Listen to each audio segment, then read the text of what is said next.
All my life I had to be patient. Like Meek Millie, I was dream chasing. Finger to the law when I see haters. Oh, the feeling when you tell your niggas we made it. Ooh, baby. Ooh, baby. Ooh, baby. Ooh, baby. It's showtime like Kareem Lakers. I make a masterpiece, scene basic. No Meek Millie, but I'm dream chasing. Took the shortcut like Anita Baker. I want the bright lights that you see in Vegas. I need a big house with like 3 basements. Drop an M on the whip, think I'm speed racing. Don't know if it's the Transformer or the Green Ranger. My nigga Mac got the beat banging. Young nigga selling crack as a teenager. Had fiends playing baseball out here free basing. Had me showing off the rings like a Freemason. My mama gone, but I keep pacing. Trying to keep it all together like I need braces. Family calling when they need favors. When I was broke, they was acting like complete strangers. All my life I had to be patient. Like Meek Millie, I was dream chasing. Finger to the law when I see haters. Oh, the feeling when you tell your niggas we made it. Ooh, baby.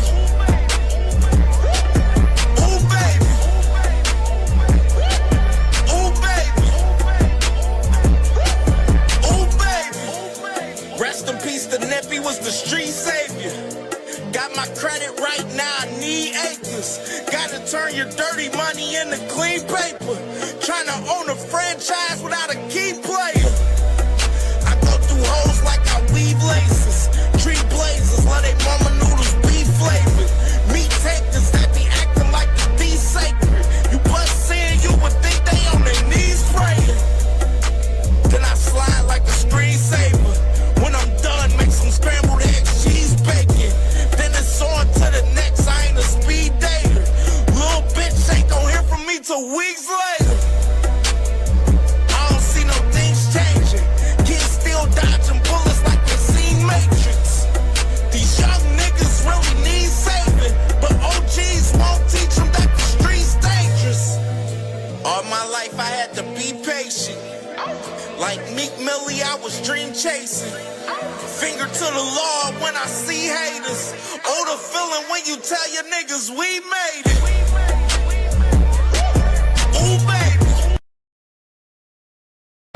Saturday we're going to show that Ohio runs boxing. Thank you, bro. Yeah, up and down. Let's go. No, you're good. What you say? No, you're good. You're good. Fucking go bananas, bro. God damn it. All you gotta do is change level. Change the level. Look. No matter how tired you are in the last round, you usually get a burst of energy, and the energy is coming from Mason. That is a knockdown. Chris Mannix has the challenger up by a point. Another left on the temple, and he goes down. Will they call that a knockdown? That should be a knockdown, guys. And they're stopping it. They're stopping it. Oh my word! To the end, I definitely felt like I was in control. So one thing about boxing is, if you the champ and you got a challenger coming, he gotta come and take your title. So whatever you gotta do to come in there, he gotta get it. So I'm from out the gate, I started off strong. Touched the body, stabbed and everything that I did, I felt like I was cruising. I didn't feel like I needed to, step on it. I didn't feel like I was in trouble. I didn't feel like there was anything I had to get away from. There was a lot of right hands that y'all were saying that he was throwing, but a lot of those were deflected. I don't got no problem with, shooting around those rights, but I definitely have a lot of respect for Albert, and he has a tremendous skill. And I kind of just wanted to get him out of there. He showed us something that we was looking for in Shushu Carrington. Yes. He turned the next gear. Yeah. We was looking for Shushu to, go into that next gear, but he never did. Abdullah showed us what it is, how to turn it up. He turned the fight up. He started going to the body. He did something different. One thing wasn't working, so he went to the next thing. And that's how he got the victory tonight.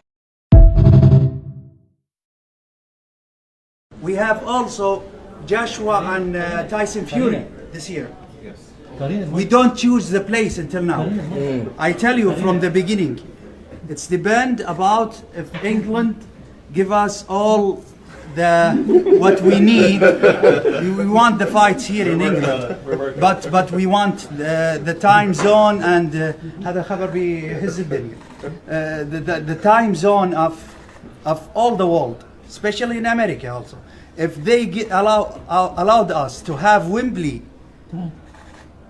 late in the night, we want to do it in England. Okay, now it is about the time and the viewership. Correct. Yes, and the subscribe. We will talk with the mayors and Prince Abdullah. I'm sure our friends in the UK will try to help. Yeah, try to help, and maybe the taxi of London will push.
Question, Chant. Yo, who you want, man? I want Fundora. Bring on that tall, what is it, tall tower, whatever it is. Tall Inferno. We're gonna chop him down easy. So there y'all have it, man. This is the exclusive video from Pedro. The first time this young man has said who he want, and he putting it on the record, and Pedro bringing it to you.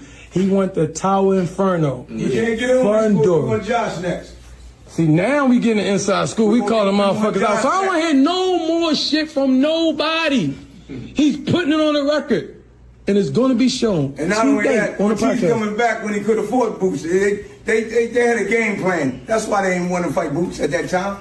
Yo, now so my producer and my lady was sitting at the whole time. She thought it was a smoke screen. I'm like, wow. All that shit was fake. They act like they was going through some shit, him and Delaware and all that. All that shit was fake, man. It's fake. There you have it, baby. It's going to fuck down once again. Fundora a big fight because he got a belt and he's 6'5". Or 6'6" or something like that. That's something that everybody gonna want to go see that. Like they want to see how I match up against that. To be honest, everybody knew how me and Ortiz gonna go for sure. Like it's like I don't really, you know what I'm saying? I don't really gotta say too much. Like we know what you're getting out of Ortiz. Like so the challenge of the taller guy who happens to be a champion as well might be a little bit more enticing. For sure. Became the mandatory, and he did what he's supposed to do. And the only fight that can supersede that one would be a fight with a Shakur level guy or somebody like that, right? I can't think of too many people that could supersede that. But we didn't leave negotiations. We didn't tell these people, oh, we want to go with Keyshawn first and then go with Shakur. I told them they can put it either way they want to put it. Either way they want to put it, however y'all want to put it. Whichever one. It don't matter. Well, if you're saying a fight that can supersede it, would be another title fight now, wouldn't it? Be one of the other champions. It would be like Rolly. But that that's can what also I keep asking. He hasn't you answered guys that. No, you guys said it. You guys said Keyshawn is it, so don't switch from that. Keep that same but a energy. unification bill is just as good. No, wait, man, because you're going to be having a motherfucker all over the place, man. Keyshawn, I said, is next. Keyshawn is next. The only way that Shakur wanted to go in front of him, right, because they've already started negotiating. Ness saying that he's saying 44. So I said, if we want to take Keyshawn and Shakur wants to agree. Stop the cap. Stop the cap right now. Stop the cap. What's up, man? What?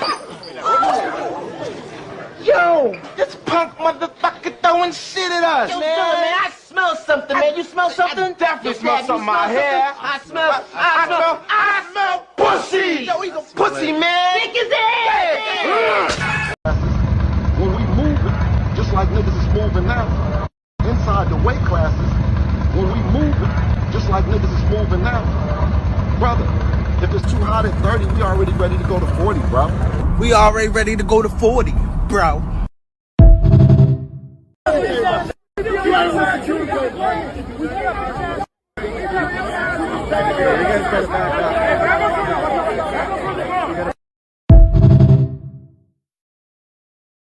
Davis is still at 135. What about Shakur, man? Shakur's at 135. It's still big fights at 135, but Tank is the big money fight for me at 135. That would be something to go back down for. Other than that, it really makes no sense for me. What was your thoughts on 10%? If you fight Shakur? I think it might be 5%. 5% now? It dropped. What the hell is you so scared of? I got 15 fights. Like, let's talk about these. Talking real shit. I got 15 fights. You got 30. I'm a young cat, right? Well, come school this young cat. Come school me. The fuck? Come on. But they want to talk about, they just keep saying irrelevant shit. Oh, me and Shakur the bigger fight. Him and Shakur the bigger fight. He's not at your weight class. That doesn't matter. You got a mandatory right here. And you talk about a nigga that's not even at your weight class. And y'all keep talking about this is not scary. Like, how? Y'all niggas is crazy. Y'all. Let me calm back down.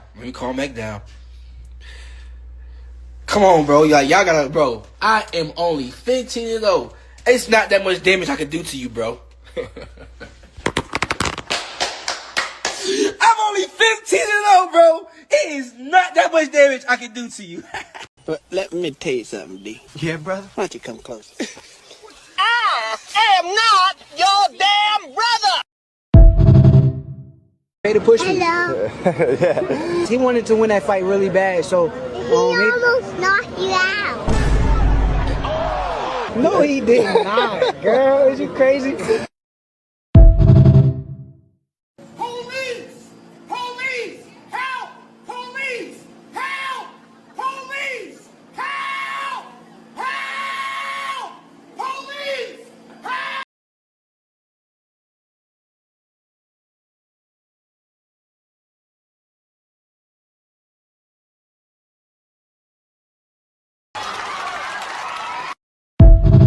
Do. Nigga, I'm gonna keep fighting, but if they do that, they know, I know, they some hoes.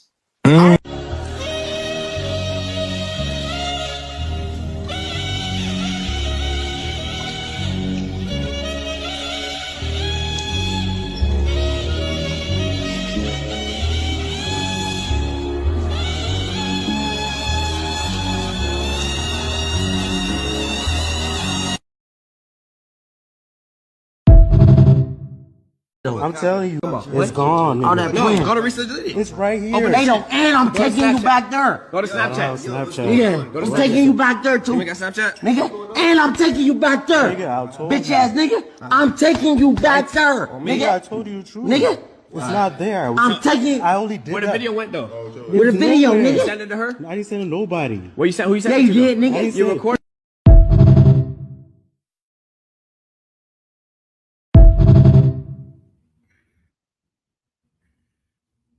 What's popping with the family, man? What's good, man? Good morning, man. We here with it. CamJNetwork, man. Sorry, but not sorry. Boxing Talk. Thursday morning cook up. What's good with the family, man? We here with it. Definitely feeling great this morning. Feeling very good this morning, man, for sure, man. Thank God we here another day on this earth, man. And thank God I'm here another day on this earth to talk this boxing with the family, man. Absolutely, man. So hope the family is definitely feeling well this morning, man. Absolutely, man. We got a lot. When I say we got a lot to cover on today's show, man. Most definitely, man. So we're gonna try to get through all these topics, do these reactions, man. Got a lot of shit to break down. Reaction wise, we're gonna react to Moses Atuma, Philip Herkovic, man. They got like a little 8-minute back and forth that I like, man, that I want to get into. Abdullah Mason inside the ring, which I hate those inside the ring guys, but I do want to show y'all this interview with Abdullah Mason with Inside the Ring. And as well, man, Rolly Romero has a new interview out, man. Absolutely. So we definitely gonna tap in with Rolly Romero as well today, man, for sure. I know Jamal Charlo, he got an interview out there. Oh yeah, damn. Jamal Charlo got an interview out there, but I think we're gonna wait for that and push that for tomorrow. So we're gonna react to the Jamal Charlo interview tomorrow because I ain't gonna be able to fit it in the show. But we forgot Bob Arum, Eddie Hearn, they have a sit down. So we definitely got to react to that today too, most definitely, man, for sure, man. So we got a lot this year. I got a lot of quick hitters to break down. And so we got a lot of shit to talk about, man. We got a lot of shit to talk about, man, today, man. We're going to be covering all the topics much as possible in the sport of boxing today, man. This is a light week, which is crazy.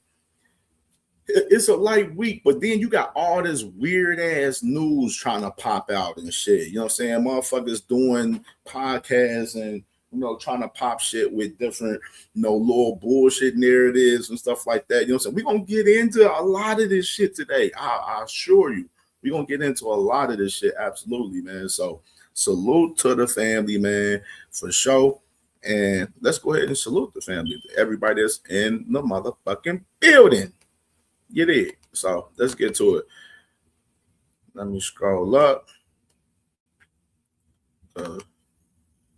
Let's scroll up. Start off at right at the top. You did. And salute the Cuzzo, man. Ring Wall Boxing Podcast, man. Make sure y'all definitely smash that like button. Let's get to 100 likes by the end of this show. It's 30 people in here, so it should be 30 likes right now. So it shouldn't be no reason why we don't have 30 likes. All of y'all motherfuckers that be sneak watching out there, because there'll be a lot of motherfuckers sneak watching too. Hit the fucking like button as well, man. Hit the like button. Show the courtesy of yourself sneak watching by hitting the damn like button as well, man. And for sure, support the channel through Cash App, man. $ CamJNetwork, man, for sure. And be a sponsor to this Thursday morning cook up as well, man, for sure. And make sure y'all subscribe to Ringwalk Boxing Podcast if y'all not subscribed. Live every Sunday, 6 p.m. Eastern time, man. That's family right there. And gotta show love.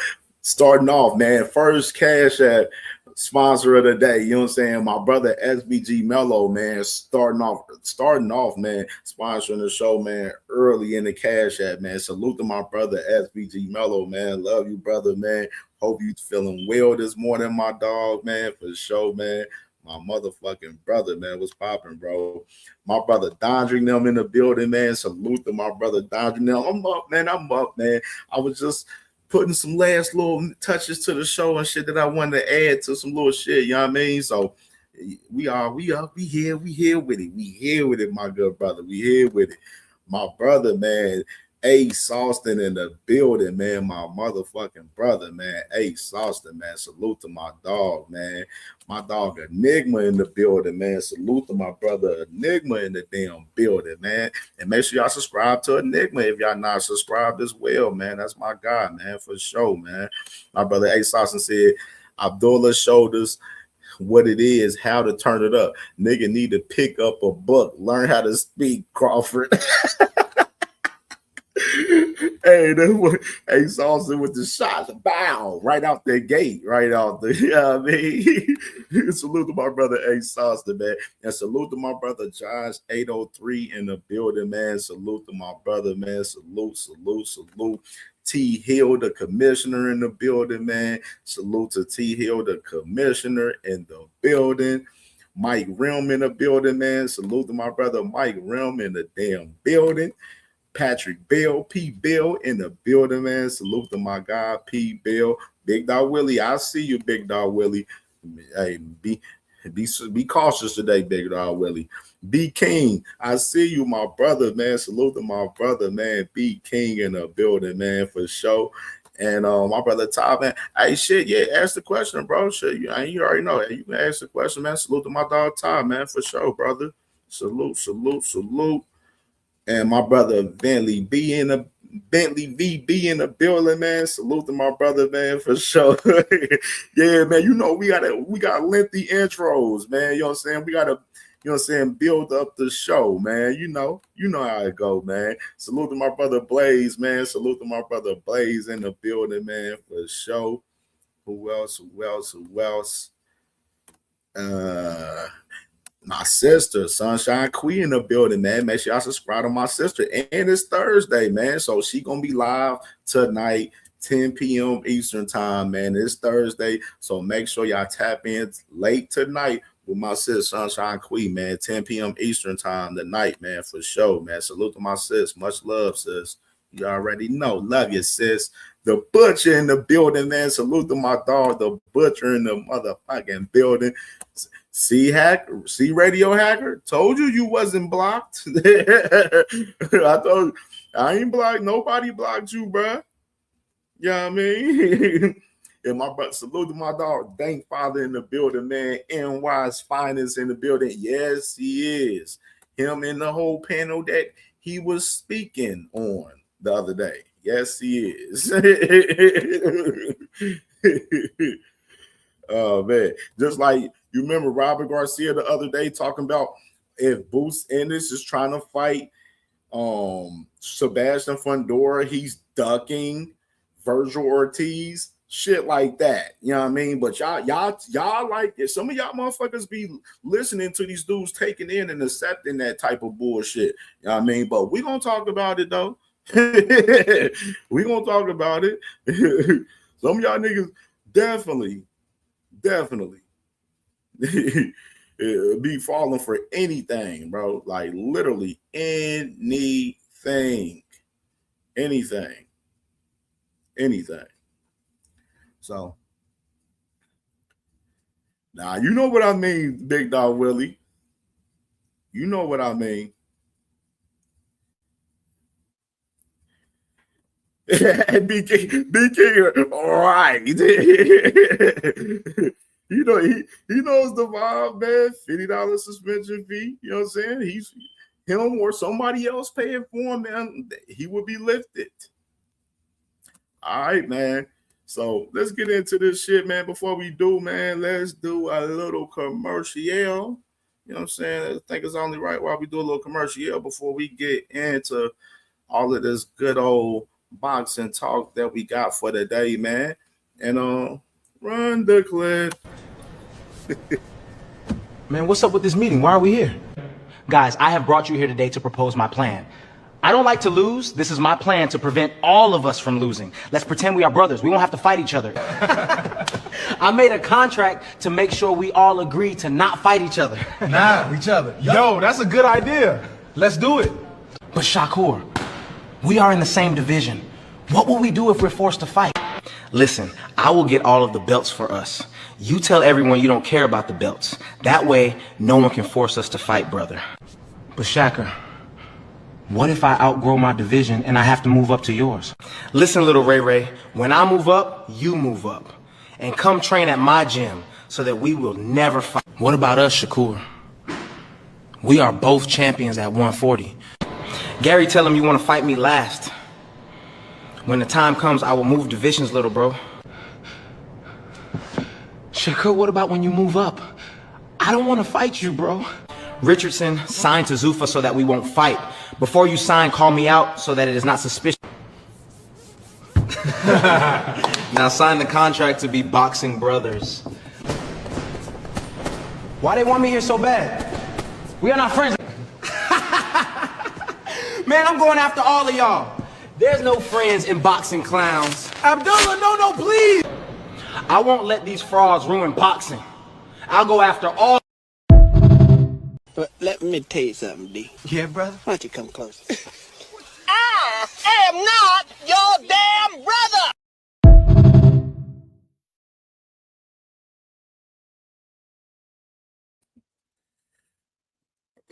All right, man. All right, let's get into this boxing talk, man. Salute to the family, man. Like I said, I hope everyone is feeling very, very well this morning. And Big Dog Willie, I see your post. You said, can you ban someone for 35? No, you cannot. I'm the person that does the banning. You know what I'm saying? Now, as far as the panel say, like everybody, like I allow everybody to come up here, bro, like as much as possible, bro. You know what I'm saying? Hacker has his ban only because, you know what I'm saying, it's for no business purposes. It's not personal. You know what I'm saying? It's business. You know what I'm saying? But I do the banning as far as who will be banned or whatsoever. You know what I'm saying? You can't pay to ban somebody from the panels in general. You know what I'm saying? Now, if you want to talk about it, I want to do some shit. We had to, I wouldn't say that. I would do the banning. But, all right, man, let's get into this shit. First one. This one is crazy, right? Let's talk about this one right here, man. Let's talk about this. All right, man. So, Sunday, man, you got Zuffa Boxing coming up July 26th right here, man, in New York, out there in the theater, out there in Madison Square Garden. You got Edgar Berlanga, main event versus Stephen Butler in this card. Richardson Hitchens, Africa, as the co-main, fighting Richard Salez. And then you got my guy, man, Jaleel Hackett, man. Salute to my guy, DMV, fighting Sergey Derevchenko right here. As far as the third fight on the main card right there, then you got, as far as the prelims, you got Otto Wallen. Otto Wallen is making his debut, his Zuffa debut on this card right here. You got guys like Kashawn Davis on the card. That's notable. Troy Nash right there. Dominique Francis has some talent right there. So, so you got about 8 fights total on this Zuffa New York card right here, right? And of course, all this talk about Edgar Berlanga being this guy and being this like ticket seller and all of this extra shit, right? You know what I mean? Like a lot of crazy shit. We seen Edgar popping and shit like, yeah, I'm a store over here. I'm doing this. I'm doing that. I can bring all the people out in New York and all of this one shit, right? And then you got Africa popping his shit the same way too. You know what I'm saying? They talking like they gonna bring them crazy out for this event. Like hella people gonna be coming out July 26th for this event, right? But damn.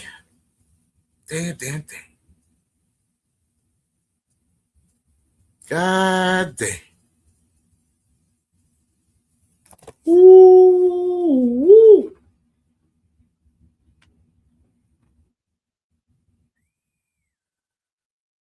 Woo. Hello. Somebody want to talk about this? do somebody want to talk about this right here with Berlanga and Butler right here? You know what I'm saying? This event, you know what I'm saying? Because this event looking scarce right now. It's looking crazy. I thought Berlanga was the king of New York. I thought he was one of them guys. This fight is, we do know this fight is in a couple of weeks, by the way. This is in a couple of weeks. And you got Berlanga being a New York guy. You got, they talking about he was supposed to be this so-called ticket seller. I don't see this so-called ticket seller in Edgar Berlanga right now. They 2 weeks away. And they got a shitload of tickets right now. Shitload of tickets. And this is Zuffa Boxing, by the way. This is supposed to be their big debut in New York and everything. This is why they brought Berlanga and Africa to Zuffa Boxing right here, because they thought they was going to be able to help Zuffa Boxing sell in New York, etc. Told y'all boys, man. Nobody don't give a fuck about this Zuffa shit, man. I told y'all.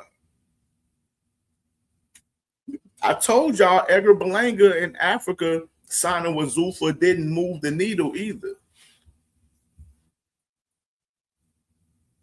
You know what I mean? I told y'all this. And we seeing it right here in AK with these two guys right now, man. Nasty work to see, man. But we'll see what happens with these guys, man, coming up in these next 2 weeks with this fight, man. But the buzz, the promo, and everything for this card is trash.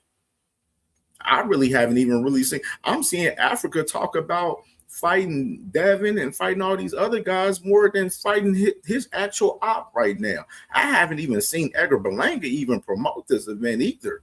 The promo's been trash for shit, and actually, you absolutely see it obviously with the numbers right now. The numbers is scarce as fuck. You see it with the numbers right there, man. So definitely nasty work, man. We'll get into it more. We'll get in more conversation on it.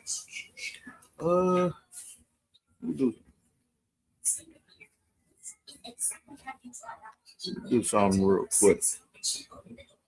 A little commercial real quick. I get labeled as the Shakur hater, but I heard you offered Shakur. What's the kid from Ohio? Albert Bell in the bubble. And he turned it down, but he's on interview saying he never turned down a fight.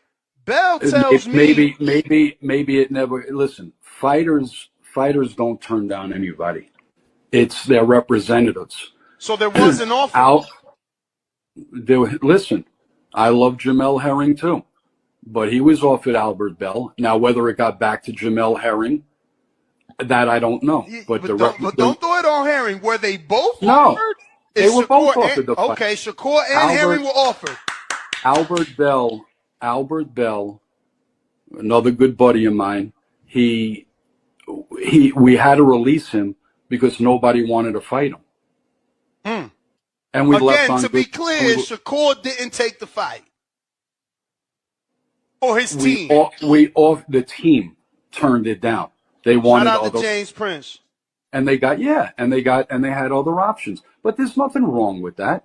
You know? Doesn't mean that they're scared of Albert. All right. A little commercial break real quick, man. Real quick. All right. Salute to my brother Knockout Boxing 86 TV, man. Salute to my brother, man, for show, man. Fire show again last night, brother, man, for show, man. Motherfucker, I woke up this morning, I'm looking on Twitter, then I see Knockout his clips going viral on Twitter from last night's show and everything. I'm like, damn, this was it's going crazy on Twitter, bro. The boxing Twitter been crazy lately, man. It's been a hot ass mess over there on boxing Twitter, bro. Real shit. But let's get into this next topic real quick. All right, and this is this Saturday, which is, as y'all know, the Zone every Saturday. They're trying to have fights every Saturday night right now, man. So with this fight with this week, you got Murat Gassiev, the WBA champion, fighting Peter Kataru out there in Russia. And this fight will be the feature fight for the Zone this Saturday night, man. So this the fight that will be tapped in. It is a couple other little shits, but nothing too crazy. I think Salida Promotions, they got an event this weekend as well. So we'll be tapped in watching that a little bit this weekend. So like I said, no, not major names. No, the major names coming up, and no, far as fight wise, coming up is July 24th with Fury fighting, and then you got Pringa and AJ on Saturday, then Earl Spence and Tim Tszyu, of course. Then you got Richardson Hitchens, Berlanga fighting that Sunday. So that's the next big fight weekend. Even though we do have Diego Pacheco and Emmanuel Aline and Andy Cruz and Abraham Montoya next Saturday out there on July 18th. But like I said, it pick up a little bit going heavy into August. That's when August picks up. And then heavy. August is a big month for us boxing, of course, obviously, because September football season, like I mentioned to y'all, a couple of days ago, football season is heavy in play in September. And, a lot of people, they tapped into boxing. They tapped into football heavy September, October, and, and November, so forth. You know what I mean? So interesting perspective right there. Let's talk about this one, which this is August 1st right here. Which I talked about this guy, Charles Conwell, having his final fight. His final fight will be on his final fight for Golden Boy, fighting Pete Crow right here, man. Coming up August 1st on the William Cepeda and the Lamont Roach undercard, man, this would be his final fight on Golden Boy, and he will be free of his Golden Boy contract after that. And definitely, can't wait to see my dog Charles Carmel to get back in the ring. He hasn't fought since he had his loss against Jorge Perez, that lost to Xander. As far as that vacant title fight in the WBO, which is kind of crazy right there. But definitely this is fight back, and it's some news for us, Charles Conwell, for us where he's going after this last fight too. So gonna be interesting. I'll let y'all know after this fight, but this fight is less than a month now, so we definitely see my guy, man, back in that ring, man, coming up August 1st on that Cepeda and Roach card, along with Muratalla and Conceição as well right there. And other news, you got Charlie Suarez right here, bro. So y'all remember how we talked about Charlie Suarez, how he was supposed to fight on this San Francisco card, whatever, but that card ended up getting rescheduled, and they were supposed to have the card in Vegas, which the fight card was supposed to be July 24th. But now you got Charlie Suarez. Now he's going to be fighting on the July 18th Pro Box TV card coming up next week. So, which I told y'all, Pro Box TV, they have a card next week. So we got some action and stuff. It's just not major names and stuff. But Charlie Suarez, obviously, he is the WBO #1 contender. But he's fighting another guy ahead of this fight with Emmanuel Navarrete. And we're going to talk about news with Emmanuel Navarrete later on in the show. But Charlie Suarez having this one fight. Of course, he's been a name out there for us, Lomachenko, for us, Lomachenko's return. So you may see if Charlie Suarez can get past this test that he has, July 18th, then you may see, Charlie Suarez get picked up fighting Lomachenko, possibly. Not saying it's guaranteed, but it's a possibility though, because they did put his name out there for Lomachenko, for Lomachenko's return fight.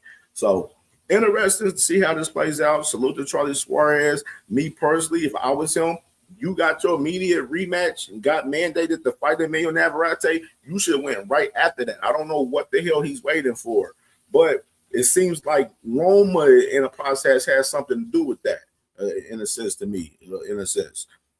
So we'll see, man. So salute to Charlie Suarez, and we'll keep it pushing on the next one. And salute to my brother Kevin House in the building, man. Salute, man. Poe Pounder, man, in the building. Salute to my dog, Poe Pounder, in the building. Cornelius Burnett in the building, man. Salute to my brother Cornelius Burnett in the building, man, for sure. And my dog, man, Radio Flyer, man. What's going on with you, Radio Flyer, man? You in your feelings, bro. Damn. Show ain't even been an hour yet, and you already in your feelings, man. That shit crazy, bro. That shit crazy. Evans ENT in the building, man. Akron in the building, man. Akron, Ohio, man. Salute to my dog Evans, man. Salute, bro. All right, man. Let's get to this next one right here. This is kind of crazy right here. All right, man. So the other day, it was a rumor about Sam Nose possibly fighting Joe Cordina for the 7 versus 7 with Queensberry and Matchroom. But now you got a new development with Sam Noakes to likely fight Denise Berinchak on the Moses Atuma and Philip Herkovic card. So that's a new development right here with Sam Noakes and Denise Berinchak right here, man, which is I like this fight for Sam Noakes. This is his first fight back right here. I like this fight. I think Sam Noakes wiped the floor with Denise Berinchyk in this fight. And Denise Berinchyk, he's a tough little fighter, but I think Sam Noakes, he gets this one, man, for sure. I think this is a good fight for Sam Noakes on his comeback, and especially on this card. That Atoma Herkovic card there, man, they building some shit for that card, man, a little bit. So Sam Noakes got this one. You remember he was rumored with Cordina, but remember, Joe Cordina is still the mandatory for Abdullah Mason. And I didn't hear anything about far as his court case, whatever. So with Cordina still being the mandatory is more seeming like that, Matchroom would probably look for Cordina to probably push for that if he's available to do so. He gets cleared up all of that legal shit. Unless he's not, it's going to be Alan Chavez from Matchroom. So Eddie Hearn has two guys will be the mandatory for Abdullah Mason and Matchroom as far as Joe Cordina and Alan Chavez, which both of those guys are 1 and 2 in the WBO at 135. So salute to Sam Noakes and Denise Berinchyk, and we'll stay tuned, and we'll definitely let everyone know once they officially announce this officially right here as well. Speaking of Matchroom, we ain't gonna do that yet. Speaking of Matchroom, let me show y'all the new signing of Matchroom right here. Run the clip.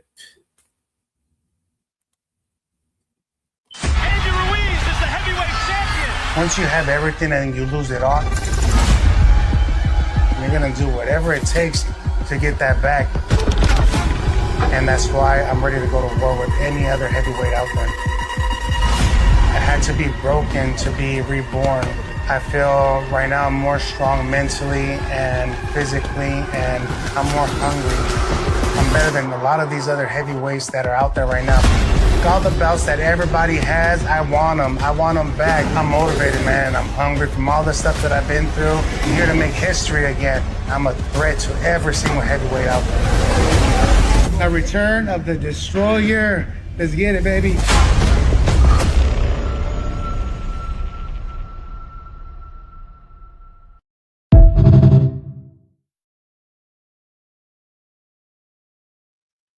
Whoa.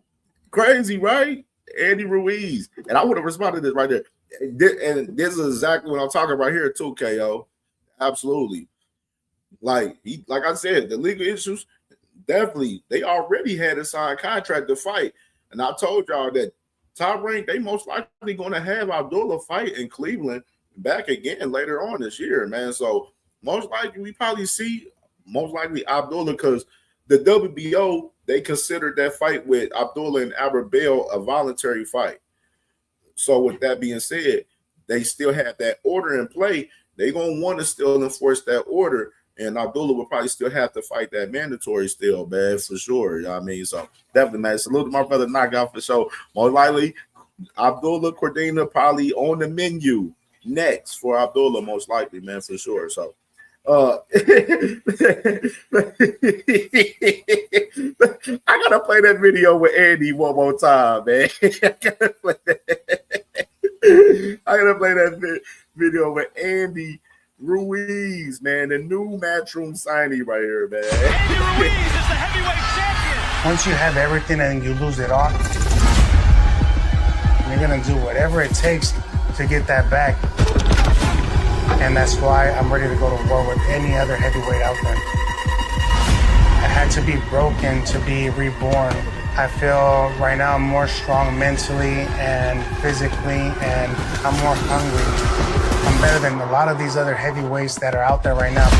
All the belts that everybody has, I want them. I want them back. I'm motivated, man. I'm hungry from all the stuff that I've been through. I'm here to make history again. I'm a threat to every single heavyweight out there.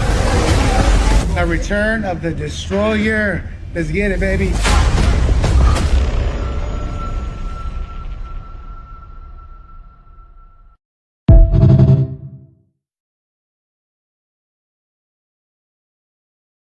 All right, man. So you got Andy Ruiz, man, back in the ring 2 years later after the Big Baby Miller fight, bro, which was a draw between both guys.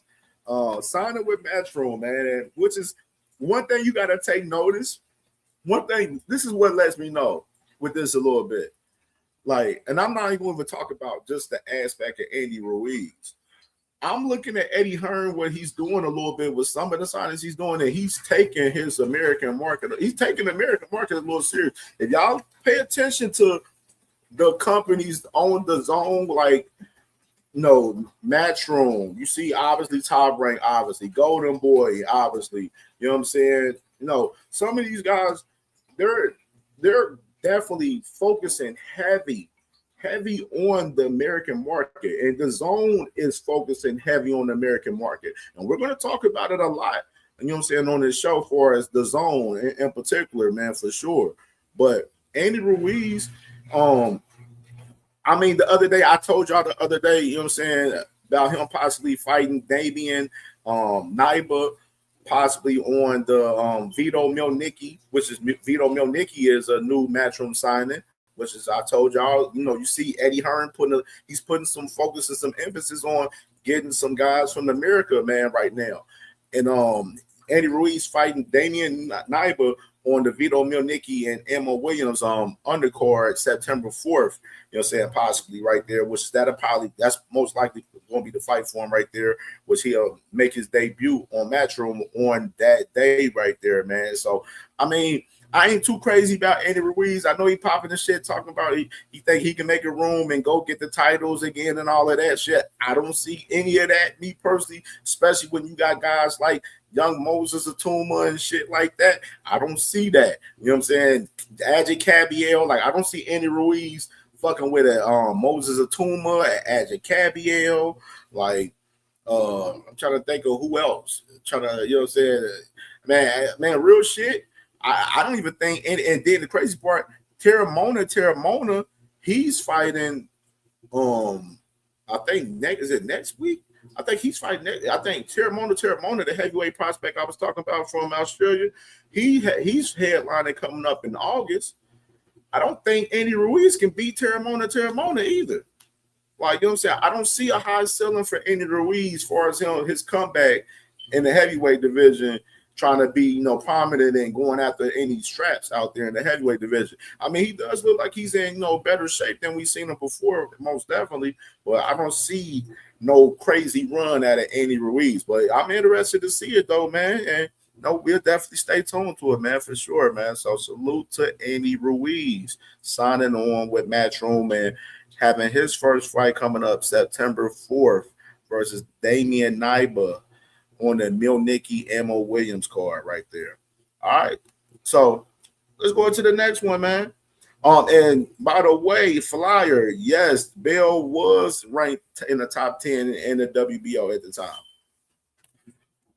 Salute to my brother TD in the building, man. Salute to my brother TD Sports Talk in the building, man. Make sure y'all subscribe to my brother TD Sports Talk in the building. Nigga, Hayden Ass Sheldon Moore. Salute to Hayden Ass Sheldon Moore in the building. Tim Carey in the building. Salute to my brother Tim Carey in the building, man, for sure. Thrill Hill.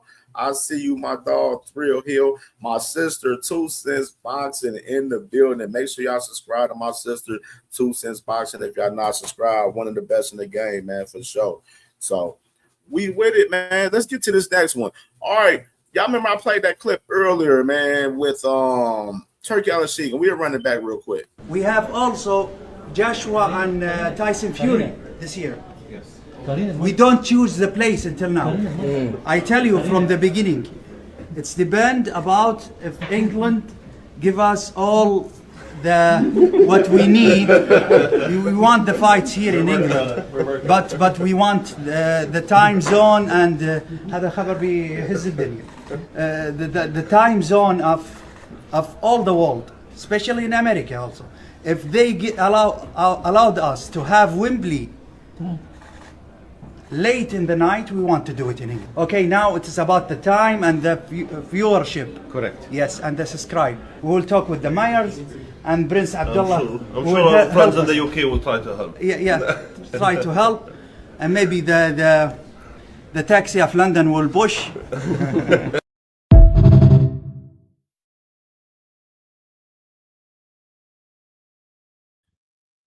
Hell nah. Yeah, so man, Shell Moore, hold on, Shell Moore. I seen that little comment you made, bro. You crazy as hell talking about you think Andy Ruiz will beat Atuma and Cabiel? Stop it, bro. Did you see Andy Ruiz in his last fight, Shell Moore with Big Baby Miller? Now let me ask you this, Shell Moore. Do you think Big Baby Miller can fuck with Atuma or Cabiel? And my answer is fucking no. Andy Ruiz, bro, he had a draw with Big Baby Miller 2 years ago, bro. And the fight was shitty as hell. Shitty as hell. Like, what are we talking about, bro? Come on, Hayden Ash Shell Moore. See, that's why we call him Hayden Ash Shell Moore right there. That's why we call him Ash Shell Moore. That's exactly why right there. Crush the Legend in the building, man. Salute to my dog, Crush the Legend, man. Make sure y'all subscribe to Crush the Legend. And my brother Ramon in the building, man. Salute to Ramon in the building, man, for sure. All right, man. So you see, obviously right here, it's been all this big talk about, whether this fight with AJ and Fury is going to be in the U.S., whether it's going to be in the UK. We've been talking about this. We've been covering this story exclusively on CamJNetwork. Now, as far as this shit now, you have Turkey LSG saying that, if they can get the timing right, as far as, the time zones of airing the fight in the U.S., they would, love to do the fight at Wembley Stadium and do it in the UK. Which the other day, you got the support of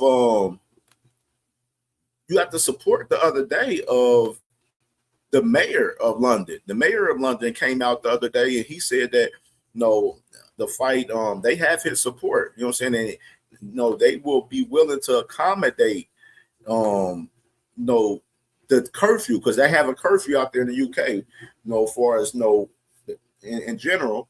And they're saying that, they would be willing to accommodate them for that time for it, to go past the curfew. And then I guess, what IFL, which is, I'm kind of iffy on them, but they're giving them obviously the green light for this fight, for us to accommodate them, for us time's sake, for us the U.S. artists. So obviously the fight will be a little bit later out there in the UK, but it'll air our time out here, regular time out here in the States when they do have the fight. So that's what they're planning on. So now you're seeing more and more focus as far as Fury and AJ looking more so that it's going to be out there in the UK at Wembley Stadium now. So, which is the smart move. I told y'all before, like, why would they have this fight out there in fucking the US? I don't know. Now, Ramon, that is the thing. Ramon, you were absolutely right. The timing of it, I mean, they're talking about, see, this is why I thought this shit was stupid to begin with. This is why they should have pushed to try to have the timing to have this fight in the summer. Because the problem is, yes, they having it at Wembley Stadium. It's going to be in an outdoor stadium, which is going to be cold as hell out there. I don't know how the UK people feel about that shit. I don't got to deal with it because I'll be at home watching it. So I don't have to deal with it. They got to deal with it. But they the ones that would have to worry about that in particular. Us in the US, we'll be here watching it at home. You know what I mean? But like I said, man, I think it's better suited for these guys to have this fight in the US rather than them have this fight. If I had this fight in the UK rather than have it in the US, because if they have it in the US, it's bound to flop. Because we don't care for this fight like that, far as us to go to the fight and all that stuff. I mean, us as hardcore fans, yes, but like the casuals wouldn't care about this fight. You know what I mean? In particular. You know what I mean? The casuals in particular would not be shooting to come go see AJ and Fury and shit out here in the US. You know what I mean? Now in the UK, totally different. That's UK business. So that fight, like I said, should be out there in the UK, man. Absolutely, man. So salute to those guys. We'll stay tuned on more news on those guys in particular. And speaking of other guys, let's talk about this real quick, Wills. We're going to get into this real quick, which I'm about to share my screen. You got these two guys coming up. We mentioned them earlier. They're going to be fighting August 29th. Moses Atuma versus Philip Herkovic out here, man, for sure, out there in London, which is these guys was popping it a little bit, man. I wanted to show this little this little back and forth they had, man, a little bit, man. So let me get it prepped up real quick, and we can get this shit started on that and react to that. After that, Rolly interview. After that, we'll get into the Rolly interview after that, because Rolly got a lengthy interview. He got like a 47-minute interview. So we want to get into this talk with Rolly, and we're gonna talk about some of the stuff going on with that today. Because Rolly and Teofimo Lopez, as if y'all don't know, they have a press conference today at 4:00 p.m.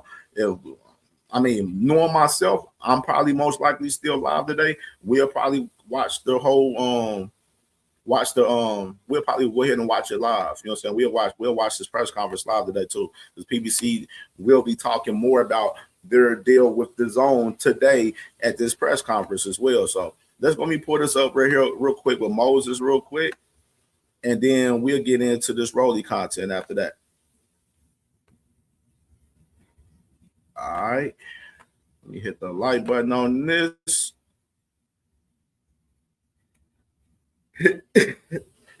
KO stupid. He said Turkey is revolutionizing boxing. Oh man, let's get to it. All right, man. Make sure y'all smash the like button, man. 52 in the building, 36 likes, man. Hey, if y'all ain't hit the like button yet, hit the like button right now, man. Even y'all sneak watching, motherfuckers. If y'all sneak watching, had the courtesy and hit the like button, man. Let's get these likes up, man. Let's get these likes up. Of course, but I didn't understand that. It's good shot, Prize, man. It's not good performance. It's good. Oh, salute to my sister, Sexy Kendra, in the building. Salute to my sis, man. Salute, sis. Salute. You know I love you, sis. You know I love you, sis. Sexy Kendra. Prize in the building. Salute to my brother Prize in the building, man. Shot. The fight was for what? Like 1 minute. You went 11 rounds with some. P Hunter in the building. I see you in the building, my brother P Hunter. My little Brody Faze in the building, man. Salute to my little Brody Faze in the building. Someone that's not a world-class fighter, so I dispatched him in 1 round. So that shows that I'm a world-class fighter. But at the end of the day, salute to Lee Jackson in the building. Salute to Gap Tooth Gaines in the building. Salute to all the family in the building today, man. We lit, man. We gonna be here for a minute, man. Accolades won't fight for you. I do find it funny how it says I'm just a kid, and he went, was it 11 rounds or 12 rounds? 12 rounds with someone I knocked out in the first round. It's not bad for a kid, innit? I mean, I think that doesn't mean anything because Styles makes the fight, and the question is if he didn't knock him out in a first round, how the fight would go, So he's definitely explosive guy, but like I said, the question is if he didn't knock him out, how it would be. And Dempsey definitely is not, I think, with all respect, world-class fighter. He's not bad, but he's not world class, and I don't think it's important. No, he just showed what he showed in every fight, that he got that quickness and explosiveness, but I'm talking about other things. That video, I was just saying that obviously he was calling me just a kid. I knocked out somebody in 1 round. That took him 11 rounds. Come on, that's not bad for a kid. Whether Halgovich respects me or not, it's none of my business. I mean, if Dempsey McKean isn't a world-class fighter, he went 11 rounds with someone that's not a world-class fighter. So I dispatched him in 1 round. So that shows that I'm a world-class fighter.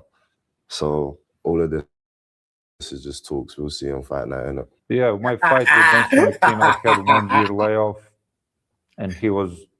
Hey, Moses popping. He said, "Man, shit. Me stopping the motherfucker in the first round just showed me that I'm a world class fighter." Like, that boy Moses popping it, man. Holding me her whole fight. He was punching it back of the head. Referee wasn't doing shit.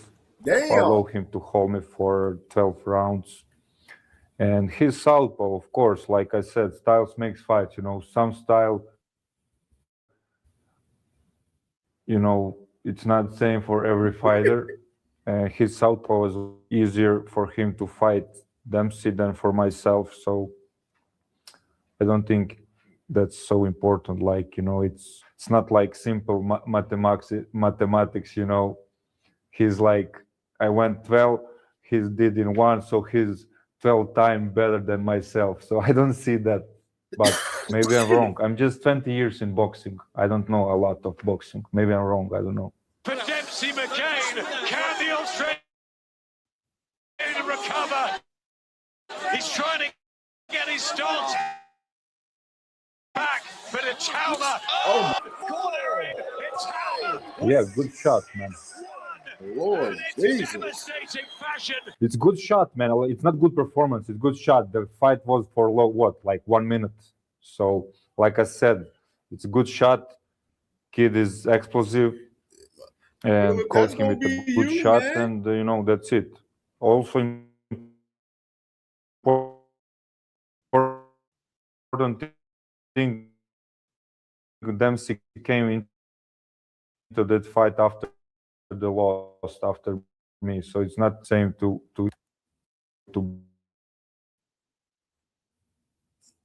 something real quick with this, then we're gonna go to this next shit. Nod from Franklin, slightly less from the American.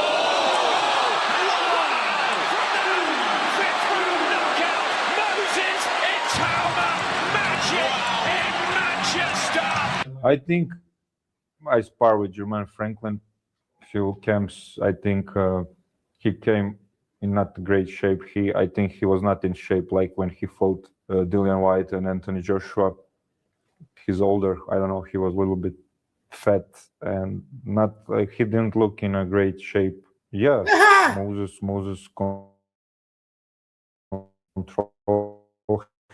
him and finish him like he should. He was shaken there. Goes downstairs and he falls into it. Gonna try and get. He turned him. Well done.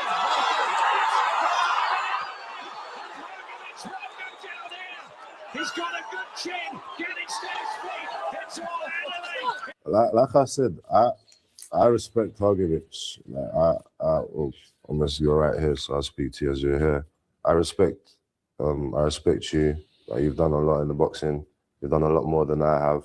But at the end of the day, like, them accolades won't fight for you. I ain't a David Adelaide. I ain't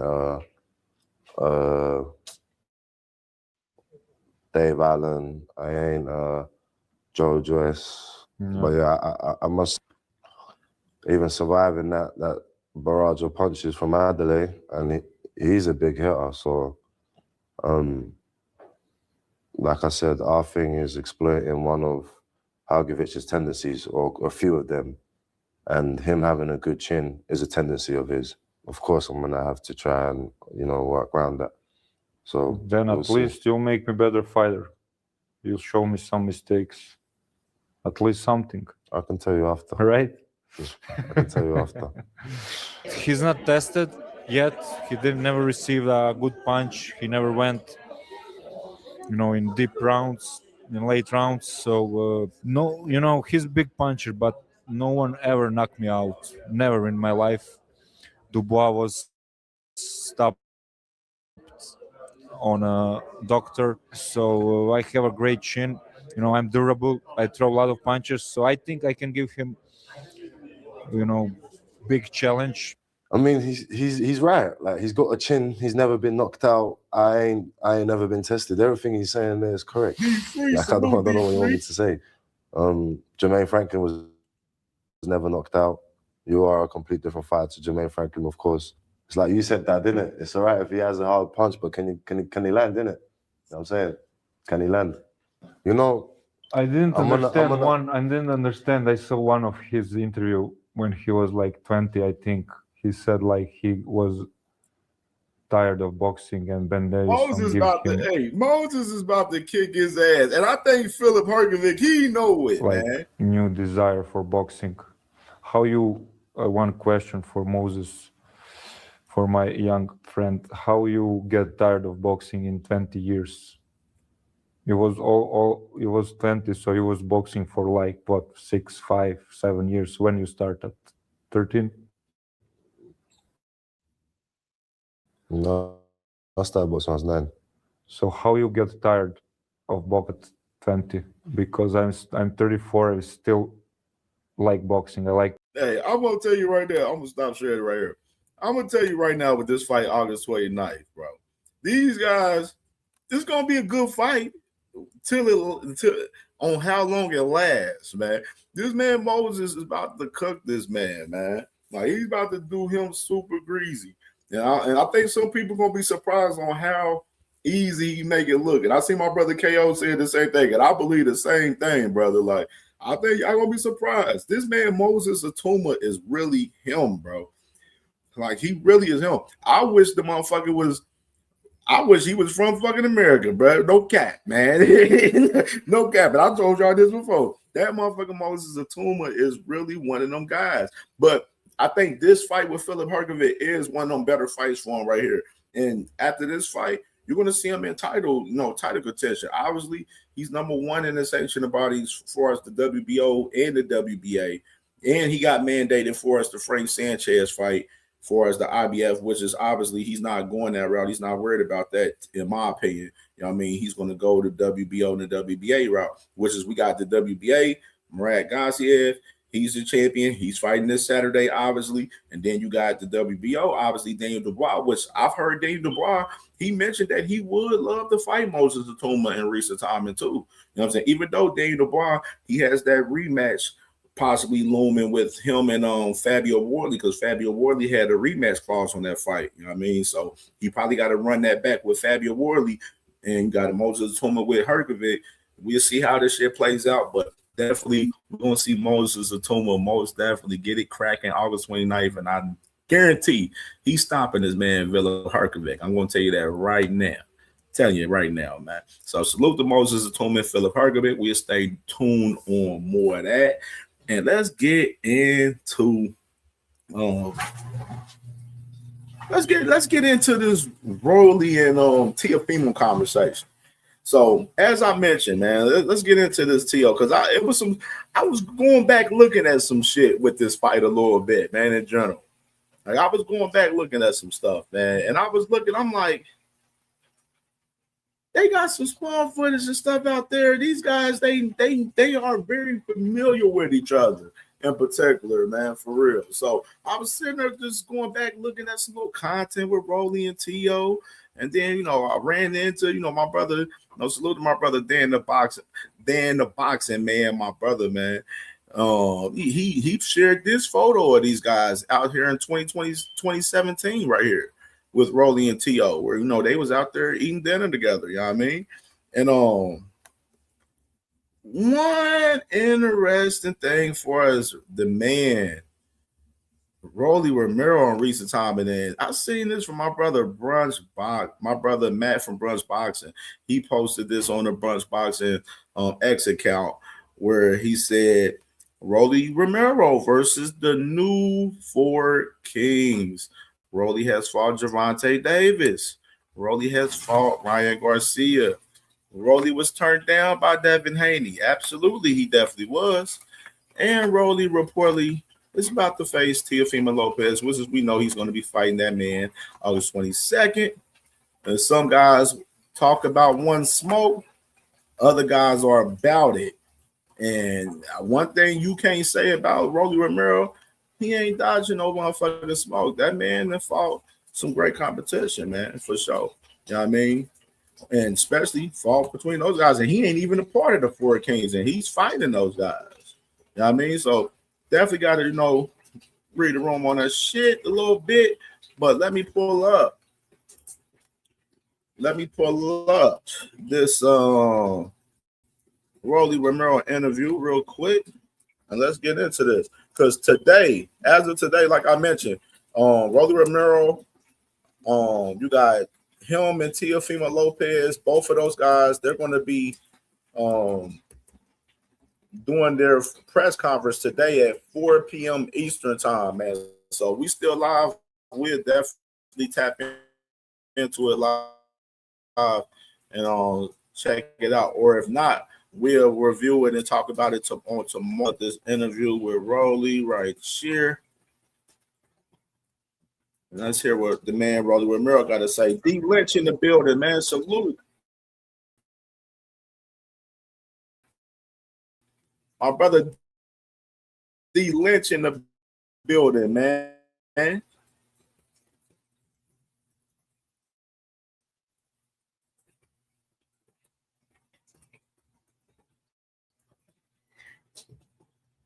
All right, we got it.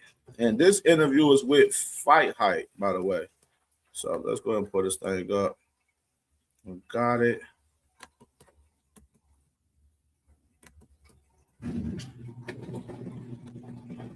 Share the Scrizzy real quick.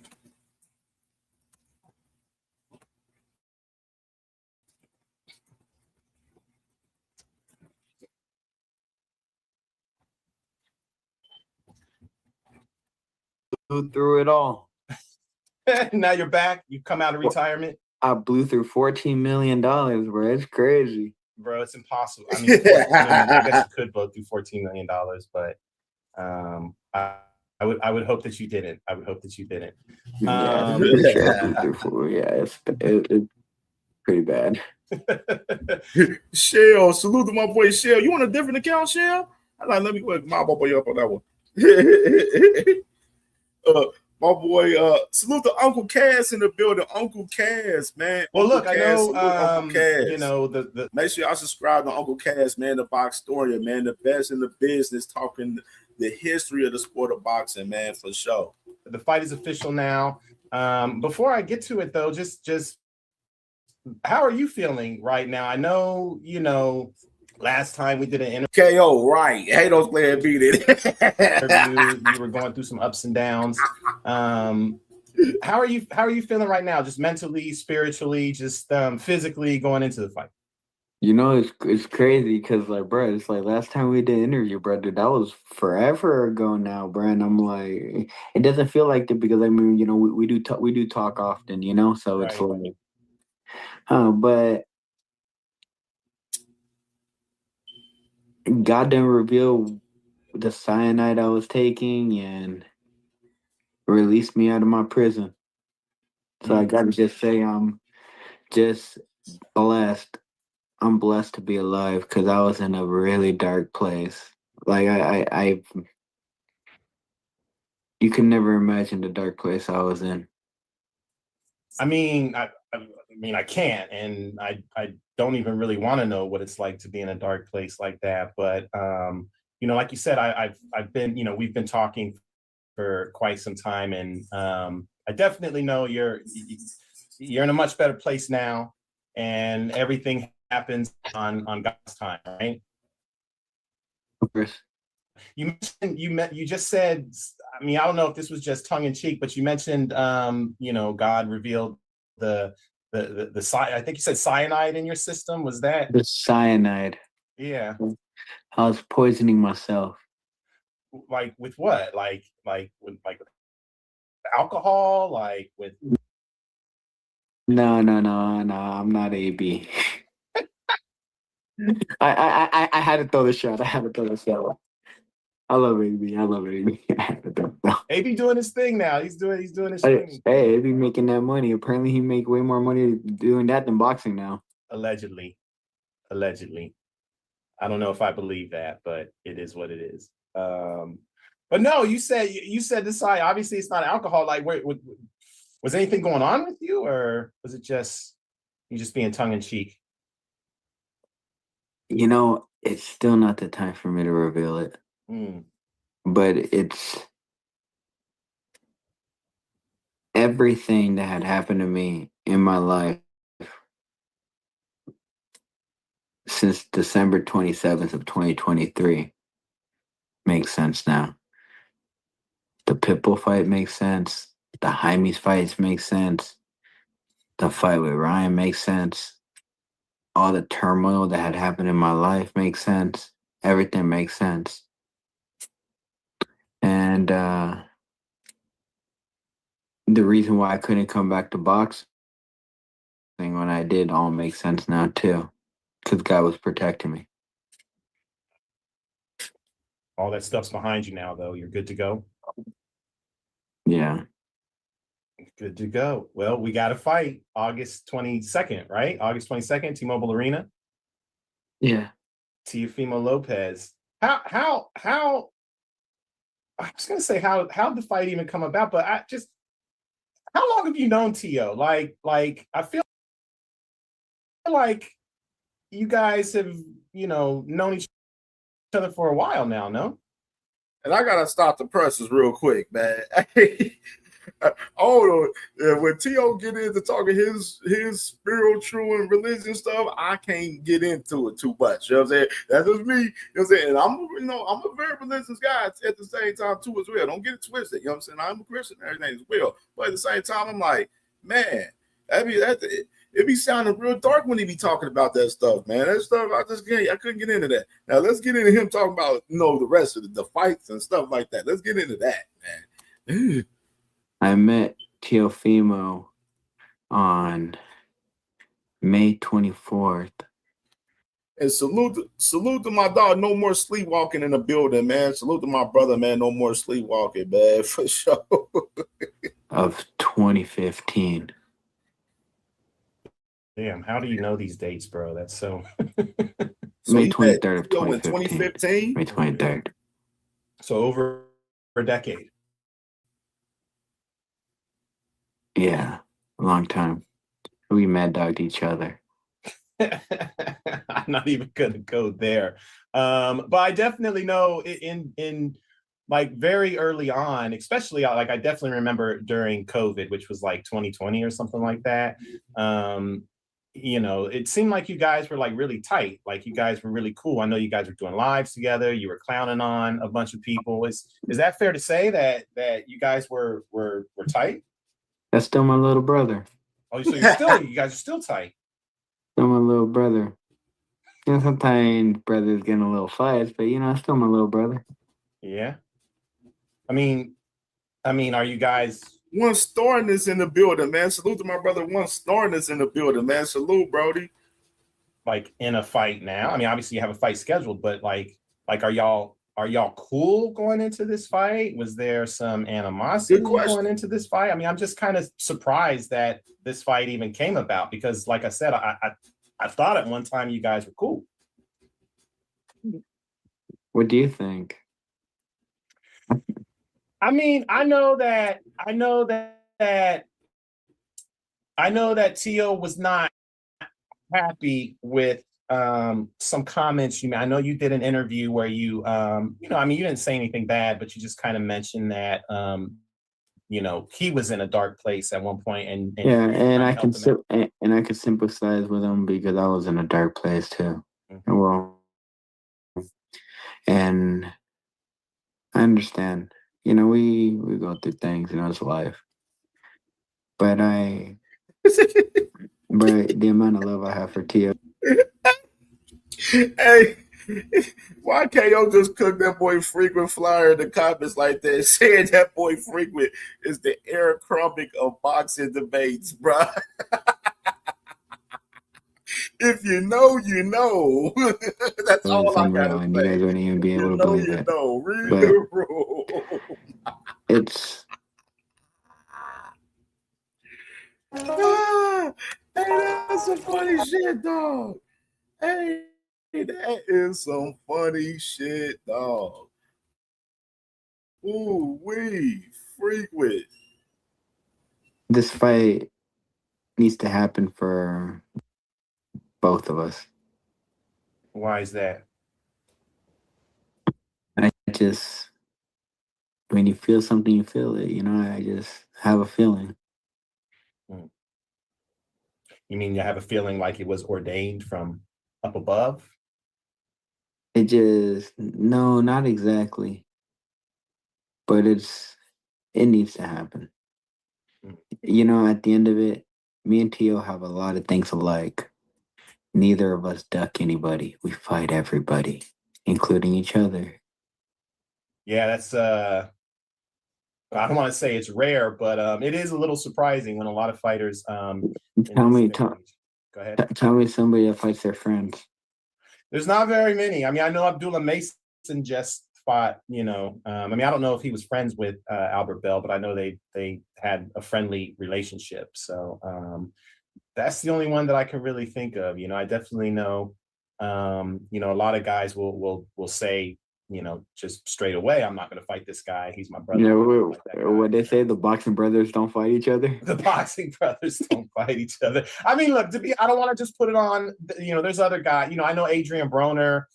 During his career, there were certain guys that he said, he wouldn't fight. There's been other fighters that say that, but it is rare that two guys who are friends will actually fight each other. That's why I was kind of asking, like, was there any kind of beef that maybe prompted your mind or changed Tio's mind that said, you know what, I will fight him?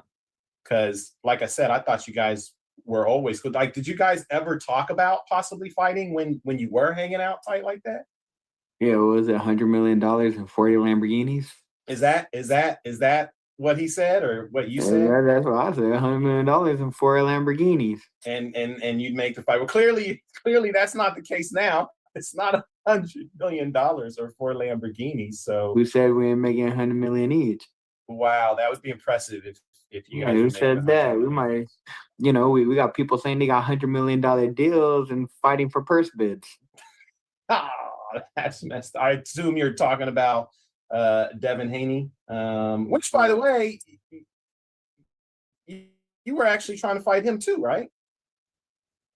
Hey, I literally got ducked. That's the craziest thing ever.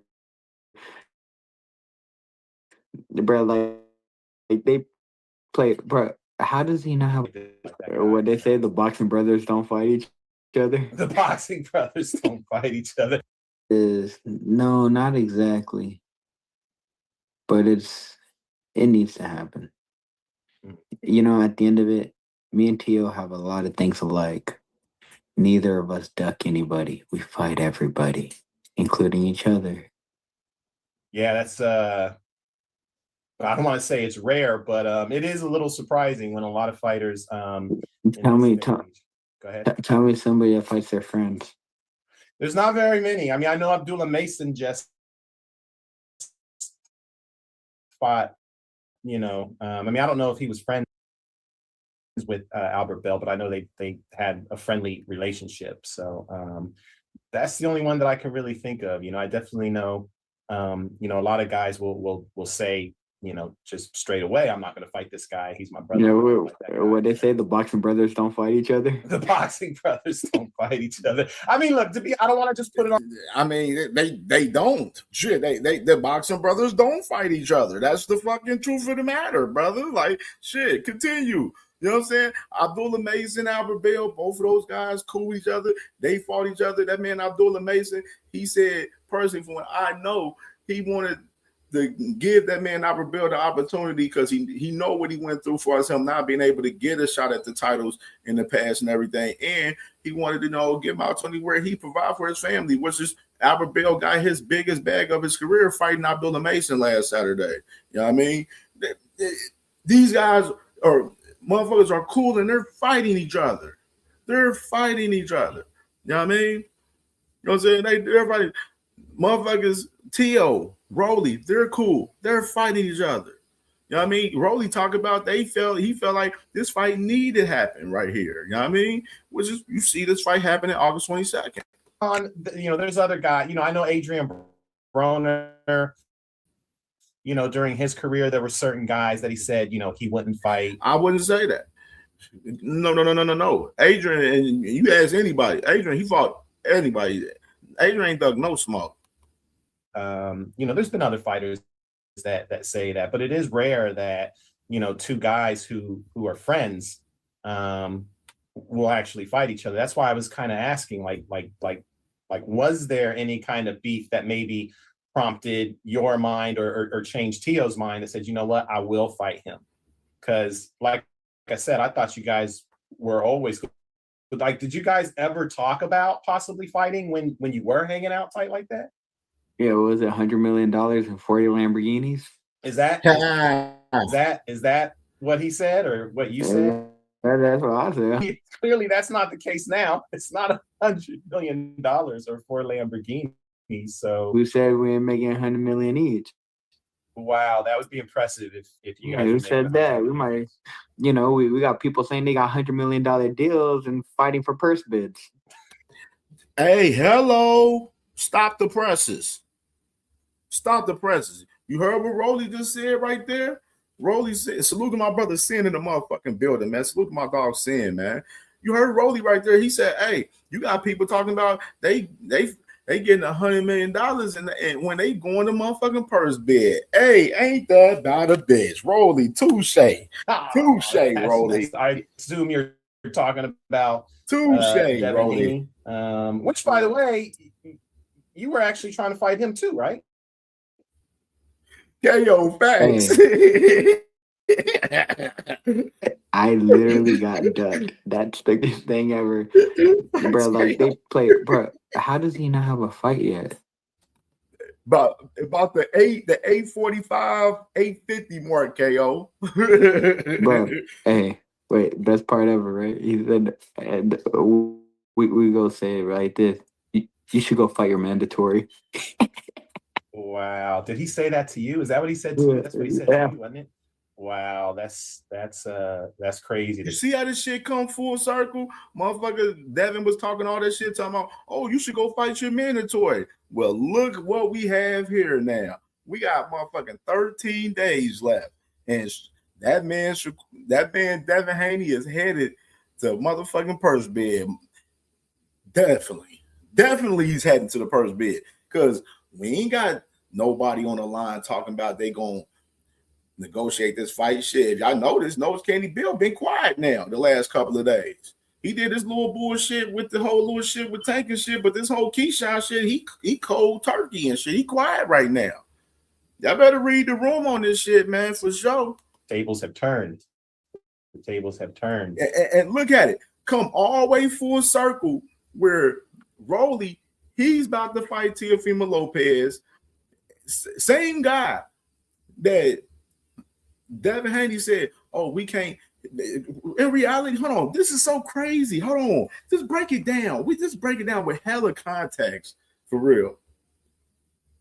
Teofimo Lopez is the same guy, along with Rolly Romero, where he said they ain't willing to bet on themselves because Teofimo Lopez and Rolly, both of them guys, don't have no motion like that.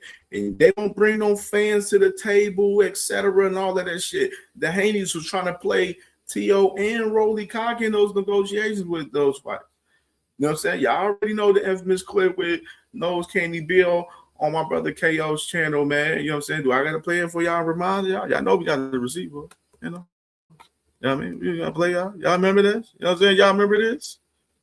Y'all remember this? I'm not doing no deal with Top Rank where we got to do 100,000 buys and then that's the threshold that you make. Why I'm not? not You're doing still in that. the face of I'm boxing, not doing right? that. What'd you say? You're still in the face of boxing. That's why we 100,000 pick. pay-per-views is nothing. Listen. That's why we picking who we picking. Well, he ain't sold none of it. But Tio ain't sold 100,000 is none. nothing. Why you Tio, worried but about a Tio ain't, threshold? He face of listen, boxing. no, because Tio ain't sold nothing. But 100 is nothing for Devin. He the face of boxing. And listen, that's why we pick who we want to pick. And I'm not fucking with Top Rank and I'm not fucking with Tio.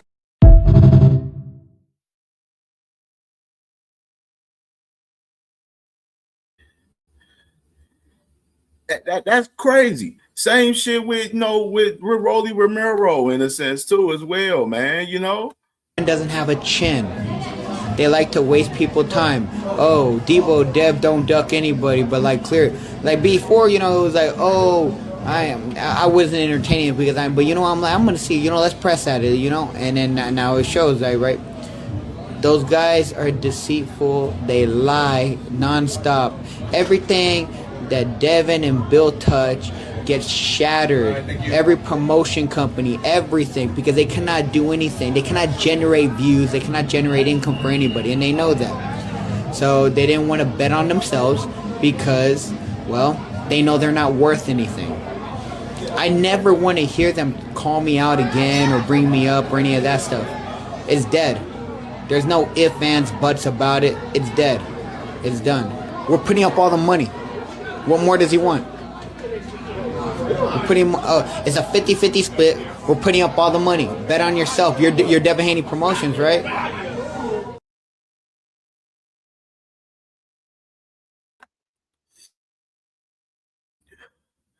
Crazy how this shit come full circle, man. It's crazy how this shit come full circle, man, all of a sudden, man. Both of these guys, Rolly and T.O., was fighting each other after all of this shit from Devin Haney. And you got Devin Haney out here on an island out here, pretty much. Looking for handouts like a motherfucker. No backing. No being a free agent out here. Thinking he's the fucking man, but obviously he's not the man because there's nobody pushing for him to do anything right now, bro.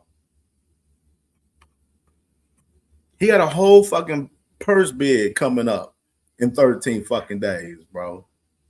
While you got Rolly and T.O., they getting action and stuff. T.O. didn't have to go to Zuffa. God damn.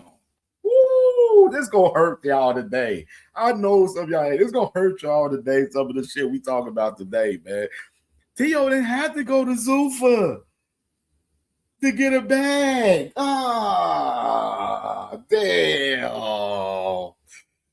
And you see both of these guys betting on themselves in this fight coming up August 22nd right here, which is we're gonna see these guys see what they do, man. While you got Devin Haney out here, got they fucking hands out here. Debbie cakes, man. It's looking crazy. I ain't heard nothing, TD. I ain't gonna hold you, my brother. I haven't heard anything, not a peep. Yeah, I know if they said that, we know who it came from. We know what side that came from, my brother. And you know I don't believe anything from that side. I won't say he ducks you though. I won't say that. You know, I can't. I'm not privy to the. No. He said on video we sent him a great offer, all the stuff right. You stalled it out for a month thinking, and then out of nowhere no, they offered me, they're outpricing themselves. I'm like, how we outprice ourselves if we're the ones that sent the contract? Make him right.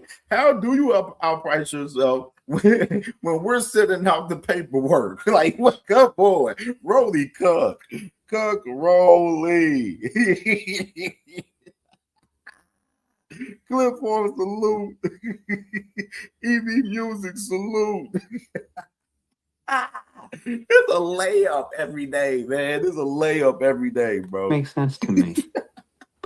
But whatever. I'll tell you like this. So, what is it? Devin ducked, Pacquiao ducked, Conor Ben ducked, and Ryan Garcia ducked. But, I got more respect for Ryan Garcia because Ryan Garcia at least shared the ring with me, The other ones are all, whatever.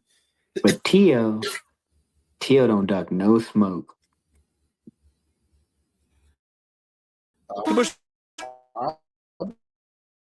Guy. I wouldn't say that. Shit. I wouldn't say that. He didn't duck some smoke. I disagree with that, Rolly. He only ducked some smoke. I mean, just going back to T.O., when I mentioned that, now, well, you mentioned $100 million. Hey, Dave, that's crazy. Now, Pacquiao ducking you, nah, I can't jack that. I ain't jacking that. Pacquiao ain't ducking that. Pacquiao, you know what he going for. He going for the big money bag, man. And Floyd Mayweather, man. You know that man been waiting for that fight his whole damn life, pretty much. There, you can say. You know what I'm saying? So I wouldn't even quote that either. You know what I'm saying? For Lamborghinis. Obviously, you guys were just joking then when you were talking about it. But did the idea of fighting each other, like, was that realistic back then? Or were you guys just kind of like joking about it? I never thought about it. So it doesn't feel like, does it feel weird now that you are going to be fighting him or no? No, he's a competitor. I'm a competitor. Facts. You guys have sparred before, right? Yeah, 4 times. 4 times? Do you remember the last time you sparred him? Yeah, October 27th, 2017. Damn, 2017? Yeah, October 27th, 2017.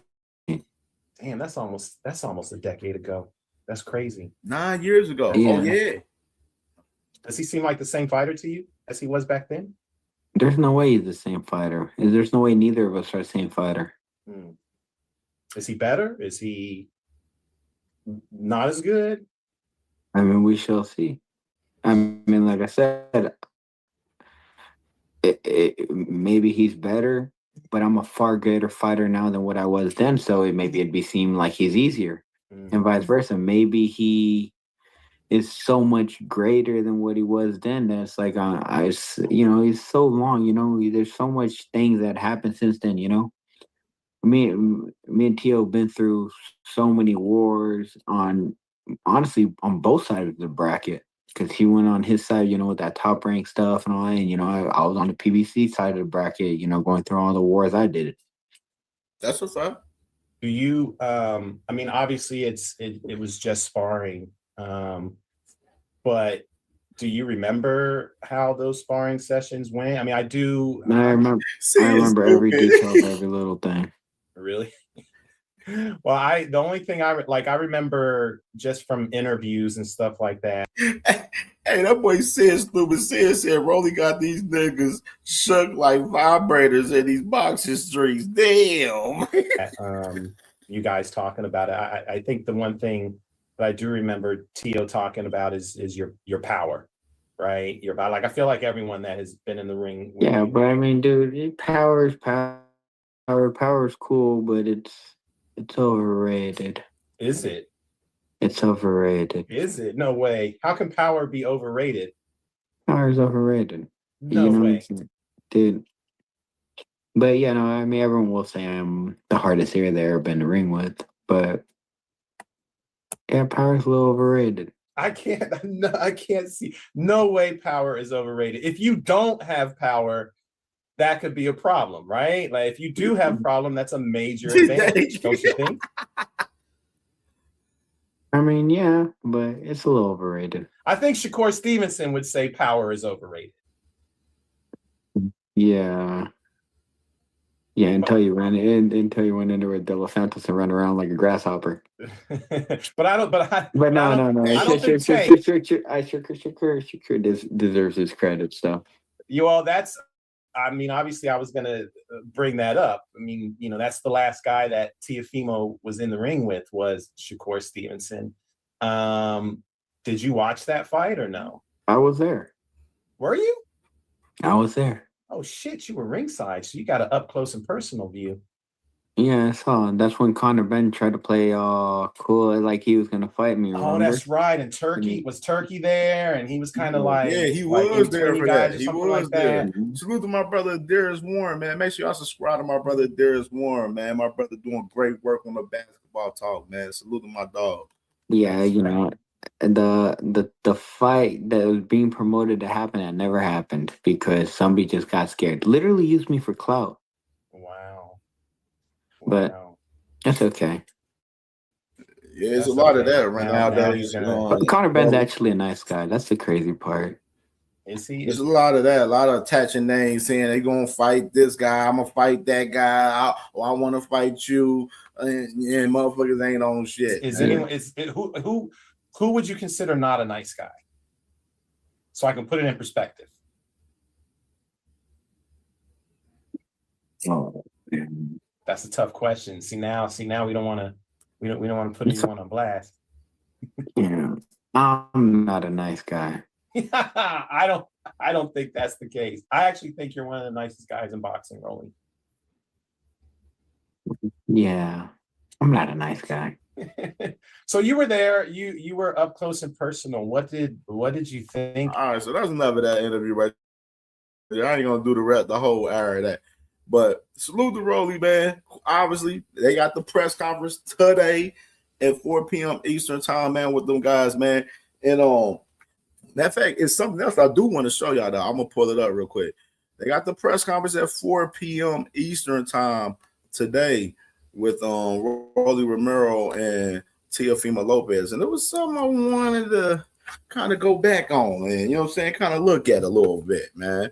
Let me go ahead and pull this thing up real quick. Let me pull it up.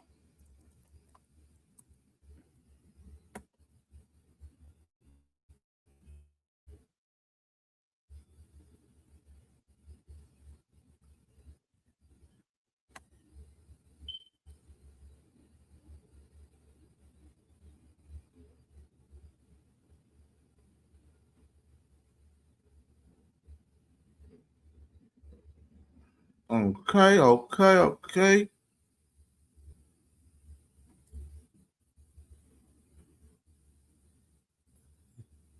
right. All right, we got it. What is that? While we speaking about Rolly and T.O. So I'm not seeing. I had to go back. I was looking. I seen this before, but then I had to go back and watch it. Then I'm like, And this makes me think on this fight, bro. This is why I fight. Looking at this, we gonna see. This fight is gonna be some shit. All right. Let me go ahead and share the Scrizzy real quick.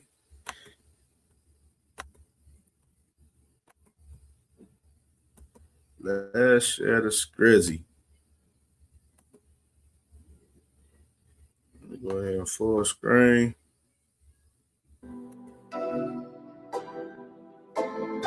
You gonna roll and come out one shot. And you go beautiful, you know, and then bring it up, you know. That's all. Hands up around, yeah. You go to the hands. Cover it up. Cover it up. There you go. And then put some behind it. One shot, still make sense. It's good, you know, the action. You got it. Good job. You got it good.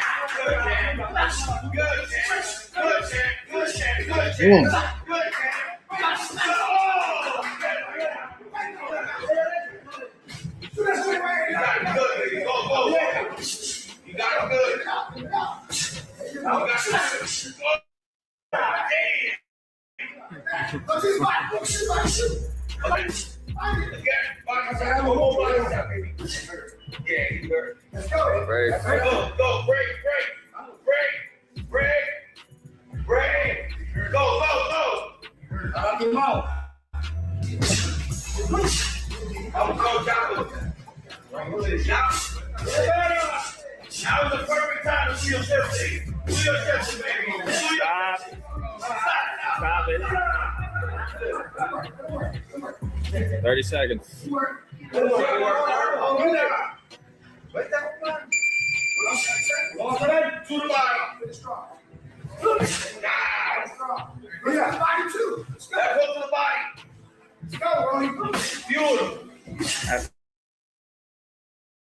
That's it.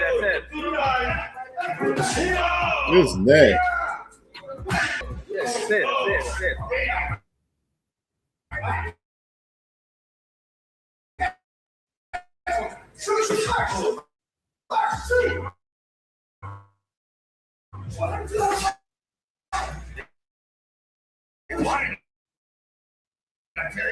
Good work.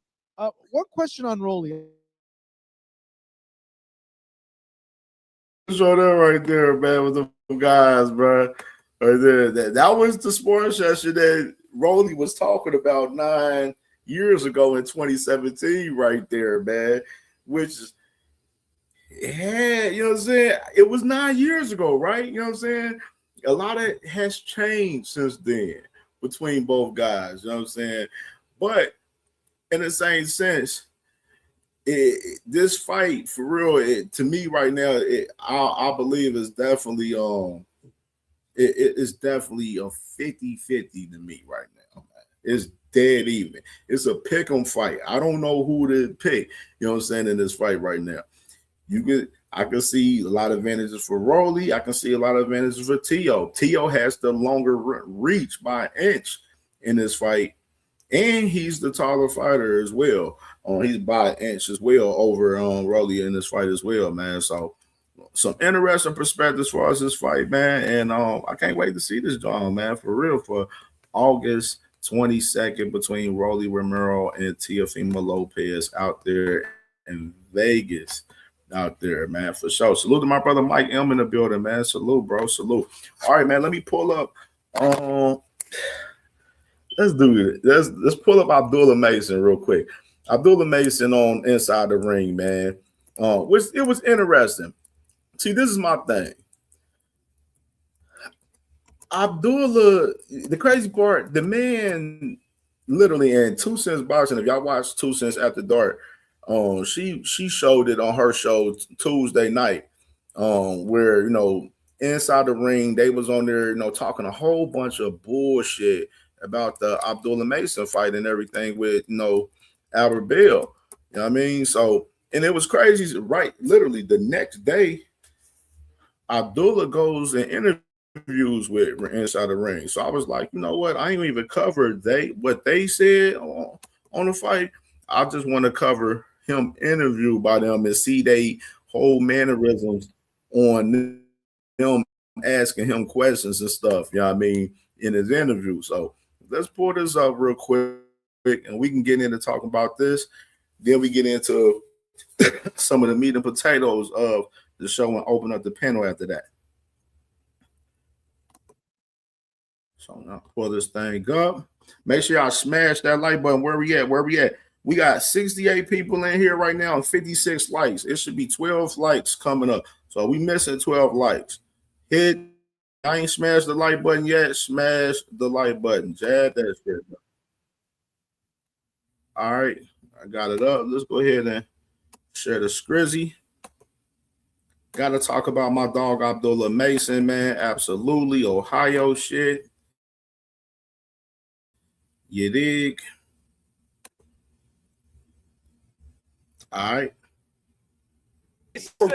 Abdullah, welcome back to the show. Congratulations on an exciting last round stoppage win in your hometown on cable network TV, by the way.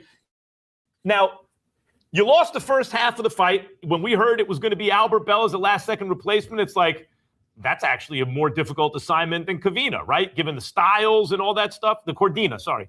Given the styles and all that stuff. Heading into the 12th, did you think you needed to stop him to win?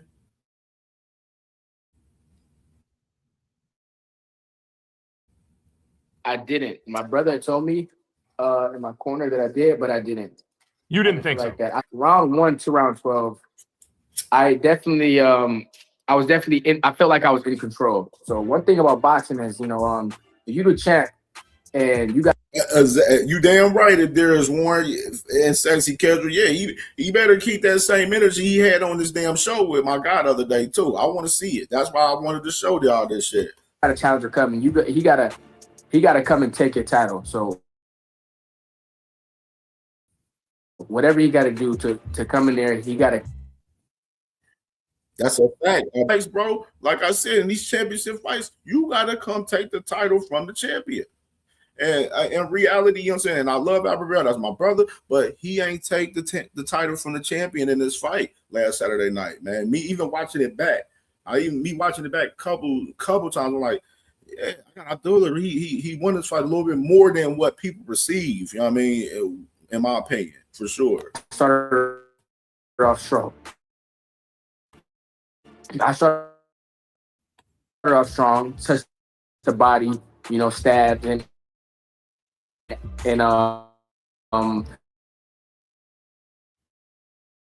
to have to get away. Tax EB music. Boo's shoulders had to take it from a champion a couple weeks ago. Tax that he was throwing, but a lot of those were deflected. I don't got no problem with shooting around those rights, but I definitely have a lot of respect for Albert and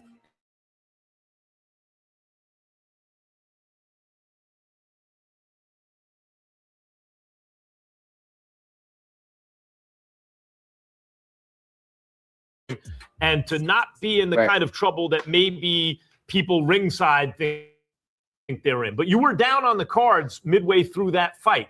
Do you think you need to adjust anything in your style so that you're not down on the cards in that kind of fight? Or are you the kind of fighter that's like, no, sometimes I'll be down early in the fight, but I'll come back to win? I mean, I feel like it was all a great game plan, a great setup. I definitely wanted to make sure I outpoint him in this fight. And I did, going into the 12, I was up in a fight. And I felt pretty comfortable knowing that, I did what I had to do. I was touching that body, stabbing him. And that's kind of how I did, how I wanted the fight to go. I definitely wanted to break him down before anything. But, go ahead, get a package. Yeah, Abdullah, congratulations on a successful first title defense. And look, you live what you say. Appetite for smoke. You actually do want it every time out. No one wanted to fight Sam Noakes. You take a tough guy in Albert Bell on short notice. 2 entertaining fights. And I will say, I thought the unofficial scoring was a little unfair to you on the broadcast. I had you up 6-5 going into the 12th round. For you, we were talking earlier in the show. We love the idea, at least I do, of a matchup between you and Andy Cruz. It is obviously more. And I want to stop the pressures too. Notice with that question with Max asked, Abdullah totally stood on the square and answered it like, shit, I didn't feel like I was down. I felt like I was up in the fucking fight. You know what I mean? Like, you know what I'm saying? And Max, he shut his dumb ass up. Stupid. And he couldn't even challenge that shit after that. You know what I'm saying? Because he a fucking dickhead. High out there, but it feels like at 22 years old, you're just scratching the surface. For sure. Man, I'm ready for whoever's next. I definitely got to talk to the team and see what comes next. But whatever name is mentioned, I'm open to fighting. So, whoever y'all want to see me fight, y'all can throw some names out there. I'll be open to fighting them for sure. But first things first is, make sure that it's going to be realistic. Make sure there can be a fight that is going to be made. And I'll be open to anybody. Champ, great performance. Man, you had the whole Cleveland on fire for 4th of July, so I appreciate that. I just want to talk about these last 2 fights. We spent the whole hour talking about it, and you showed a lot more dog. It looked like you really want to get Bell out there, and you didn't see you box more because that pocket. Into a fight where I feel like, I'll be comfortable boxing, and that's going there, start off strong, touching a body, and that's what I did. And there was nothing that these dumb motherfuckers don't know shit about boxing at all, bro. They truly don't, bro. Like, what did we say about Abdullah in this fight with Albert Bell? We said that he was going to have to attack the body and break Albert Bell down in this fight to get him out of there and be successful in this fight. And they acting like they're oblivious to this shit. That's part of boxing. What the fuck are we talking about, bro? Like this is why I don't watch Inside the Ring. Like Shady McCoy, you should be talking football. You should not be talking boxing. I talk football better than him too. You know what I'm saying? I talk football better than a lot of niggas too. I'm just saying in general. As far as this shit right here, Shady McCoy should not be talking boxing, bro. And it shouldn't be a fucking show with Max Kellerman, goofy ass, and fucking dumbass Mike Cappinger in this bitch. Like, this shit's stupid, bro. Like, this is why I don't watch these guys. I felt there was a they threat don't know nothing about that I had to, get away from. And I ended up, stopping him in the 12. I'm going to face him, and I'm willing to prove that I'll come out the better man at night. Congratulations, champ. After the fight, Crawford he asked you in sparring, what was it that you did? He said in sparring, right? Did he do anything different, and did you approach the fight differently? Obviously, you said that you did approach the fight differently by applying that pressure. Was that something you envisioned, that you knew eventually you could break them down? They're used to sparring each other. Yeah. And Crawford had said, did you switch up? Nobody need Max to co-sign that shit with his whole ass. The fuck? You said you did switch up. Did you just know? Because you was almost fighting like you just knew you was gonna break him down. Like you were super confident. So what was it that you see? For sure. What was it that you saw on sparring that you was like, oh, I'm gonna make this adjustment in the fight and I'll break them down? And that anybody I step in the ring with, I'll be able to make the proper adjustments to come out on top, whether that's, from offense or defense or counter punching or being first.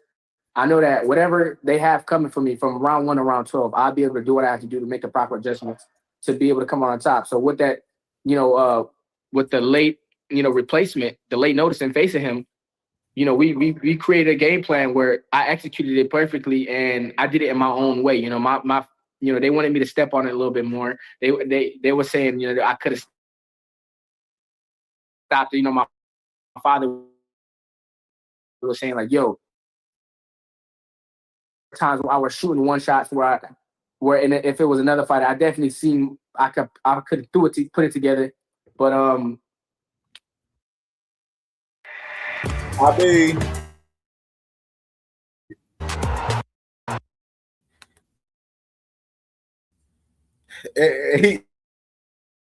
he ain't telling no lie, bro. That the man Abdullah was pulling a couple of punches on him a little bit, you know what I'm saying, early on at time.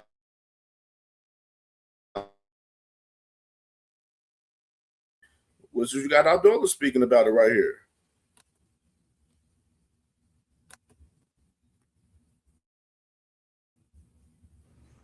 I was comfortable in there. So you're now coming off back-to-back fights. So as prospects do. Now Sam Noakes and Albert Bell in consecutive fights. These are long, drawn-out, tough fights where you've been in exchanges, where you've taken shots and all that stuff. And the question really I have, and we've been talking about on this show so far, although we haven't phrased it like this, I'll ask you. You could say, hey, I'm Abdullah May. But how would you describe your style? Like he wants. I dialed into my corner a little bit more, and that's what I did. I just turned it up a notch. I started touching the body. And in the 12th round, I was like, yo, y'all need me to stop him because I can and I will. So they was like, man, go ahead, man. Get out there and do your thing. I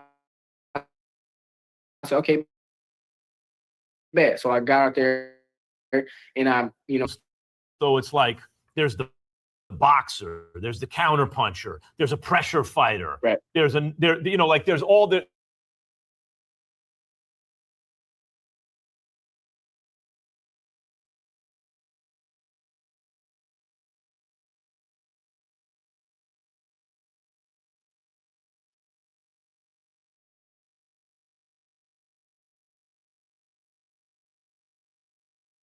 describe your style. It doesn't seem to me like you're a careful outboxer or a counterpuncher. It seems like you're more of a pressure fighter. It's like, how would you describe it? I would describe my style as a style that's gonna make boxing great again. Okay, we love that, right? Great fucking answer. Great fucking answer. Great fucking answer. That's the best answer you can fucking answer right there. The style that's making boxing great again. The style that's bringing fans to the stands, that's being exciting. The style that he has to win to fight, which is the style that he fought with Albert Bell. He had to fight to win. Yes. Can he box some more on the outside and stuff? Yes, he can. But at the same time, he's exciting. And that's why we have a lot of people, sold out crowd in Ohio watching him. That's why Abdullah Mason's going to be back in Cleveland later this year, cooking another motherfucker. And we're going to be watching him in Cleveland later on this year. And there's going to be thousands and thousands of people watching him later this year. But I'm actually asking for specifics here. You're saying that you could. Yeah, I know. You're gonna do. Yeah, no, for sure. I like to let my hands go and put it together, and I like to I like to look good when I'm doing it. So whatever my opponent got coming, I like to make sure that I neutralize that, you know, in whatever way. And in the end, I'll definitely be able to have enough coming for him to where he won't be able to withstand it. Or if he does, you know, it'll look better on my end. And I make it, you know, a clean, sharp, you know, good night. So you're interested in offense, right? Like some guys, I could point to a guy like Purnell. I point to him almost every show.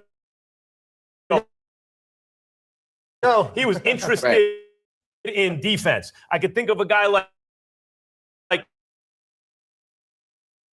Sugar Shane Mosley was interested in offense. What are you? I'm definitely up so far? I'm definitely so defense. You have to stay on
All right, we back, y'all.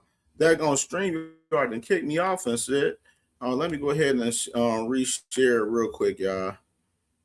We back. I ain't noticed that I got kicked off for a second. That's crazy, boy.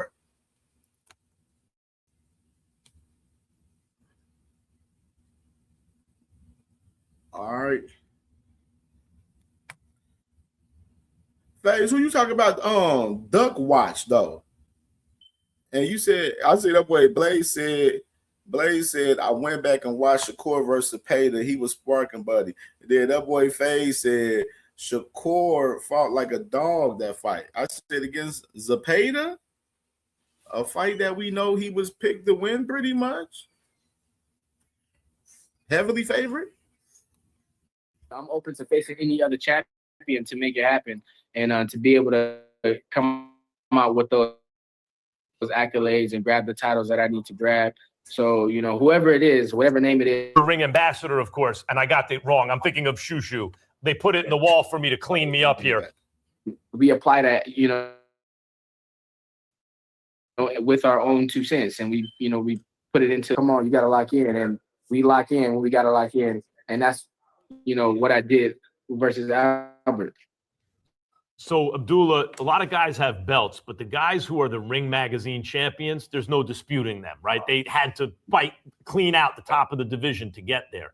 You are now in the new Ring Magazine rankings based on the win against Albert Bell, number 2 in the division.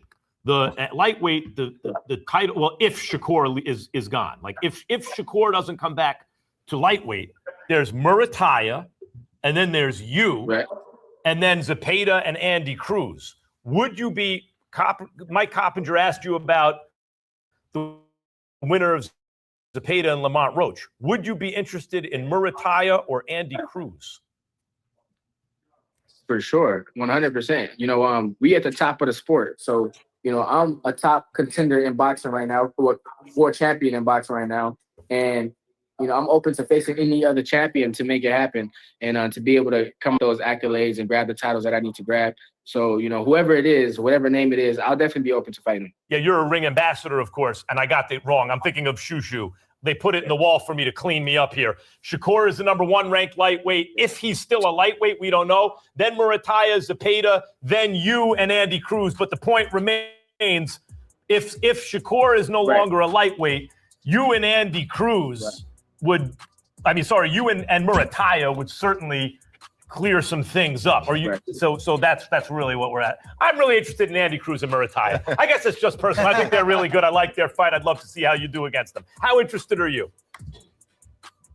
Man, I'm very interested. I'm very interested. You know, in boxing, you gotta prove that you know the best in the sport. So that's what I'm open to doing. I'm open to proving that, and whoever I step in the ring with, I'm definitely open to, you know, making it happen. Did you see the rankings though? Did you see the rankings, champ? How does Zapata lose? Yeah, I seen the rankings. Yeah, man, that shit is nasty work. Salute to my brother, 2 Sizzle in the building, man. And I see you over there, Teach, with your little stupid ass comment. You know what I'm saying? And you know, motherfuckers gonna pay for that comment too, right? You ain't see it? Well, they had Zapata 3 or 4. Yeah, I seen that. I peeped that. I peeped that a while back though. Because that shit capped in a motherfucker, boy. Help me out, because, you know, on this show, they say, I don't know anything about boxing.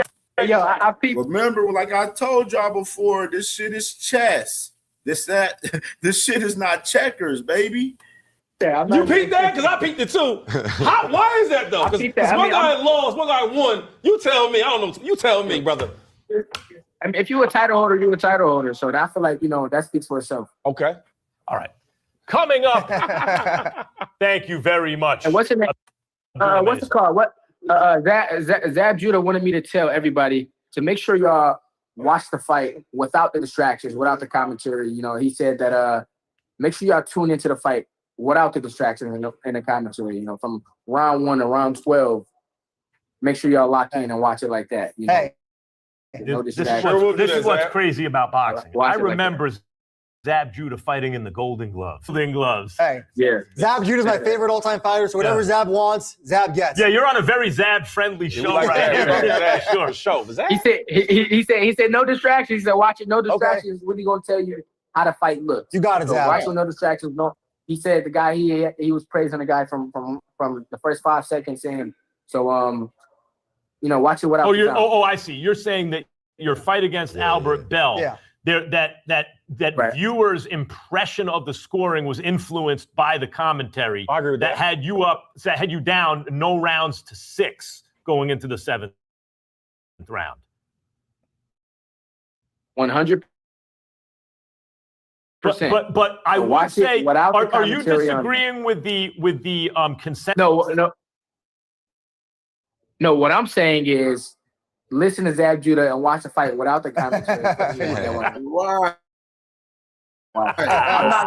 I'm not disagreeing or agreeing with anybody on it. Everybody got their own take. It's boxing, so part better. That he's stepping right and stepping Abdullah, left. is Zab right there? Is Zab right there? No, he's not right here. No, he's not there. He jumped on the mic. All right. Hey, Abdullah, thank you for joining us once again. Yeah. And we hope you come back soon. Yes, sir. Absolutely. For sure, man. You know what I mean? The fuck? What is he talking about? You know what I mean? That boy, Abdullah, and y'all say y'all want Abdullah talking about, he popping it, man. You know what I mean? Telling that man, watch the none of you dudes about that shit or none of that, man. You know what I mean? It is what it is. You know what I'm saying? I won the fight. I move on. Anybody else want smoke, they can get it. You know what I'm saying? Because we got an appetite for motherfucking smoke. And Abdullah Mason, man, right now, like I said earlier in the show, man, as far as pertaining to him, yes, they asked him about, the other champions, as far as Muratalla. Then you got the, fight with Muratalla and Kasaciel coming up August 1st, along with Williams Zepeda and Lamont Roach. It was for the WBC. Then, of course, as far as the other strap, you got Kid Austin, man, and Lucas Body. They're going to be fighting for that other strap, man, coming up in late August as well, man.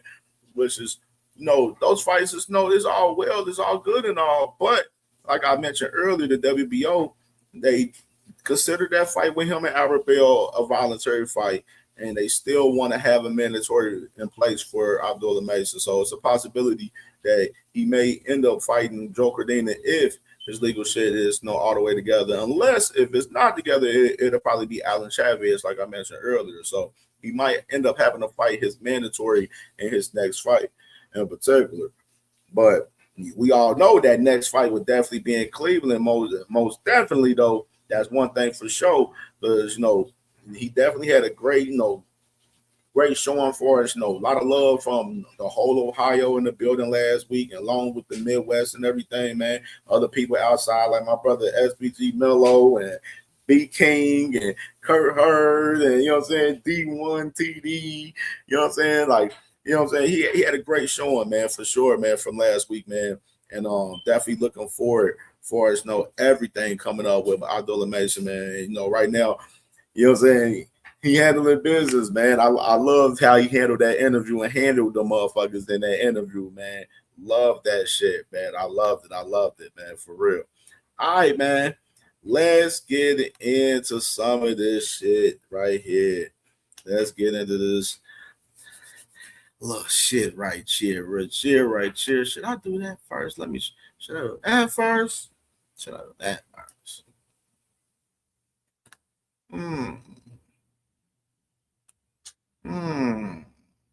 Let's do that. All right, let's do that.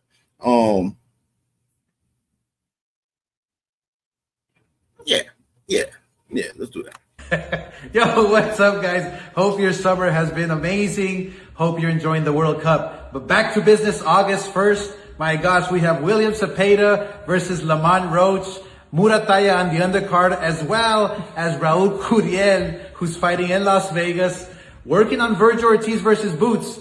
Vergil Ortiz wants the fight. Let's make that happen. It all depends on Boots. Working on Ryan Garcia versus Ben. I just got the memo today. So that's the fight that everybody wants to see. So I'm going to make it happen for you guys. Also, Kid Austin versus Badi, fighting for the full world title because Gervonta Davis is on recess, champion on recess, and also Oscar Collazo versus Ricardo Sandoval. Oscar moving 2 weight classes to fight for Ricardo's belts that he owns. Let's go. The summer is looking great.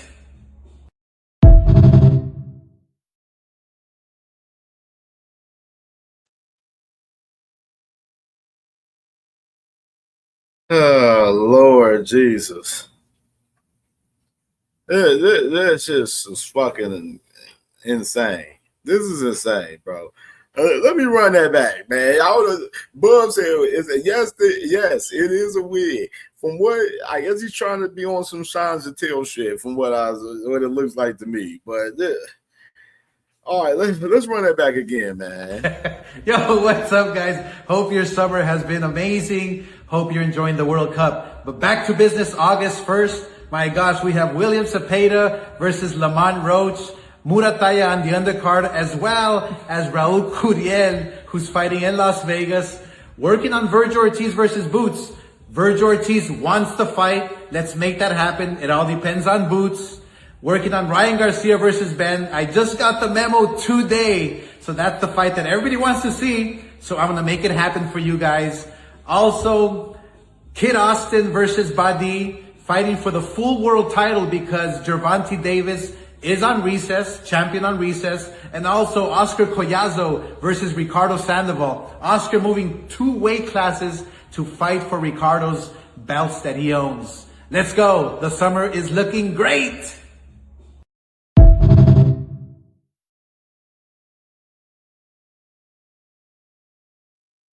Oh, Lord, Oscar, man. The whole wig is nasty word from Oscar for one. Just to start off right there. Just to start off.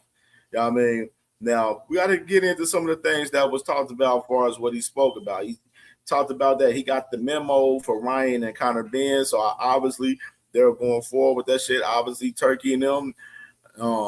Ring Magazine, I think, which I told y'all that fight was going to be a Ring Magazine fight. And, you know what I'm saying? That fight for Zuffa wasn't going to be on Paramount, you know what I'm saying, in particular. Ring Magazine in particular for those 2 guys, Conor Ben and Ryan Garcia in particular. And, of course, he mentioned, like I mentioned, Lucas Body, Kid Austin, August, from what I'm hearing, late August, as far as those 2 guys in particular, you know what I'm saying, for the WBA. And mentions Vergil Ortiz, talking about, Vergil Ortiz is, signed off, ready to go as far as the fight with, Boots and stuff. Like, this is my thing. And then I even seen this too from, Rick Mirjan, with his goofy ass talking about, pending Dazn making some decisions. This could be done in 48 to 72 hours, and talking about Vergil. He trying to say that Vergil signed off on his end as well. Like, this is my thing. What? Hold on. Drop the video, man. Slogan 1, salute, bro. Drop the video, man. This is why this shit is so fucking goofy right here. You know what I'm saying? And listen to, towards the end of this clip, listen to what Bozy says at the end of this clip right here, man. Slogan 1, salute, brother, salute. Yazir, salute to my dog Yazir, man. They're 10 of them in the building, man. Question, Chant. Yo, who you want, man? I want Fundora. Bring on that tall. What is it? Tall tower, whatever. Tall Inferno. We're gonna chop him down easy. So there y'all have it, man. This is the exclusive video from Pedro. The first time this young man has said who he want, and he putting it on the record, and Pedro bringing it to you. He want the Tower Inferno. Yeah. You can't get him. Fundora. We want Josh next. See, now we getting the inside school. We calling motherfuckers out. So I don't want to hear no more shit from nobody. He's putting it on the record, and it's going to be shown. And not only that, on the he's podcast. coming back when he could afford Boots. They had a game plan. That's why they didn't want to fight Boots at that time. Yo, Now so they my gotta- producer and my lady was sitting at the whole time. She thought it was a smoke screen. I'm like, wow. All that shit was fake. They act like they was going through some shit. Him and Delaware and all that. All that shit was fake, man. It's fake. There you have it, baby. It's going to fuck down once again. 2 times. It's just starting. We're going up to 160 and 68. Yes. All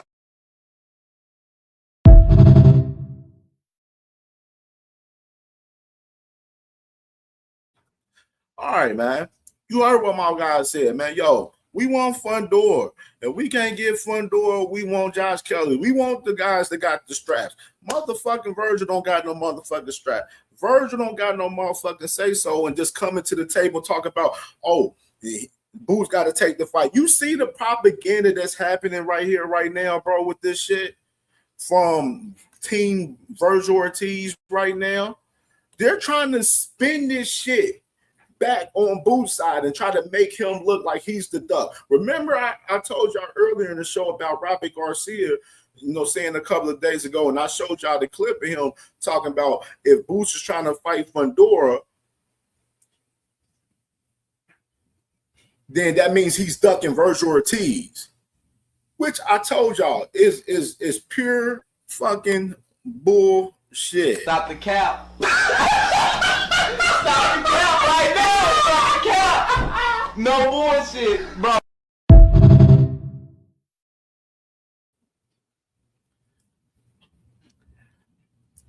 Why would Boots Ennis be ducking Virgil Ortiz if he's trying to fight Fundora, a fucking champion, a guy that holds the WBC belt, a guy that Virgil Ortiz, in my opinion, should be pushing the fight too. You want to know why I believe that? Because of the fact that Virgil Ortiz is the WBC interim champion at 154. So I'm sitting here trying to wrap my brain around this whole shit, and I'm looking at this whole entire shit with these guys, with Robert Garcia, Rick Mirigen, Virgil Sr., Virgil Jr. Now you got Oscar all in cahoots with the shit back again. You know what I'm saying? Which is, it makes like the whole arbitration bullshit seems totally fugazi as fuck. You know what I'm saying? 100%. You know what I mean? And I know my brother Demon too, since they can contest to that shit for sure. And I'm just looking at this shit. I'm like, you see these motherfuckers trying to spin this shit back on motherfucking Boots Ennis and try to put the pressure on him to take the fight when this man Virgil Ortiz don't hold no cards at the fucking table. He holds no absolute cards at the table, bro. That's the fucking fact of the matter of that shit. Like, all of this shit, what? Y'all didn't want to fight. Y'all wanted to see Boots Ennis fight Xander Zayas and get the straps from him and see how he look. And now y'all getting encouraged by seeing what happened in the third round and y'all believe y'all can do something now? Miss me with the bullshit. What did y'all do at the table the last time when we was at the table a few months ago? Y'all was bullshitting.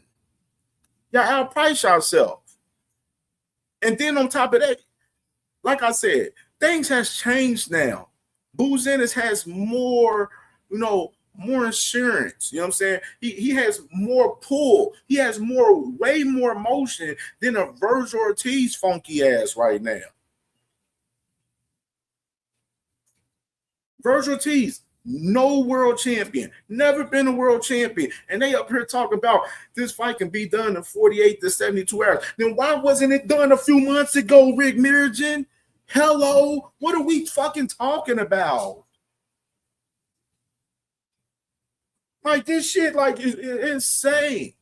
And this shows you with boxing scene, with this whole, like I'm looking at like boxing scene for as Lance Pugmire, you know what I'm saying? Which he's great at what he does as far as, being a journalist and shit, but he has some real live round shit going on with him right now as a journalist, including with the whole scene with boxing scene. You got Chris Algieri, motherfucking dumbass Paula Malignaggi and these guys on here. Robert Garcia on the scene, out here trying to push these narratives about guys ducking and pushing guys, oh, they want to fight this guy. You're seeing total propaganda with them. And I'm looking at boxing scene like, this is not the boxing scene that we grew up accustomed to. This ain't the same guys. Like, and we've been talking about how My guy Matt Brown from Brunch Boxing, and my guy Abraham Gonzalez, man, from Fights ATW, man. You know what I'm saying? Like my guys, like they'll tell you about it. Like Matt Brown had a great piece on an article that he written talking about boxing scene and some of these other journalists, using AI for content for us writing pieces in boxing now. Boxing scene cutting a lot of guys. And they're what's the name? Cutting a lot of guys. Boxing scene cutting a lot of guys in boxing scene for us, under that staple for us, journalists and stuff. You know what I mean? And I'm not saying Lance Pugmire is not valid anymore, Dang. I'm not saying that. I'm saying you see some of the biased propaganda from boxing scene. That's what I'm talking about. You know what I mean? It's not the same. They're valid for us putting certain information out, but we're looking at how the podcast is lined up and all of this shit, what they're doing with guys like Chris Algieri and Popcorn. We know these guys are fucking guys that try to push crazy propagandas on the scene. Now, Lance Pugmire, per se, has some biasness to some states to what he does, but it's a part of the job for us boxing scene in general right now, because that's what we've been seeing from them. I spoke about it on CamJNetwork. The boxing scene been looking iffy on a lot of shit. And with this particular story, for us, this shit, what they're trying to push now, where they're trying to make it look like Boots is ducking Virgil Ortiz right now, that fucking AK is fucking nasty work. We can't sit here and deny this shit. This is nasty work. They push. I don't see boxing scene going there hollering at Bozy Ennis or Boots Ennis and trying to do an interview with them. Why ain't they trying to get their side of things? Y'all better read the room. Y'all better read the room, real shit. And like I said, Virgil Ortiz don't hold no pieces at the motherfucking puzzles for us this fucking fight. He don't gotta fight you next, fucking Virgil. Go fight your fucking tune up. If he get the chance to fucking fight Fundora, yes, everybody, we're gonna be pushing for Boots Ennis to fight Fundora instead of you. We don't give a fuck about you. We know what fucking how that fight is gonna go. You know what I mean? Fundora a big fight because he got a belt and he's 6'5" or 6'6" or something like that. That's something that everybody gonna want to go see that. Like they want to see how I match up against that. To be honest, everybody knew how me and Ortiz gonna go for sure. Like it's like I don't really, you know what I'm saying? I don't really gotta say too much. Like we know what you're getting out of Ortiz. Like so the challenge of the taller guy who happens to be a champion as well might be a little bit more enticing. For sure.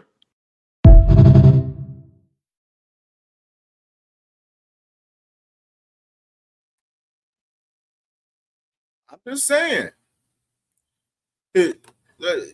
Boots already told us, like, we know how that fucking fight gonna go. We know we gonna beat the shit out of him. It's a more challenge than fighting Sebastian Fundora than even fighting Virgil Ortiz. See, this is what happens when you write checks that your ass can't fucking cash. Will Boots fight a Virgil Ortiz? Hell yeah, we'll fight Virgil Ortiz, but right now we belt chasing. We trying to get Fundora, we trying to get Kelly. And if we can't get both of those guys, we will be gladly to go ahead and kick Virgil Ortiz's ass. But just know if he comes to the table, he better come correct. You can't come with that bullshit talking about, oh, we want 50-50. No, it ain't no 50-50 nothing in this shit no more. That's just dead. It got to come correct this time. Like, I'm sick of these dudes trying to paint these stupid ass narratives.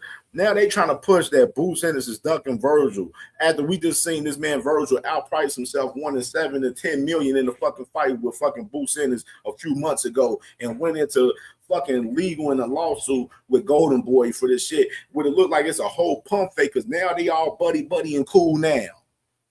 Like, fuck out of here. Miss me with the bullshit, bro. Come on. Niggas is straight. Watch out, man. Yo, this punk motherfucker throwing shit at us, Yo, man. I smell something, man. You smell something? I definitely smell something in my hair. I smell pussy. Yo, he's a pussy, man. Stick his ass.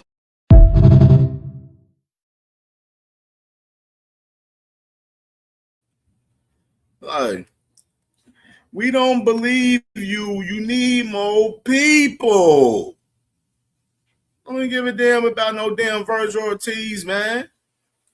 You go figure it out. Y'all come into if we decide to fight, come to the table correct, bro. That's all I gotta say as far as that. All of that shit, we seen y'all duck this fight several times, bro. Seen y'all duck it in 2026 in recent time, man. No one give a fuck about what fucking Virgil Ortiz and Robert Garcia and Virgil Sr. and Rick Mirjan and Oscar, what the fuck they got to say about Boots Ennis in that fight? No, y'all wait till we call y'all. Y'all wait till we put y'all on the clock. Because y'all bullshitted around for several months. We don't got to sit there and go on y'all time. Y'all don't own shit in this shit right now. Y'all don't got shit to really fucking offer, to be honest, but an ass whooping at this point. What the fuck is we talking about? Like, y'all don't, like, Virgil Ortiz ain't got shit to offer but a fucking ass whooping at this fucking point. Dead ass. You know what I mean? Nothing but a motherfucking ass whooping at this motherfucking point. I'm telling you, it's gone. All that plan. Go to research it. It's right here. Open and I'm taking you back there. Go to Snapchat. Yeah, I'm taking you back there too. You got Snapchat? Nigga, and I'm taking you back there. Nigga, I told Bitch you. ass nigga, I'm taking you back there. Nigga, I told you the truth. Nigga, it's not there. I'm taking. I only did Where the that. video went though? Where the video, You nigga? sent it to her? I didn't send it to nobody. Where you sent? Who you sent Yeah, it you to? did, nigga. You recorded.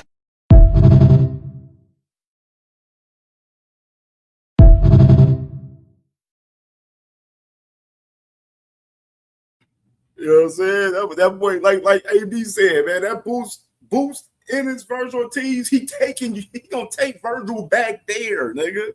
He take that nigga back there. You know what I'm saying? And right, 10 and them. You know what I'm saying? There ain't no evidence as far as anything going on. Motherfucking Eddie Hearn ain't popped outside of nothing, you know what I'm saying? And then, like I said, why won't boxers go ahead and hit up Bozy Ennis and Boots Ennis and talk to their side and see what they think about the Virgil Ortiz fight right now? How about they do that? Hello? Why they want to sit there and pop the little shit? You feel me? And another little thing that caught my interest right here pertaining to Boots right here. Run the clip. Based off of last night and based off of many previous fights, it's very conceivable to believe that both Fondora and Virgil Ortiz can create those moments. And because they're better punchers and more experienced than Xander Zayas. But, you know, it's a lot of firepower and a lot of speed and a lot of everything coming your way with Jaron Ennis. So, you know. Based off of last night and based off of many previous fights, it's very conceivable to believe that both Fondora and Virgil Ortiz can create those moments. For sure.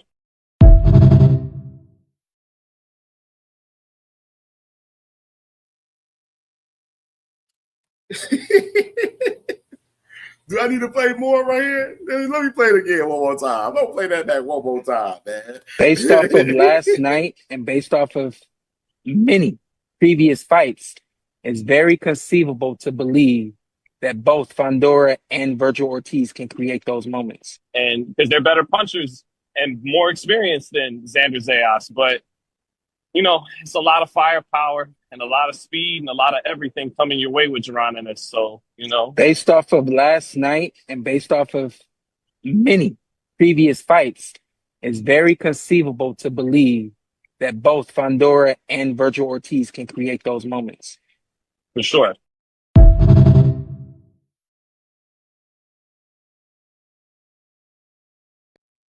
Man, I don't know what it is with Sean Porter and Boots, man. I don't know what it is, man. But I mean, yes, can Boots, can a Fondora and Virgil have moments against a Boots Ennis? Yeah, they can possibly have moments.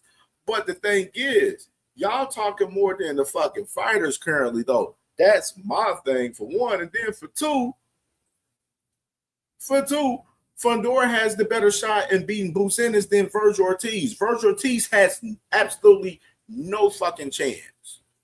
No fucking chance. And I'm saying that right now. Y'all know how I feel. I feel like Boots, he gonna beat the shit out of Virgil Ortiz worse than Xander Zayed. He gonna get that man out of there in 5, probably, in my opinion.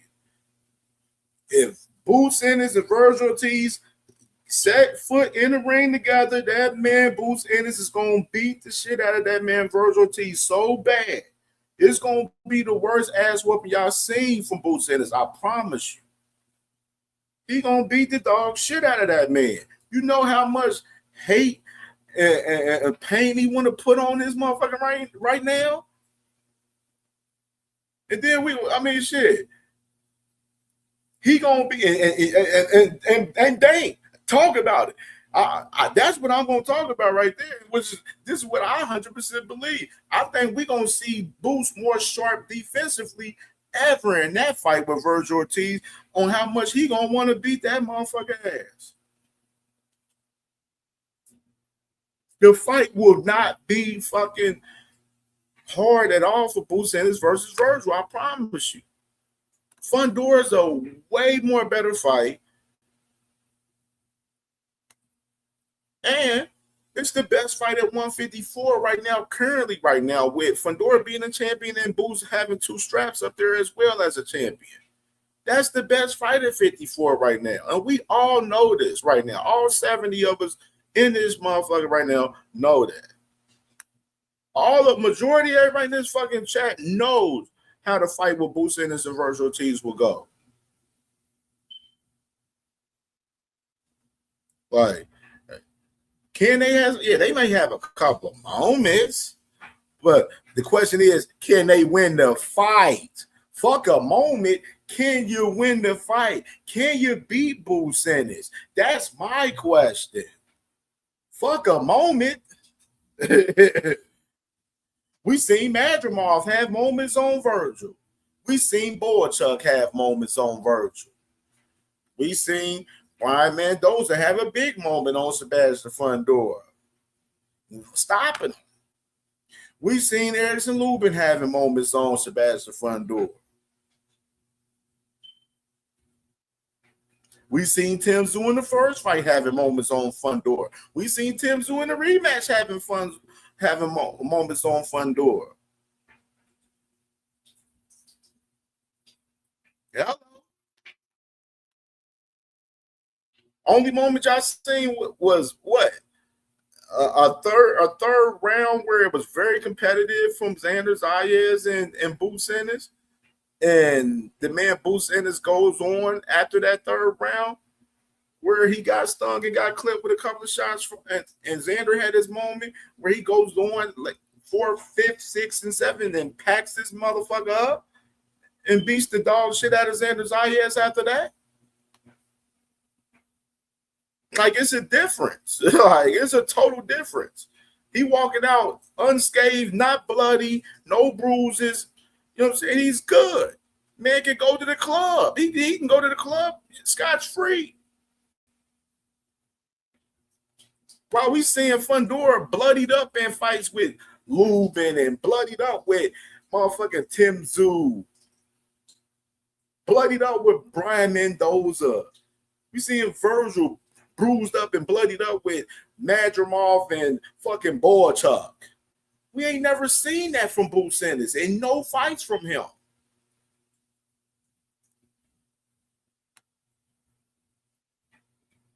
Like, I don't know what we see. This is why I'm saying I don't know what some of y'all be seeing in the game, bro, for some of these fights and some of these fighters on what be going on. But this shit nasty work. Nasty fucking work.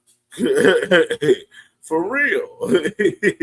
For real, man. Just to see this shit in AK, man. I'll be looking at some of y'all guys out there talking points and seeing what y'all be talking about out there. And I just be like, what are you like? I literally, and I said this in my community post last night. Y'all guys literally, I'm watching y'all guys. Y'all literally are getting y'all talking points from Rick Glazer, Tim Bradley, Max Kellerman, And these talking points are getting obliterated. It's been getting obliterated for years, but they're even more coming full circle and getting obliterated now. And that's real shit, bro.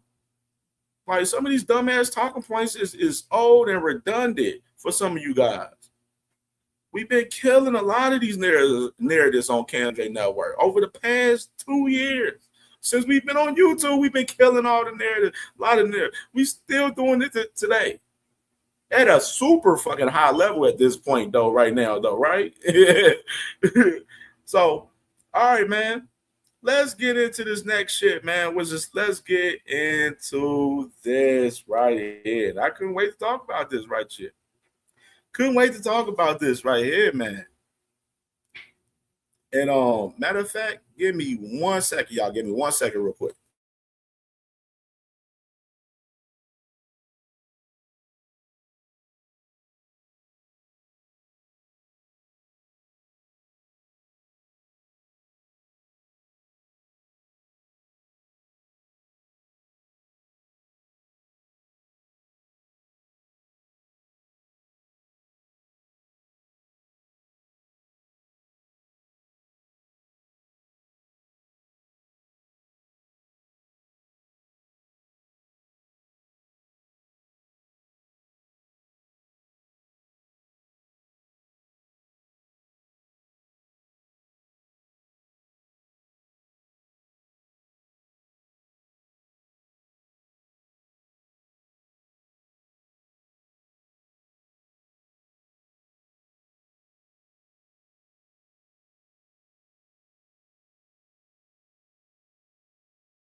All right, I'm back, y'all.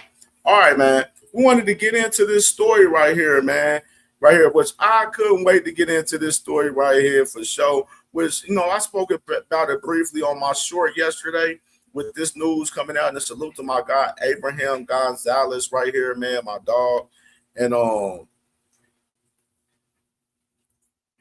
right here, he made a report yesterday on X, pretty much letting us know that Shakur Foster, WBC 130-pound champion, is in early discussions with the IBF and WBO champion, Emmanuel Navarrete, in a unification for later this year right here. Now, this is what I'm talking about right here. This is big business right here. I love this. And this is a fight that we've been talking about on this channel. Like, yo, Shocky, if you can't get Shakur Stevenson, go get the Emmanuel Navarrete. Go get that unification that you long been wanting for a long time, right? And it looked like it may be possibly on the arrival, man. I'm excited about this for sure, man. This is great news right here. And Shakur Foster, he's right now. I seen my brother. Salute to my brother Kenneth Bohiri, man. He made a tweet and I reposted it. That man is Shakur Foster, man. He trying to go after fighter of the year right now, man, with the Ray Ford. And then right here with this fight with Emmanuel Navarrete, if he was to fight Emmanuel Navarrete and get the win over Emmanuel Navarrete in this fight right here, man, bro, this would be huge right here. This would be huge, and that definitely he'll be 3 belts, unified up there at 130 if he was to beat Emmanuel Navarrete. And that's, this is a fight that has some history where Foster been trying to get Navarrete in the ring. And, Navarrete, they've been, taking other fights in the process and stuff and everything. But now with these guys come to the table now, it's great timing because Emmanuel Navarrete, he's available right now. He's very available. You know what I mean? Like, he's not, his mandatory is Charlie Suarez, which I talked about him earlier, which you got Charlie Suarez. He's fighting July 18th. You know what I mean? He's fighting July 18th. And it's a possibility after this fight, if he gets past whoever he's fighting July 18th, it's a possibility he may end up fighting Lomachenko, which we did see something with we did see something the other day with Shakur Foster. He had an interview and he spoke about he would love to share the ring with Lomachenko, and he would defend the strap against Lomachenko, which is like I said, the Shakur Foster man ain't dodging no fucking smoke. You know what I'm saying? And if Lomachenko, especially if he has aspirations of going to 130 and fighting up there, then yeah, I mean, of course, a guy like Emmanuel Navarrete and Foster, they're gonna want to take a fight with Lomachenko and have a big money payday in the fight with Lomachenko for sure. You know what I'm saying? And you just looking at it, man, in particular with this fight, bro, got Emmanuel Navarrete 40-2-1, 33 knockouts. Shakur Foster 25-3 with 12 knockouts right here, man. Both these guys on Box Rec 1-2, as far as Box Rec, concerns. But both, top guys in the 130-pound division. The other champion is Anthony Kakashi. He has the WBA. And we don't know what's going on with Anthony Kakashi in particular right now. But right now, these two guys, I love this fight right here. And Shakur, like I said, he ain't sitting here waiting on no Shakur. You know what I'm saying? We're going to go ahead and stay active, and we're going to get to the fucking business, man. Salute to my brother Curtis Robinson, man. Salute, brother. Salute, salute. So that's just what it is as far as that, man, for sure. And we got these guys getting it crazy, man. It's going to be crazy coming up. And I'm definitely waiting for these guys to definitely, get it cracking, man. Get it cracking, man, coming up later on this year, man. And which is leads me to sit here and talk about it. Y'all remember, man. There was a whole little rumor out there, you know what I'm saying, about possibly, Shakur, Shakur, and talks and everything. But obviously, since we see this, and we showed an interview the other day with a Shakur Foster the other day, we showed the interview where he said that he hasn't heard anything from Shakur. And it leads me to literally sit here and think, what is going on with Shakur Stevenson right now, by the way?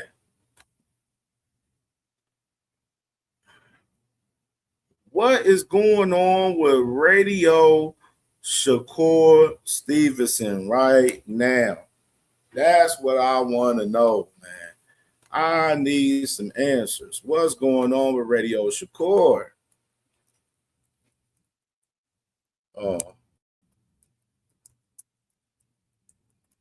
What's going on with Shakur? That's what I'm trying to figure out right now.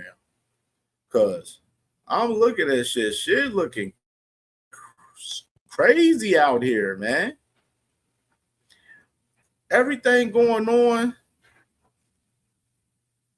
it has me thinking that this man Shakur is definitely headed to Zuffa boxing, man. Because I'm sitting here trying to sit here and think, like, what is truly the move? What's truly the move?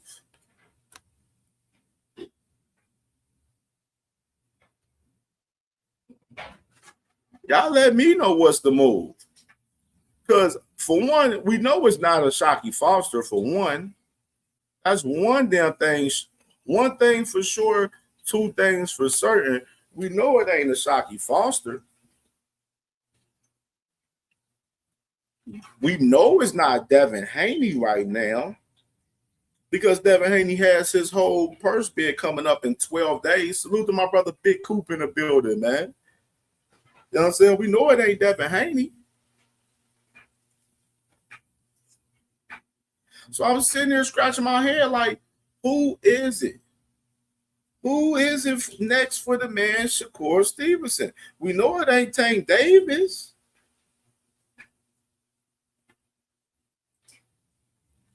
We damn sure it ain't Tank Davis.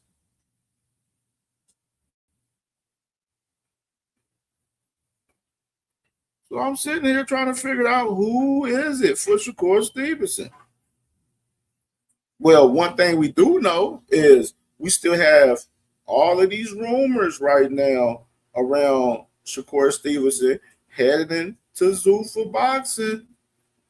That's one thing that we do know right now. And y'all let me know in the chat. Give me some engagement, y'all. Y'all let me know.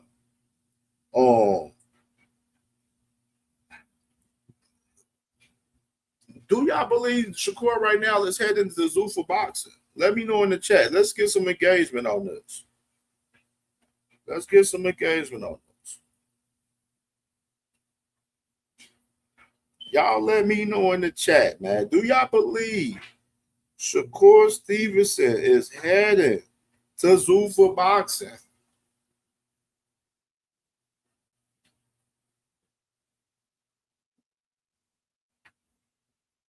Let's get some engagement in the chat, man. On Radio Shakur. Because Radio Shakur right now, he's in a real tough spot as a WBO champion at 140 right now. Crazy part, you would think he'd be trying to push to fight another champion at 140 like Gary Alton Russell, which he did mention that he'd rather fight a guy, Gary Alton Russell, and head of another guy. That was pretty intriguing to me.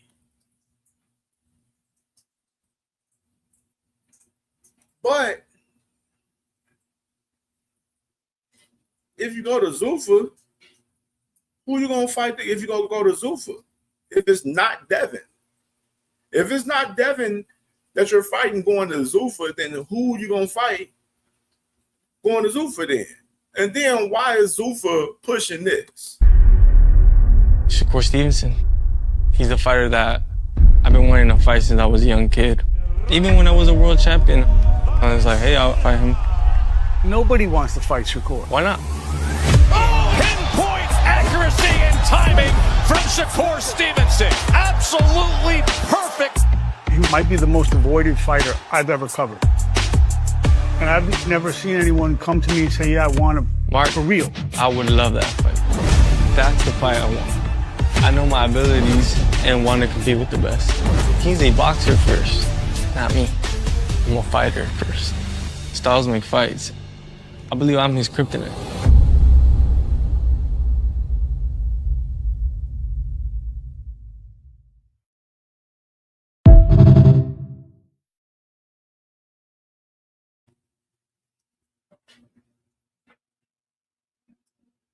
I'm just trying to figure it out. Why is Zuffa boxing? Which is like I asked y'all this the other day. When we literally covered this the other day and covered that for us this video clip. Why is Zuffa boxing pushing a fight with Rayo Valenzuela and Shakur Stevenson? And another thing, why hasn't Zuffa boxing announced Shakur Stevenson heading to Zuffa boxing officially? I'm just trying to figure out. We're going to play it again. Shakur Stevenson. He's a fighter that I've been wanting to fight since I was a young kid. Even when I was a world champion, I was like, hey, I'll fight him. Nobody wants to fight Shakur. Why not? Pinpoint accuracy and timing from Shakur Stevenson. Absolutely perfect. He might be the most avoided fighter I've ever covered. And I've never seen anyone come to me and say, yeah, I want him. Mark, for real. I would love that fight. That's the fight I want. I know my abilities and want to compete with the best. He's a boxer first, not me. I'm a fighter first. Styles make fights. I believe I'm his kryptonite.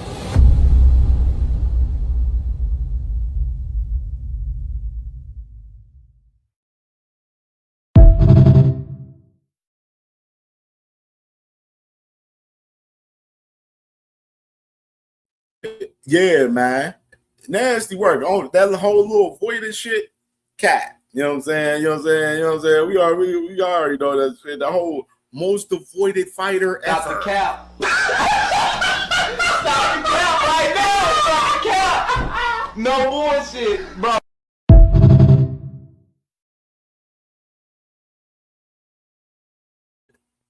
Gotta stop the cap right there, bro.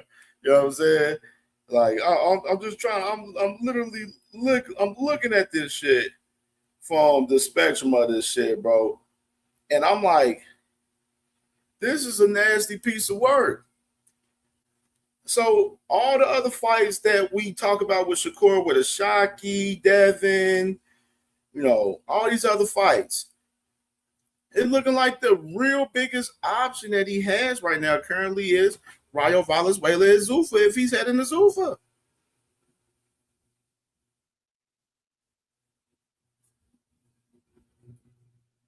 You know what I mean?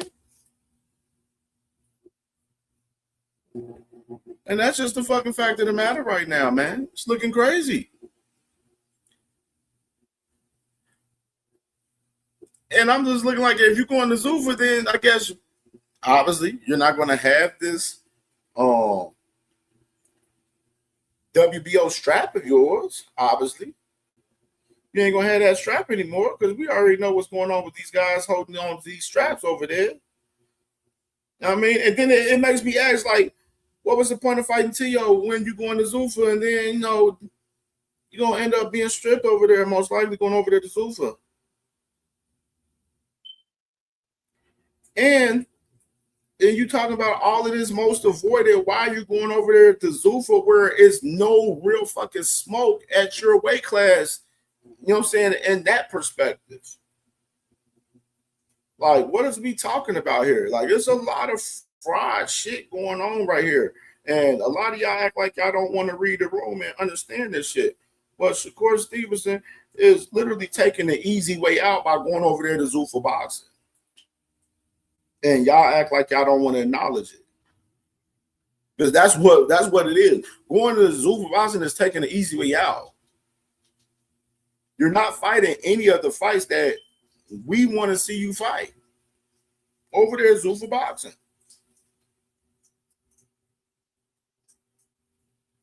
You know what I mean? Like, what are we talking about?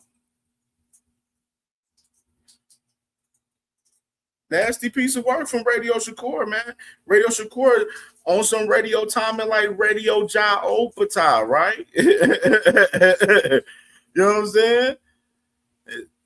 Like, on some Radio Ja Opata shit as well, man. You big dummy. You big dummy. You big dummy. You big cold-blooded dummy. You big dummy. See what you did? Oh, no, you big dummy.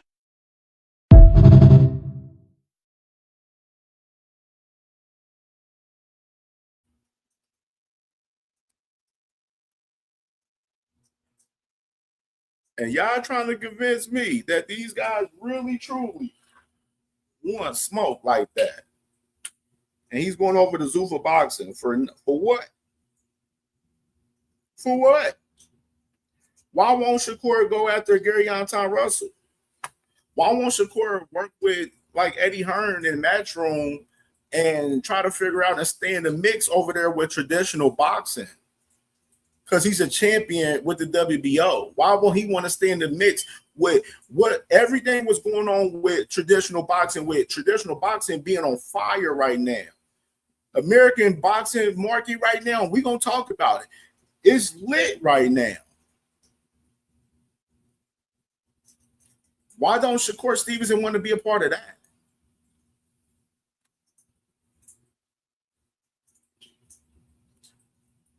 A little quiet from the Shabrittles right now, man. Real little quiet right now, man.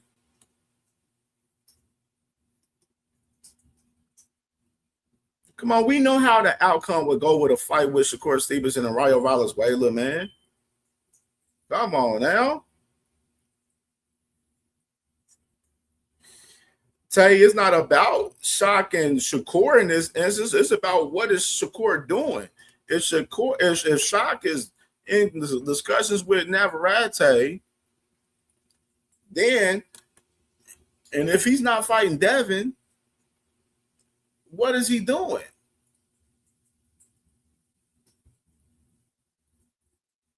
Like, I'm trying to understand what Radio Shakur is doing right now.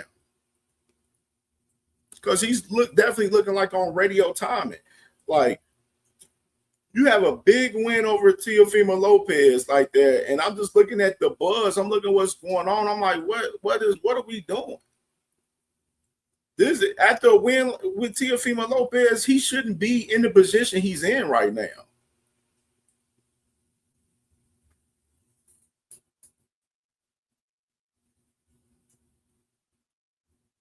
Tay. And a lot of people eyes, he improved himself against the very best. That's the thing, Tay. He does have things to prove. A lot of these guys from this era still have a lot of things to prove, even with the accolades and titles that they've had. That's the fact of the matter. Can't do that, my brother Tay. You know I love you, brother. Can't do that.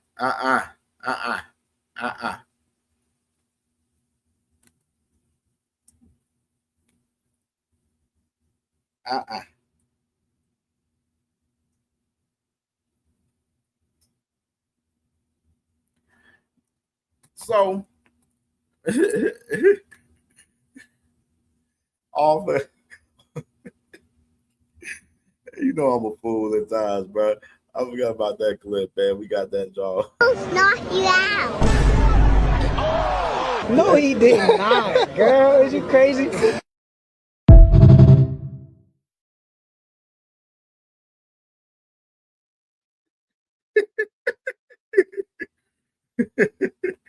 You having fun, man. Salute to my boy Frontline in the building, man. All right, man. So we'll see what's going on with Radio Shakur, man. We'll see what's next, man. You know what I'm saying? Oh, another thing that did bring my eyes on, you know what I'm saying, on some other shit too. Oh.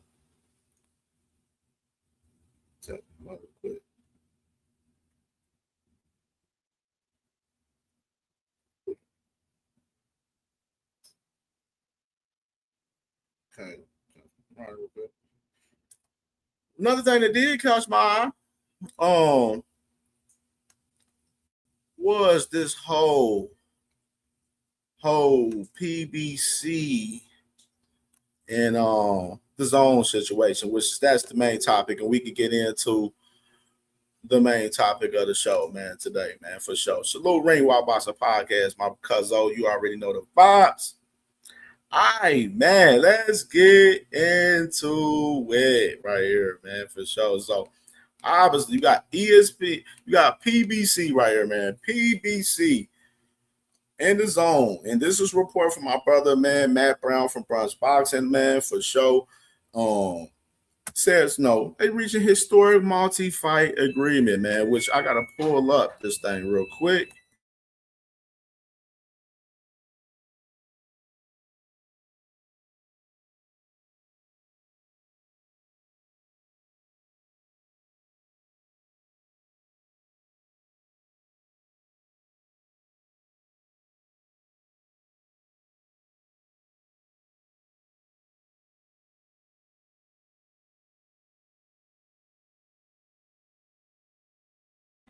All right, pull this thing up real quick with my guys, Brunch Boxing, right here. Let me pull up this piece.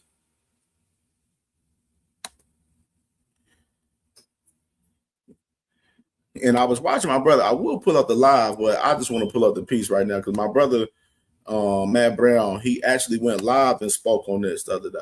So I'm going to pull this thing up and share the scrizzy for the family. And after this topic, we can open up the panel after this. All right. All righty, man. All righty. All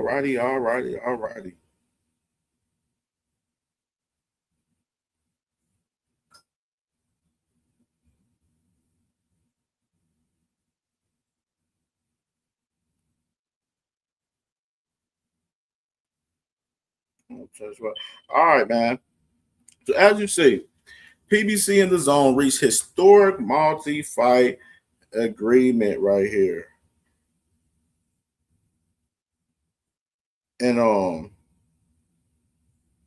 right, bet. Got reading off here. Premier boxing champions in the zone have reached a historic multi-fight output agreement that brings two of the boxing biggest brands together for the remainder of 2026. Sources tell Brunch Boxing. Under the deal, the zone will stream multiple PBC premium events through the end of the year. The zone ultimate subscribers will have access to the events at no additional cost. Each card will also simulcast on Amazon Prime Video. The agreement gives both companies a major advantage. PBC secures a valuable new revenue stream, while the zone strengthens its position by adding some of the most sought after boxing events in the U.S. So one thing I wanted to talk about this right here. This is a win-win for both parties out here. You know what I'm saying? You got PBC pretty much playing chess in this shit. You know, yes, we have our Amazon Prime deal still, but at the same time, yes, we want to work with you guys with the zone as well. And you know, in this process, this is Prime Video helping the zone gain more U.S. subscribers. And y'all got to think about the deal in context with the zone and what I mentioned to y'all with the zone and TNT Sports. That deal is because of the zone is trying to gain more U.S. subscribers.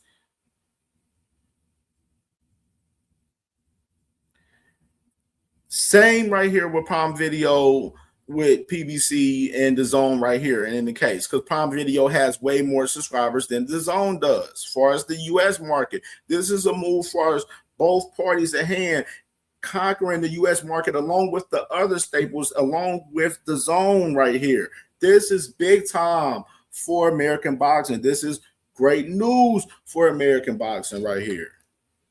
And continuing on. The partnership begins with the July 25th showdown between former unified welterweight champion Errol Spence Jr. and former junior middleweight title holder Tim Tszyu. The zone will also carry the newly announced welterweight title fight between Rolando Romero and Teofimo Lopez, August 22nd. PBC is also expected to stage premium events in September, October, November, December. Those cards will be included as part of the new agreement. One thing I want to talk about this too. Didn't CamJ say that PBC had some shit coming up their sleeves and they had shit in the works weeks ago? Been telling y'all for some weeks. I said, y'all gonna see PBC got some shit in the works. Y'all gonna see when it all play out. And this is this is it right here. And I said, y'all about to see PBC more active. And then it's crazy because I was like, bro, what CamJ says, bro, a lot of shit I've been saying, bro, coming full circle. I told y'all about to see PBC be more active later on this year in 2026. I told y'all this shit. I told y'all. And we're seeing it right here. They're talking about having events from September, which is, we're going to start off. They're having events from August right now, from August to September, October, November, and December right here, which is some of the rumors where already you got Lamont Roach already with Cepeda, Rolly and T.O. right here, which makes me think that fight for real, you might see Lucas Body and Kid Austin end up being on that card. That's a thought right there. That just made me think about it. Lucas Body. We may see Lucas Body and Kid Austin on this August 22nd card. I just thought about that. That's a possibility. That fight might be on that card.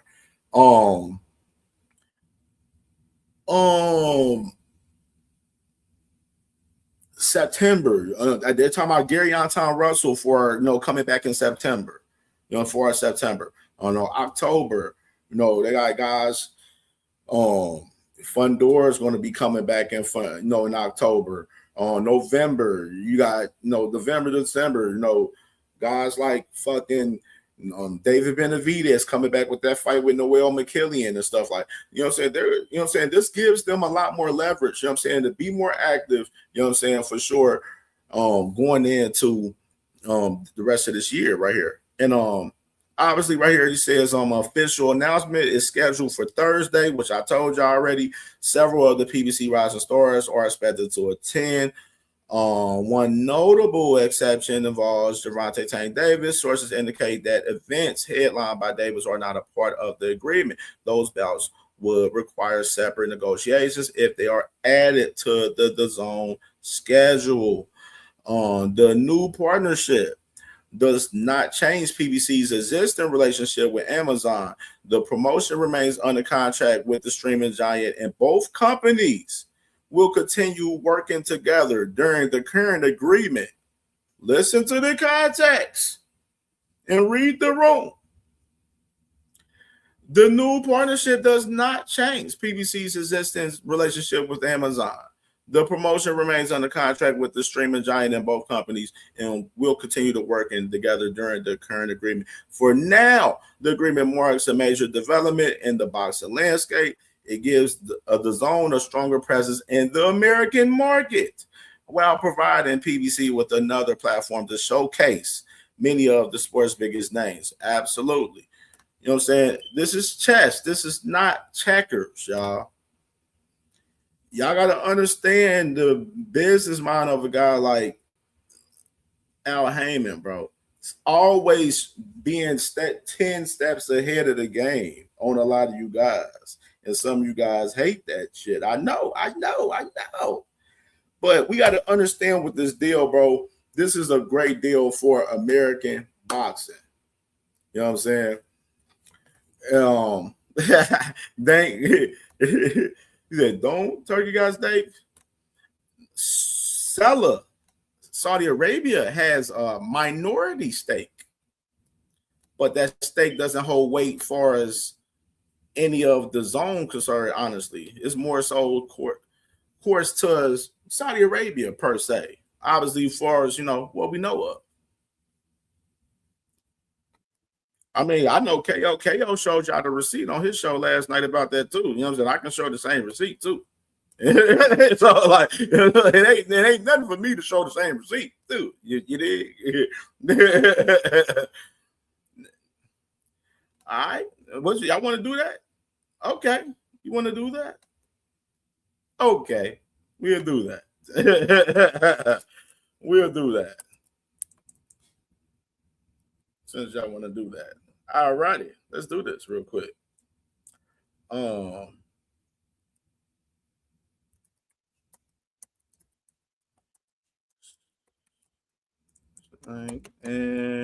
let's go ahead and pull it up then. Yeah.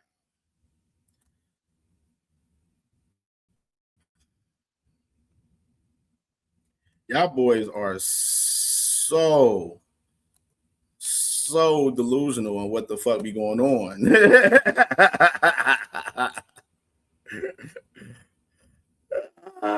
It amazes me of how delusional y'all guys be, bro.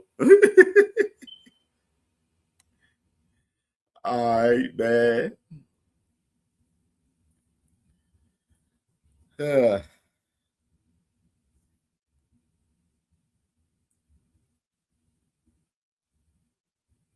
Wait to pull up.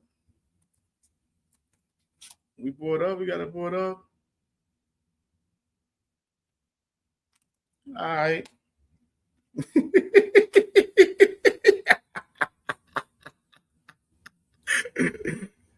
Turkey ain't got no stock, bro, in this shit. Read the whole article. Y'all dudes need to read more, man. You heard my brother Cash Crypto. Y'all need to read more, man.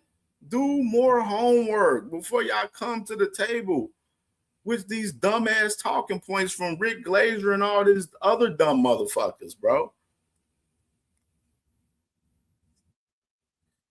Come on, read the room, man. What does this say? The first sentence out the gate. Thirds, sports investment. A leading sports investment company has agreed to acquire, and this is February 25th, and right here, by the way. a minority stake in Dazn, the global leader in sports entertainment. Surge and Dazn are natural partners committed to the unifying power of the sports by making world-class sports rights available globally. Launched in 2023, Surge Sports Investment is mandated to invest in sports to drive international growth while enhancing the sporting ecosystem in Saudi Arabia and the wider Middle East. Surge strategy extends beyond direct investment in sports to include other essential elements of the ecosystem, such as broadcasting, digital platforms, grassroots programs, and fan engagement initiatives to drive audience participation in the long-term growth of the sports industry. Dazn provides Surge with an official streaming and broadcasting partner for both live and on-demand content to showcase the best of Saudi. Read the room right here. See where my cursor's at right here, bro. Read the room. Dazn provides Surge with an official streaming and broadcasting partner for both live and on-demand content to showcase the best of Saudi sport and Saudi-based events to a global audience. Dazn is available in more than 200 markets and is home to the most exciting sports and biggest leagues from around the world. Dazn has transformed the way that fans enjoy sports on a platform that allows them to watch, play, buy, and connect in a frictionless and immersive experience. This transformative deal will support Surge with reimagining how fans in the region can interact with the sports they love in a way that will deliver widespread economic and social returns. As part of this agreement, Surge and Dazn will work closely to establish Dazn MENA, a joint venture that will unlock new broadcasting opportunities for Saudi Arabia's growing sports sector and accelerate fans' access to live and on-demand sports content. The partnership aims to strengthen Saudi Arabia as a leading market for sports investments while capitalizing on the significant growth in the demand for high-quality sports broadcasting right there. You got Danny Townsend, CEO at Surge Sports Investment, says Dazn has established itself as a global sports platform of choice, and this is really an exciting opportunity to build on Dazn's significant successes in recent years by bringing more sports to fans and audiences around the world. Surge supports the leadership of Dazn, and our partnership will accelerate the growth of Dazn and capitalize on the significant growing demand for high-quality sports broadcasting. And you even got the man, Shay Sigiv, right here, CEO of Dazn. Dazn is the only true global entertainment platform dedicated to the sport, which makes us ideally positioned to expand access to sports content globally from Saudi Arabia's growing sports sector as part of the Dazn MENA joint venture with Surge. Dazn is committed to maximizing the reach and accessibility of sports while delivering the best entertainment experience to a global community of passionate fans. This is a milestone partnership for the group, which is bound to transform the sports entertainment landscape in Saudi Arabia and the wider region. So, with that being said, their stake is towards Saudi Arabia. Everything going on with Saudi Arabia. Their stake has nothing to do with Top Rank. It don't got nothing to do with Ring Magazine, with motherfucking Matron. Their stake has nothing to do with motherfucking Queensberry. Their stake has nothing to do with PBC. Their stake has nothing to do with Boxer. Their stake doesn't have nothing to do with Golden Boy. Their stake has all to do with motherfucking Saudi Arabia. In this article right here, And this is a minimum stake of him. Obviously, it's a minority stake, right? But where does Salah have majority stake at right now currently, right? Where does Saudi Arabia have more of their money invested right now? Is more of their money invested into the zone, or is it invested into Zuffa boxing? 10% ain't shit. You can't call shots with no fucking 10% with the zone. That's the fucking fact of the matter. But with 60% at Zuffa, hell yeah, you can call a lot of shots over there with Zuffa.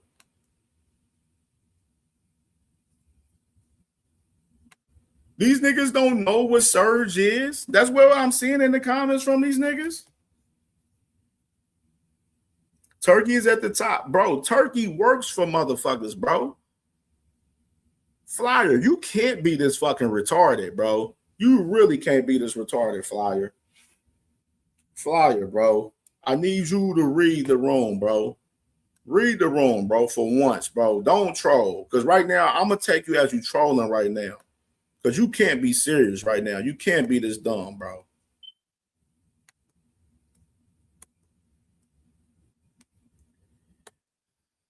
Yeah, man. I'm just saying, bro. Can't call no shots when you up here only had 10%. But, yeah, with your 60% at Zuffa, yeah, you can call all the shots you want over there. Hello. So, like I said, their stake with the zone ain't shit. Doesn't mean shit. Ain't worth shit. And that's finito right there, right?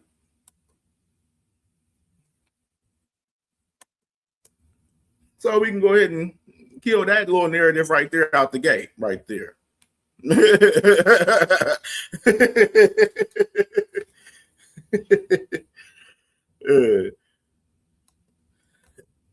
But hold on, let me do this though.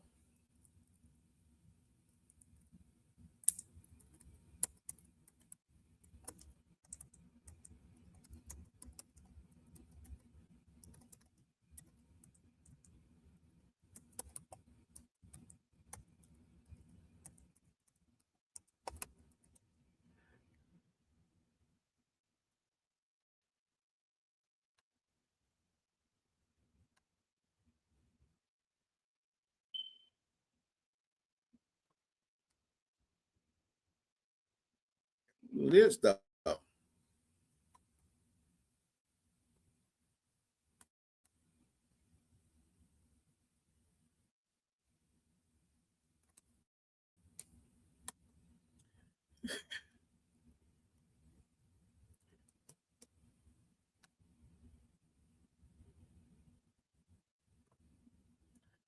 Flyer, we know it ain't gonna be your fighter.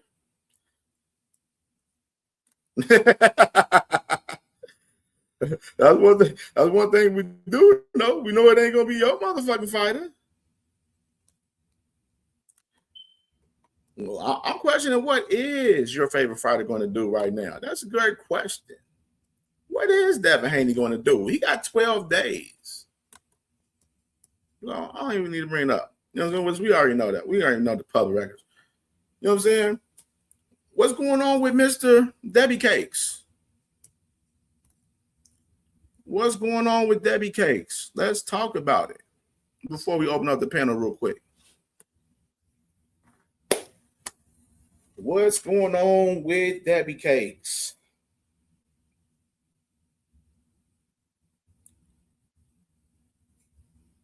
While you're over there speaking about, in the comments over there, trying to defend for Debbie Cakes, what is going on with Debbie Cakes?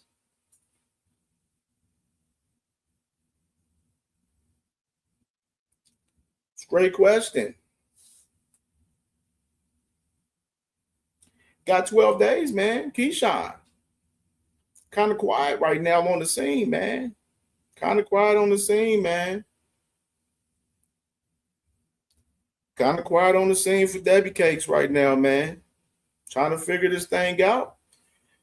Who's going to invest in Debbie Cakes for this fight with Keyshawn Davis? That's my biggest question right now. One of my biggest questions. Who's going to invest in Debbie Cakes for this Keyshawn Davis fight? Who is calling for Debbie Cakes in this Keyshawn Davis fight? That's my question. Want to answer, Flyer? Want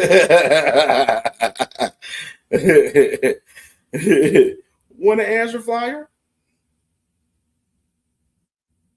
I know your biggest answer is this Zuffa shit, right? That's your big answers, right? This is Zuffa shit, right? Where does that lie with Keyshawn Davis, though? That's my question. Where does that lie with Keyshawn Davis? Because I mean, based off the information we know, if Devin Haney's going to Zuffa, then he's going to most likely definitely drop that fucking belt. Because for one, we know Zuffa boxing, they can't bid for a WBO sanctioned fight. Because why? Because they're not licensed to do so. So I ask again, what will be their plans? If they're going to Zuffa, what's their plans for us this Keyshawn Davis situation with Debbie Cakes?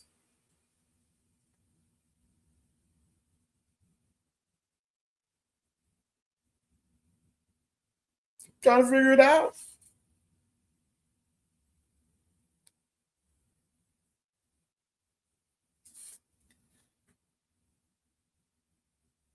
I mean, real shit.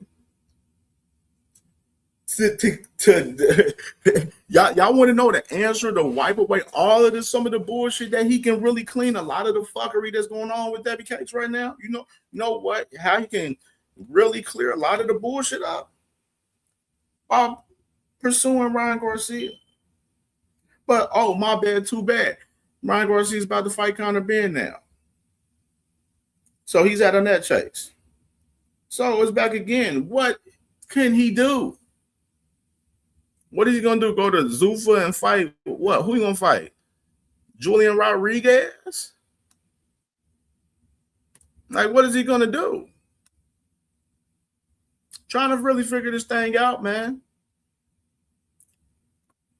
This whole Keyshawn situation. If it goes to purse bid, y'all know what's going down, right?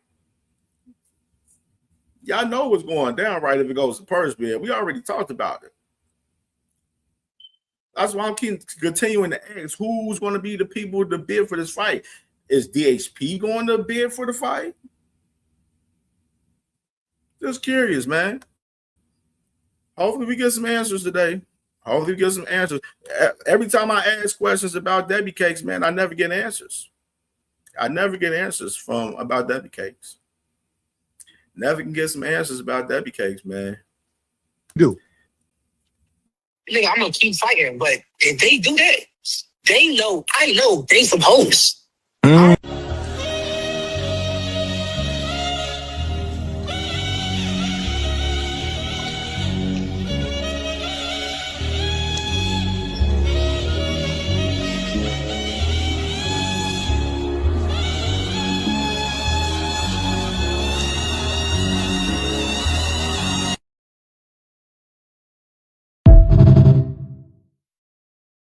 Police! Police! Help! Police! Help!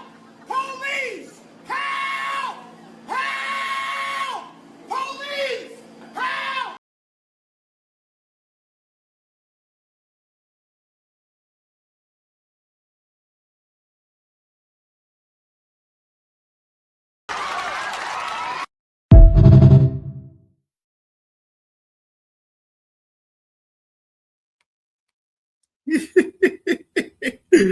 This is like a taking candy from a baby every day up here, man.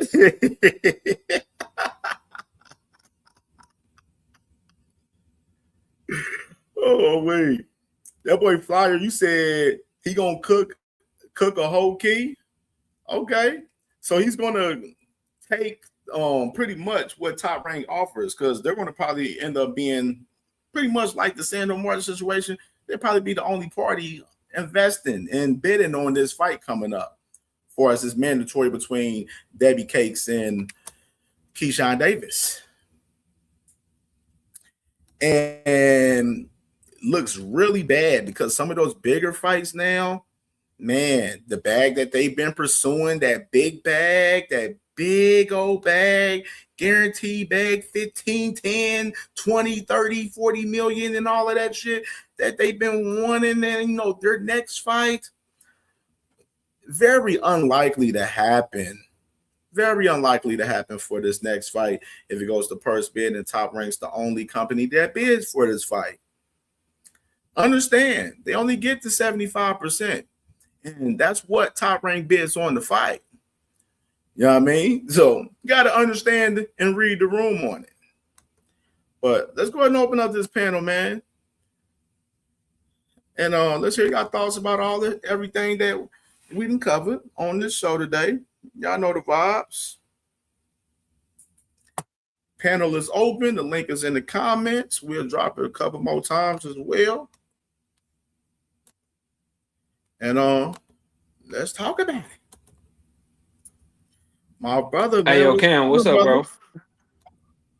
Not much, man. I'm say this while he's in the chat because I've been trying to run down on this dude for a minute, and he acting like he ain't get the question. He disappeared from the chat. I seen him in there. He acting retarded. He radio, man. He another radio, man. Yeah. So what I'm trying to do tomorrow, Frequent, is since you and your gang don't want to come to my channel, we can do a dual live tomorrow. StreamYard allows us to go live from our own channels, but be on the same StreamYard. That way you can be on your channel, I can be on my channel, which I'm the A side. I really shouldn't even be doing this 50-50 with you, but I just want to do you boys. I want to do you boys so greasy. So let's set it up. I'll set everything up. I'll send you the link. You'll be able to stream it to your own audience, to your YouTube channel. I'll stream it to mine. And let's have a little panel, me versus everybody you want to bring up there. And we can talk about this whole Tank and Devin situation since y'all can't seem to get it through y'all heads. I think that'll be a fun Friday. I think that'll be a fun Friday afternoon cook. So you just let me know. You got my email and I'll set it up and we can get it cracking. Me, you, whoever you be having on your panel, all of us. We can all get it cracking. And I won't bring nobody up on mine. It'll just be me and whoever you bring up with you. Is that a deal, Flyer? You heard let's him? Let's see if we got that. I'm gonna let y'all boys get to the shot. I'm gonna let y'all boys get to the show, but you just let me know. Let them know. Flyer, you on watch, man. You on Doug watch. What's popping? What's popping, man? He said, man, I'm not trying to hear that shit, boy. You were Eric Crumble against me, nigga. You were like 0-35, nigga. You get knocked out the ring every time, bro. You get knocked like you were trash, bro. You funny, but you trash, dog. So you just let me know. That was a nice deflection, but let's bring you back on topic. Let's get it cracking if you really want to get it cracking. If not, then just say I'm Devin Haney out this bitch and I'm ducking the fair offer from KO and we can just everything but let's fight. Yeah, that's what I'm hearing right now, Cam. But that's what I'm hearing, man. Same. Yeah, I'm gonna let you get to it. I'm gonna listen in the chat because I'm finna go drive. But you know, if he accepts, you got my email. Frequent, hit me up. I'll set everything up for you. You ain't got to do nothing but show up. Hey now, y'all heard my brother KO Flyer, man. Hey, Flyer was popping, man. You doing all of that talking? What is you talking about? The panel is open too, by the way, y'all.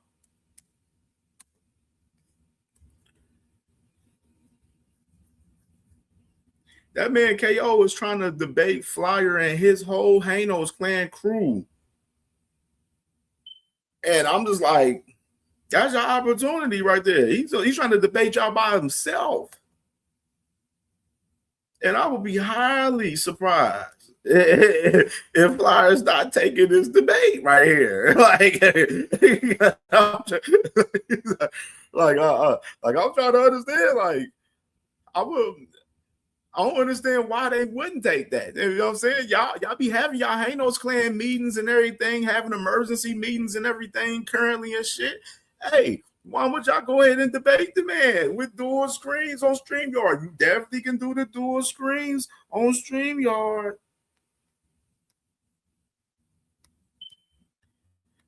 Flyer, bro.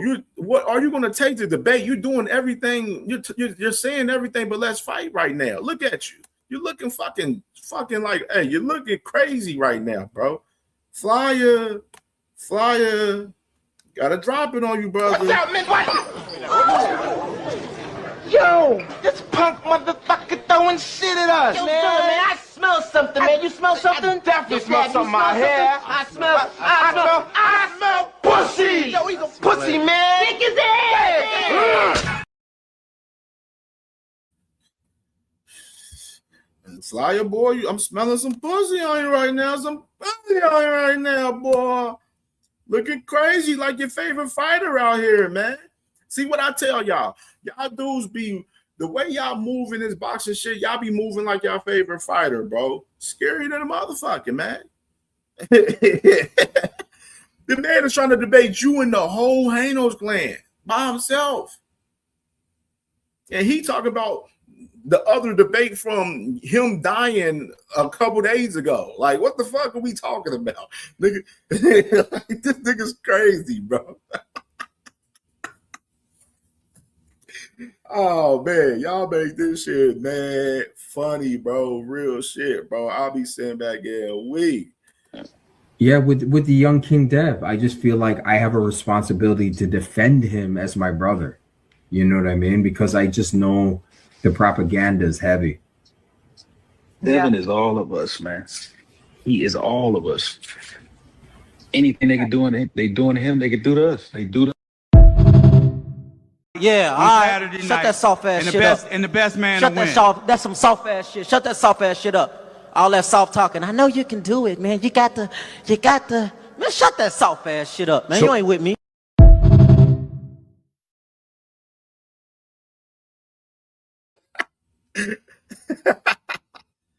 Hey, I'm crying, bro. I'm fucking crying. Top Boss Man. I don't know who you is. You gotta show your camera before you come on, bro. I don't know who you are.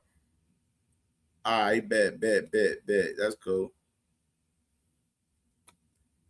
That's cool. Let me on the safety side.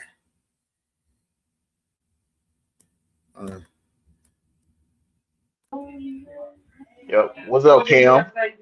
Hey, I got a question for you. What it do? You know, I'm new on the panel and all that good stuff. Man, I'll be over there on KO stuff and all that. That's the homie. And Dean by any means, I know you know who they are.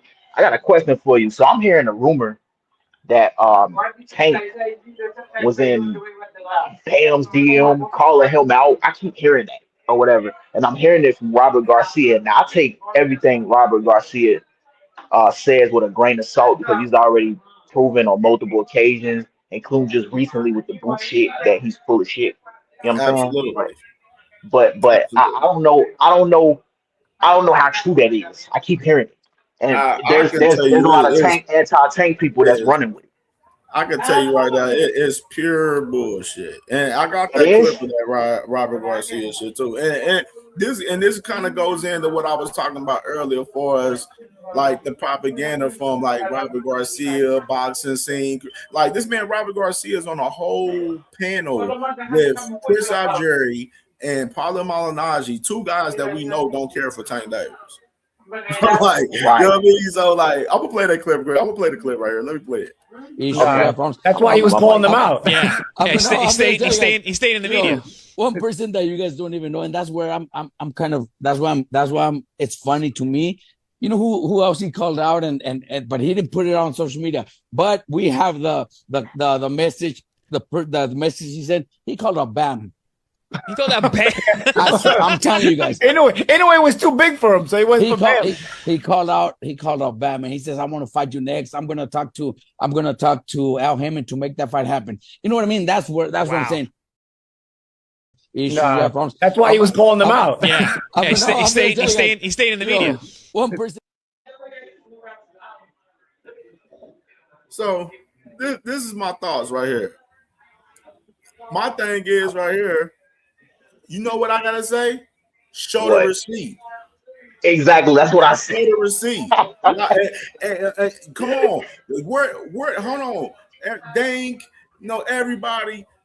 Where are y'all at? No, y'all know y'all on CamJNetwork. Y'all on Mr. Receipts. Y'all know what the fuck I'm gonna ask you. Show the receipt. Show the message. Exactly. That's all I gotta say. Show the message. Exactly. Don't talk about it. Show us the message. See about it. Nah, dang, that ain't how that go, dang. Nah, show the message, brother. You gotta show that message. You can't sit there and drop shit like that and you don't show the message. You know where we at. Exactly. This is Mr. Receipt's house right here. This is CamJNetwork, baby. No, you gotta show that receipt for me. Show the receipt. That shit's funny, man. We're literally talking about the same guy, Robert Garcia, that literally said that Boots Ennis is ducking Virgil Ortiz if he goes and fights Sebastian Fundora. We're talking about that same Robert Garcia, right? Right. Hey, he said, yeah, we got it. Dang, he said we got messages on from him and everything. And the damn show the receipt. Bam ain't spoke on this. Robert spoke on it, dang. So Robert is the person that's responsible that has to show that receipt if that's true, flat out. Like, come on now. That's why I say you already know where I call it. Like, and look where it's coming from. Here's from that part. Stop the cap. Anybody, I noticed this, and it's so obvious with the like the people that got like a disposition towards Tank or whatever, they like already like anti-Tank or whatever. They run with anything. Like motherfuckers they run with any old thing. Disguise this is what it is, Ty. Motherfuckers is trying to do everything in their power to disguise the fact that Devin Haney ducked Tank Davis just exactly. That's how they trying to. I wonder if somebody paid Robert under the table to push that BS. You think there's a chance that could be? Oh, man, that's why I say boxing scene. Them boys over there, they be looking shaky. Yeah, man, that's so funny, man. Y'all gotta look at it more and more. And just read the room in this shit, bro, for what it is. Yeah, like that. It's a lot of idiots online. I keep seeing that type of shit, like bullshit like that. I don't pay that shit no mind like that. That shit don't drive my interest to sit here and be like, okay.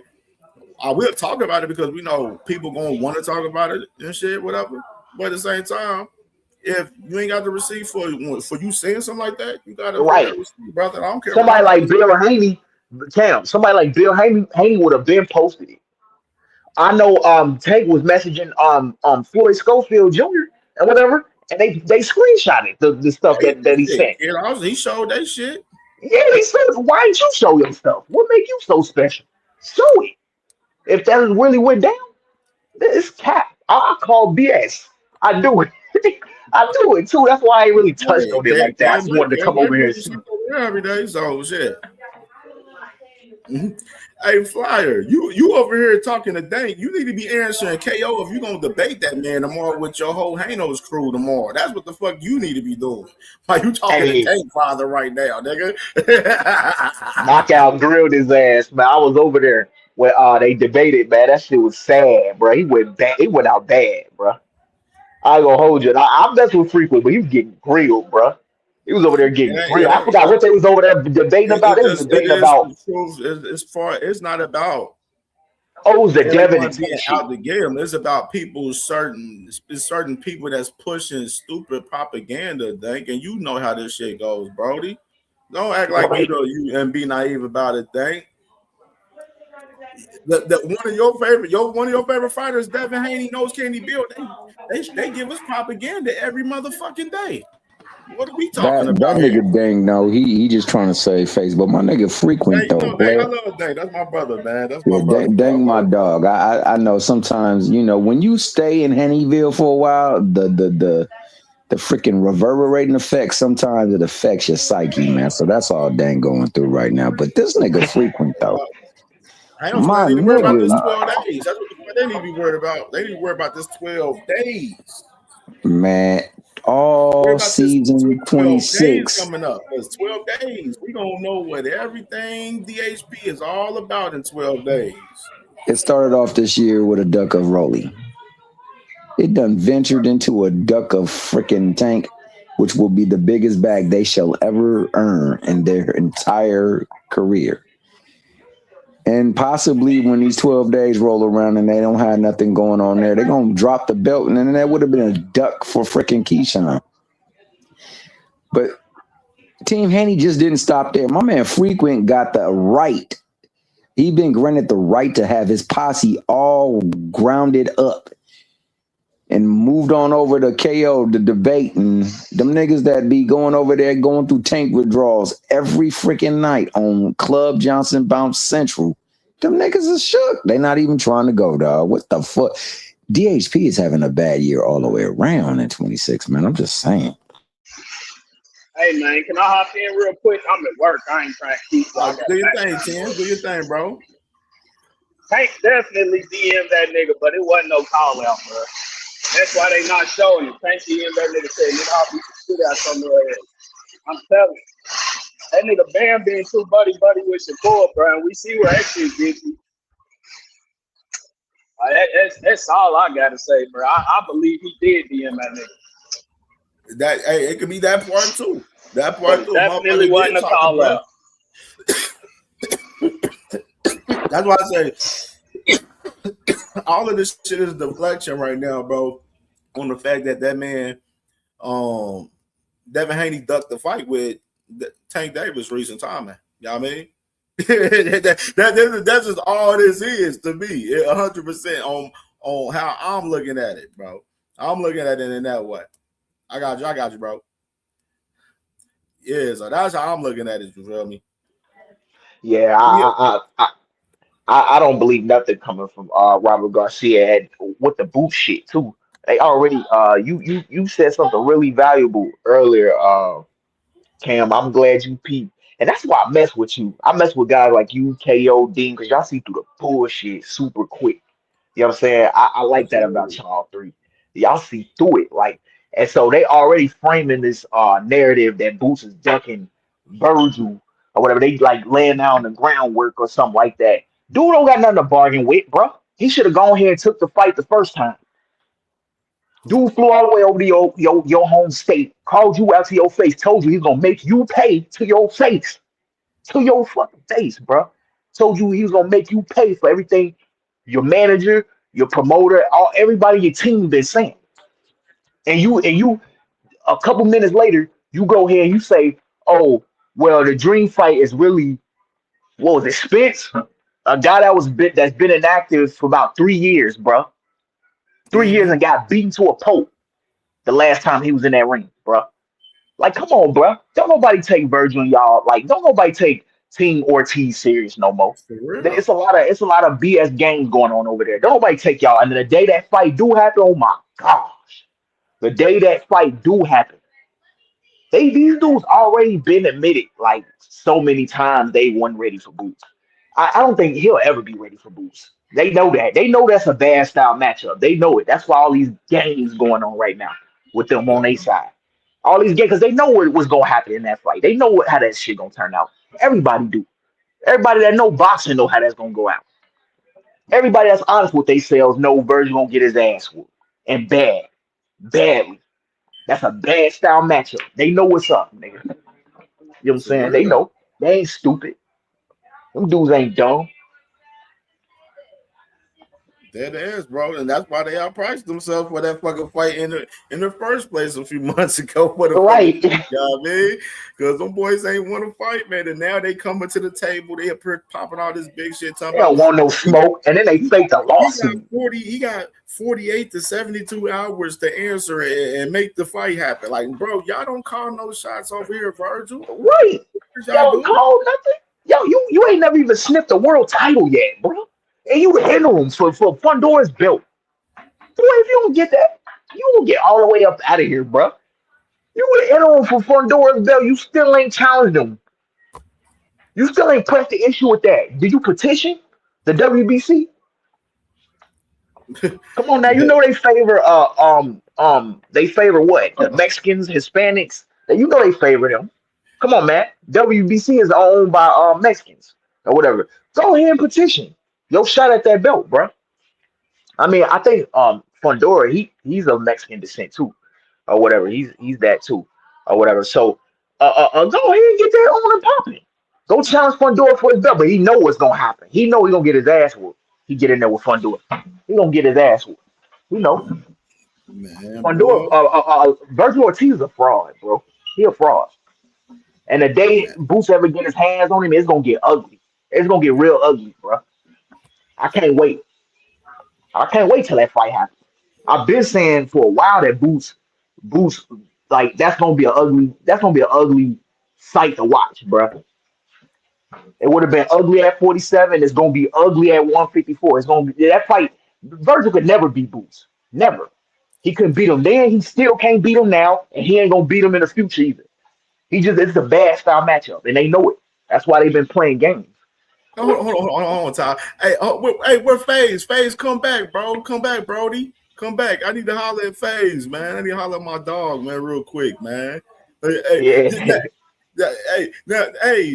I don't know what's going on, man. What's going on, Quaddy, bro? I don't know what's going on. Frequent, man. The man that KO'd and came on the scene and said he'd debate the man live tomorrow against the whole Hanos clan, and Frequent in there talking about everything but this damn debate. That's some real insane shit. Frequent Flyer is ducking in AK like his favorite fighter did Tank Davis the other day. Nasty fucking work. Nasty work.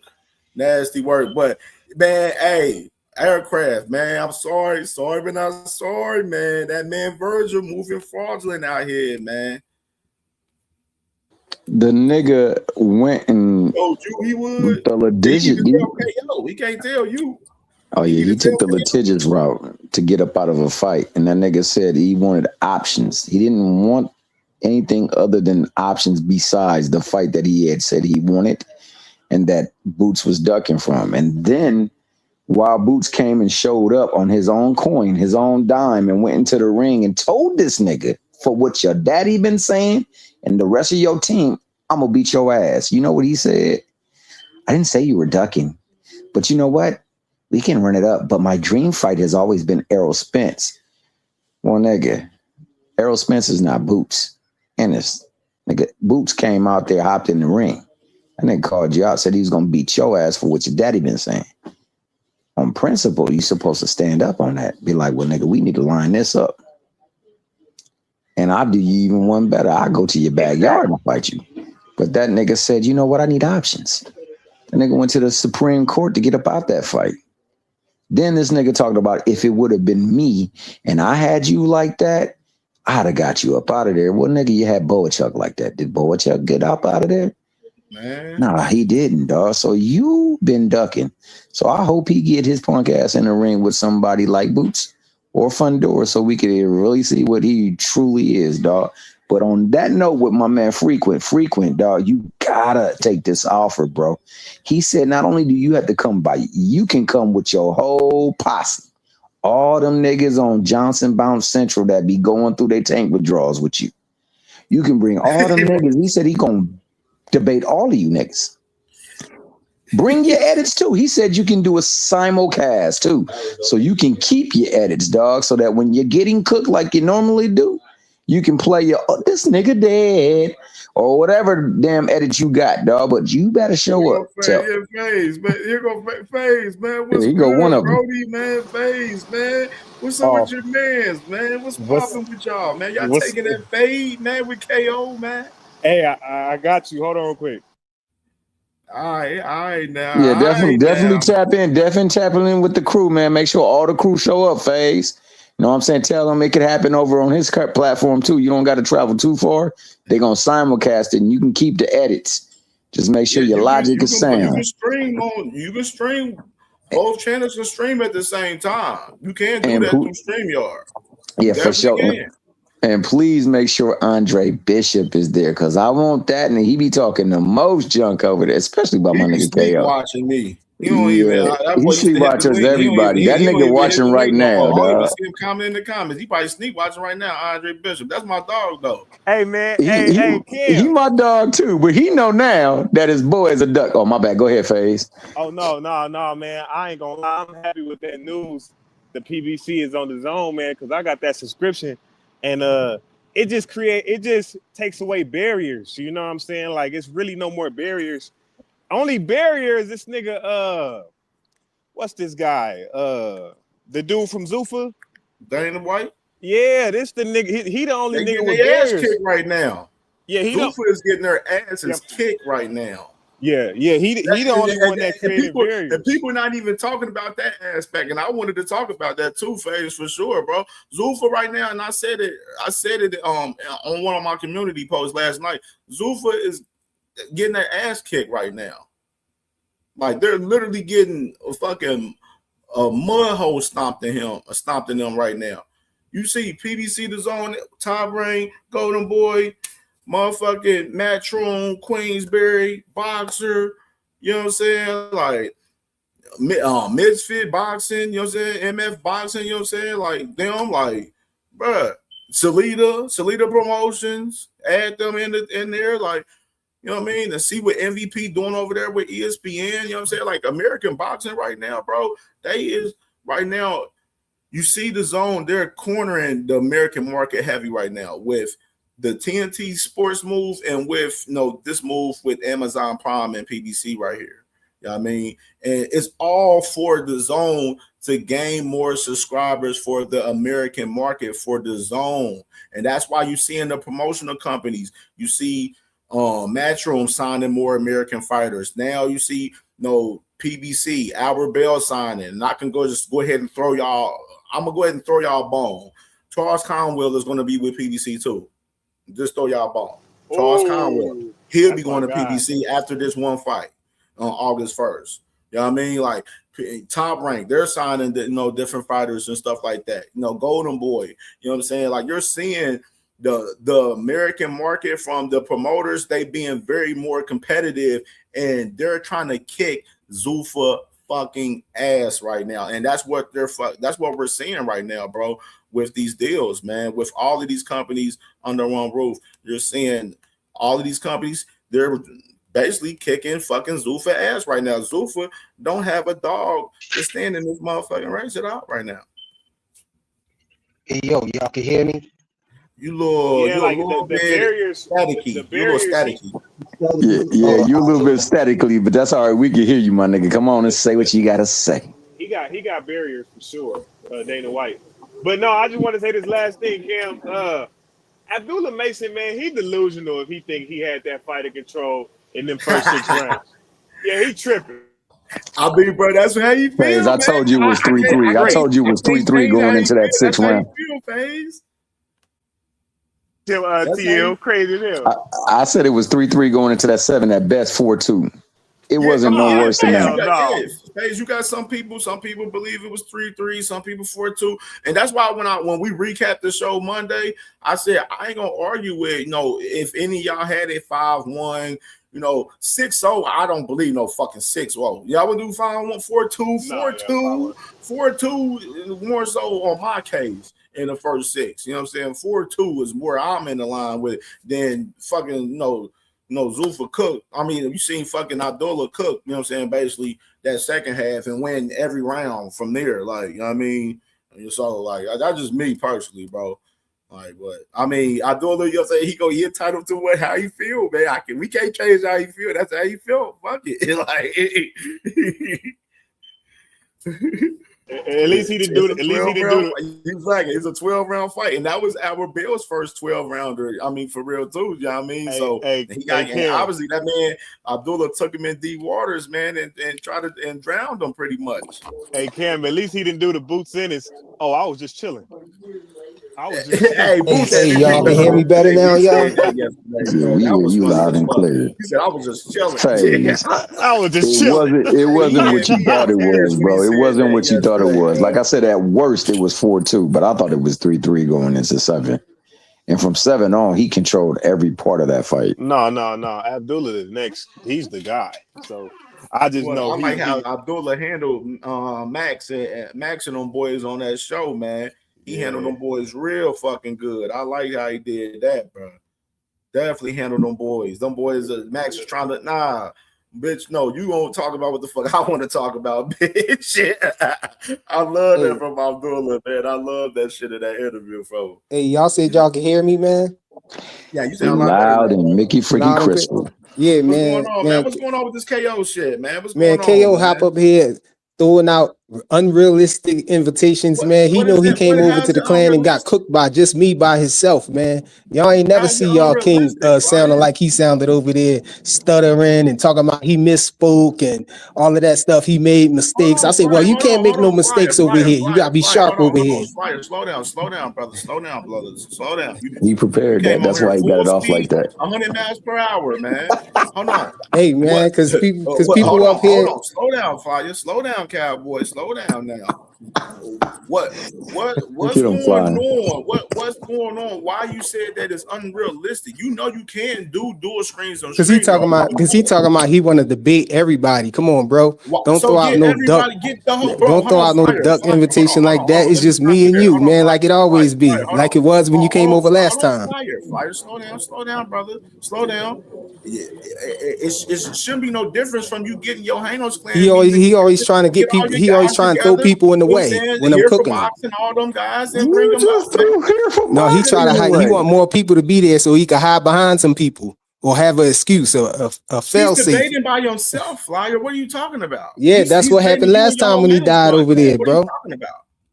That's what happened last time. He was debating me by himself. Fly, you showed this took place the way that you said. Debating the whole crew, your whole Hanos clan. No. Y'all do y'all Hanos clan meeting. He want to debate the whole Hanos clan meeting, guys. That's what he wants. But he can't. Yo, I can't skip the line, man. I can't front. I'm Shakur Stevenson right now. I don't want to step on my brother here for boxing toes right now. KO got him blocked and everything, and he got y'all thinking that here for boxing is scared of him, but he got that man blocked, and that man want to debate him. So I don't want to step on his toes, man. He got to unblock here for boxing and debate him first. I can tell you right now, here for boxing. Where KO at, man? KO. Flyer. Come up here, KO. Stop. Flyer. Stop the press. Here for boxing is a pure fucking meat hugger out here. Y'all scared of that. Y'all scared of that dude, man. Y'all scared of here for boxing. Nobody ain't scared. Y'all scared of him. Y'all terrified. Y'all blocking him. Y'all got him blocked on every platform. He can't. Because nobody cares. Y'all scared of that man. Because all he does is dick eat, bro. I don't want to step on his toes because he mandatory right now. Think about why Hager has a suspension. Because I don't care for the dick eat.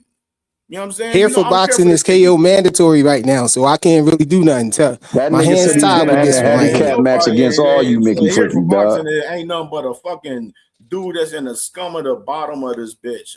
Hey, say what y'all want to say, but he is mandatory, man. He got to face here for boxing first. And then he could think about stepping up to the work. You can simulcast. He got to face here for boxing. He got to get past here for boxing first. Or you can simulcast. He can be a part of it too. Here for boxing, he can come here. You can come to CamJNetwork. Hey, here for boxing trying to come to his home court and he got him blocked, man. Tell KO, hop up here, man. Unblock here for boxing, man. Stop ducking that smoke, man. Stop telling your chat that he don't want no smoke, but you got him blocked, man. You can have here for boxing at the Hanos clan meeting, fucking debating KO with the whole crew. What's the problem? Here for boxing don't come near that much because KO don't come there. He waiting for KO to come there, but KO won't come there no more. Flyer, I'm pretty sure you can get in touch with him and tell him, yo, we're debating KO tomorrow. You know what I'm saying? With the whole crew. No, ain't no we in it. Ain't no we. Just him. Mano y mano. That's all it is, bro. He trying to duck That's his mandatory. I ain't stepping on his toes. He's trying to so tell KO he gotta stand up to here for boxing first. Then you can start talking about me. Tell him to come on now, bro, because your boy. He can't skip all the way up to the final boss. He can't. He got to put the code in to get to the final boss. Though, bro. I mean, KO cooked you Flyer last week. We already seen that in 8K, bro. KO cooked you multiple times. Hey, he died worse on my panel. He died worse on my panel. He died worse. You ain't never hear me stuttering and talking about I misspoke and all of that stuff like he did. He died bad. Frequent, bro. You just died in front of like 400, 500 people the other day, and thousands All of right, people whatever. watched the playback, bro. You just died in front of thousands of people the other day, bro. You don't want that back in blood? You don't want that black in blood? You starting to take on Devin Haney's whole damn practices? Hey, man, he got to make it up to the final boss, man. He got to face here for boxing first. He got to get past my Cam, I'm soldier ready right to be now. quick again. He I'm got ready to get past my assassin first. Frequent, He why ducking the my fuck did assassin, it man. take He got you him 20 blocked. minutes, my nigga? Why the fuck it take you 20 minutes to hit that link, good? What the fuck going on, gang? Who you talking about? KO? You. I'm You at said, work. I KO, had your to ass slide up off here. from I work to swear get to over here God, because that I nigga hear was y'all on that talking bitch 20 crazy. minutes ago, gang. I had to slide off from work. I had to slide somewhere. I'm at my job right now. Flyer. Hold on, But y'all up here talking all crazy, man. I'll give you the pass, OG, but man, hey, that shit don't look good, gang. Hey, your king ain't look good when he came into my panel thinking and trying to poke his chest out and died. That's what ain't look good.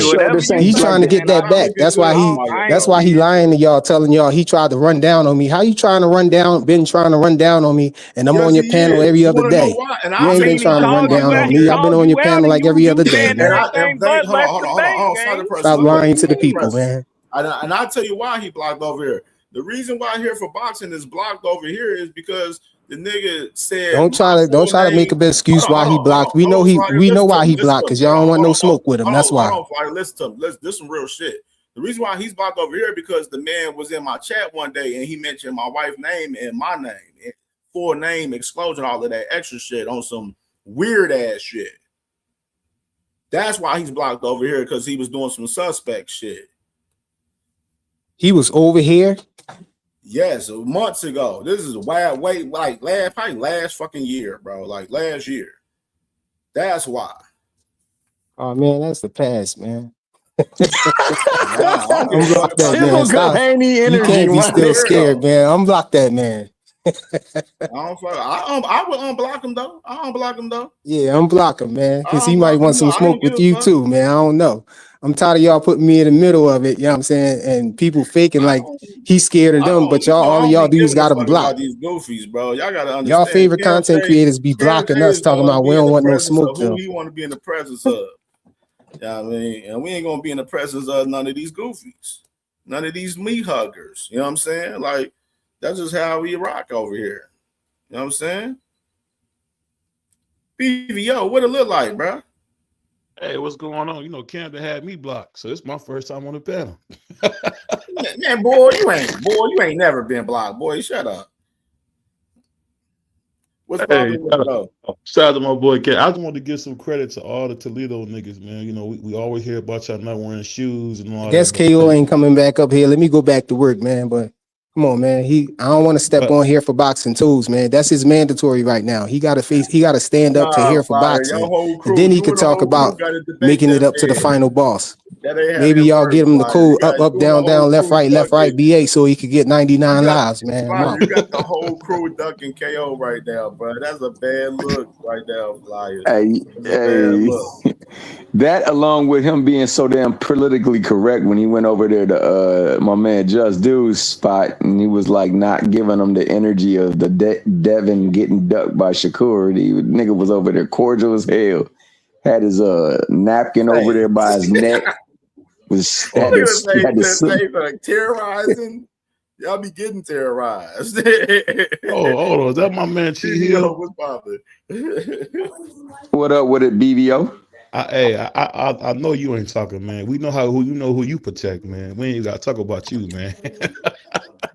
Who I protect? You know who you protect. Who I protect. Hey, I'm glad you was able to get a few words in with my man Abdullah. Now you gonna stop hating on my boy dog and start representing your Cleveland brethren, my nigga. I never was a hater. If he promised you an interview where you start pushing him. You were saying them boys was from Houston and everything, man. They from Houston. I told his dad that. You know what his dad said, man. Come on, man. You know we from the town. And then he showed me where what was that? He showed me where Abdullah went to high school. So I'll take it back. Abdullah is from Cleveland. He went to Shaw. Where'd he go to high school at? He went to Shaw.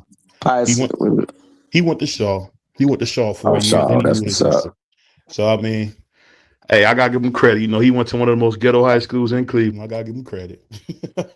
Yeah, man. But Yeah, I was shocked. One thing I was shocked about was how Toledo came out, man, because Why? Prince Why was you Albert Bell, surprised? man, he It bought was him up. already it was already people from Toledo already pulling up just to support Abdullah before Albert Bell was on the card.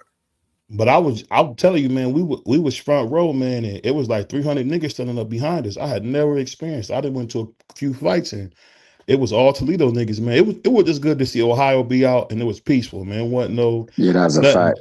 I didn't know. I put like this. I've never seen that many black boxing fans at a fight, and I've been able to go to about 6 of them now.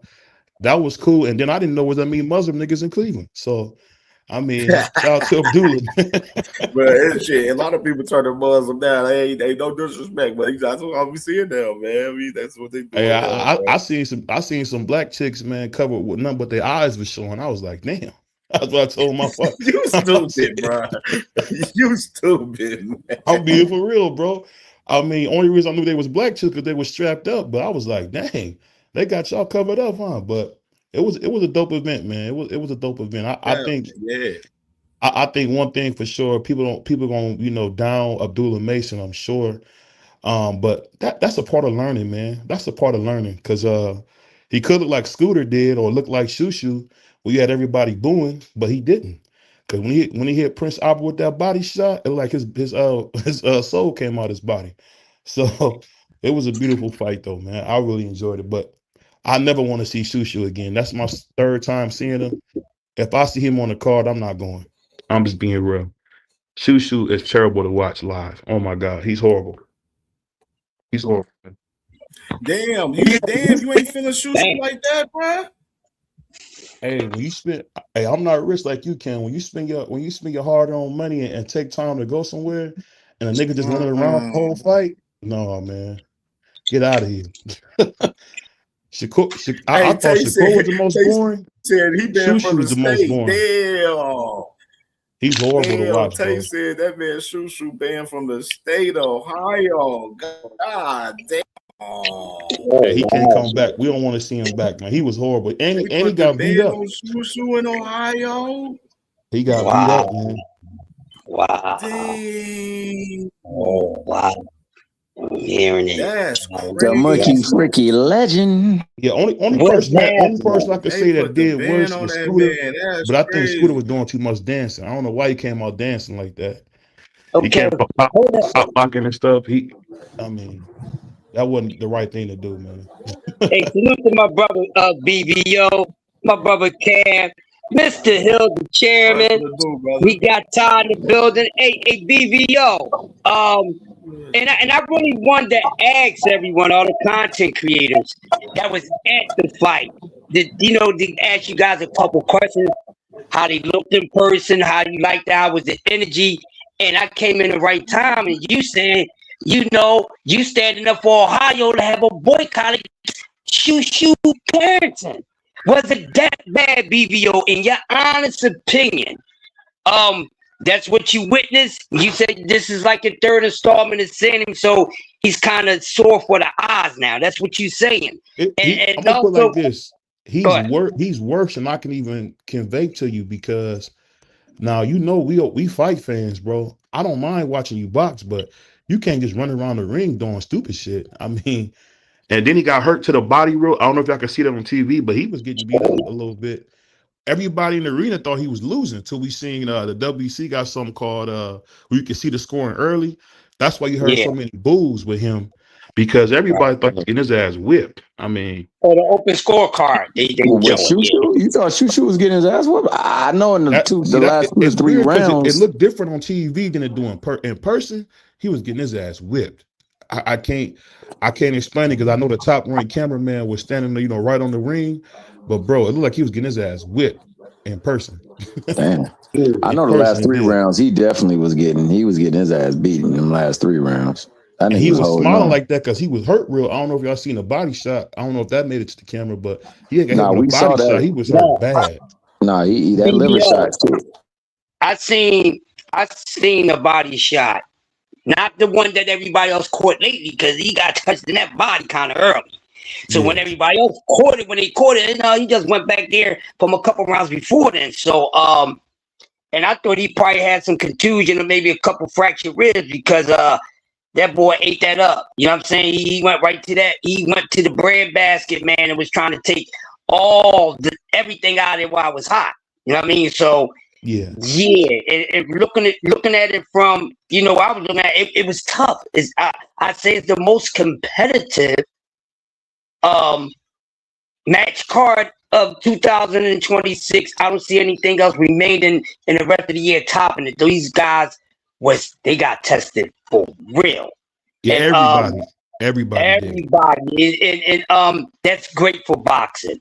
No matter if it wasn't in the liking of your taste buds or not, but for the sake of boxing period, let's just put the men and the women to the side.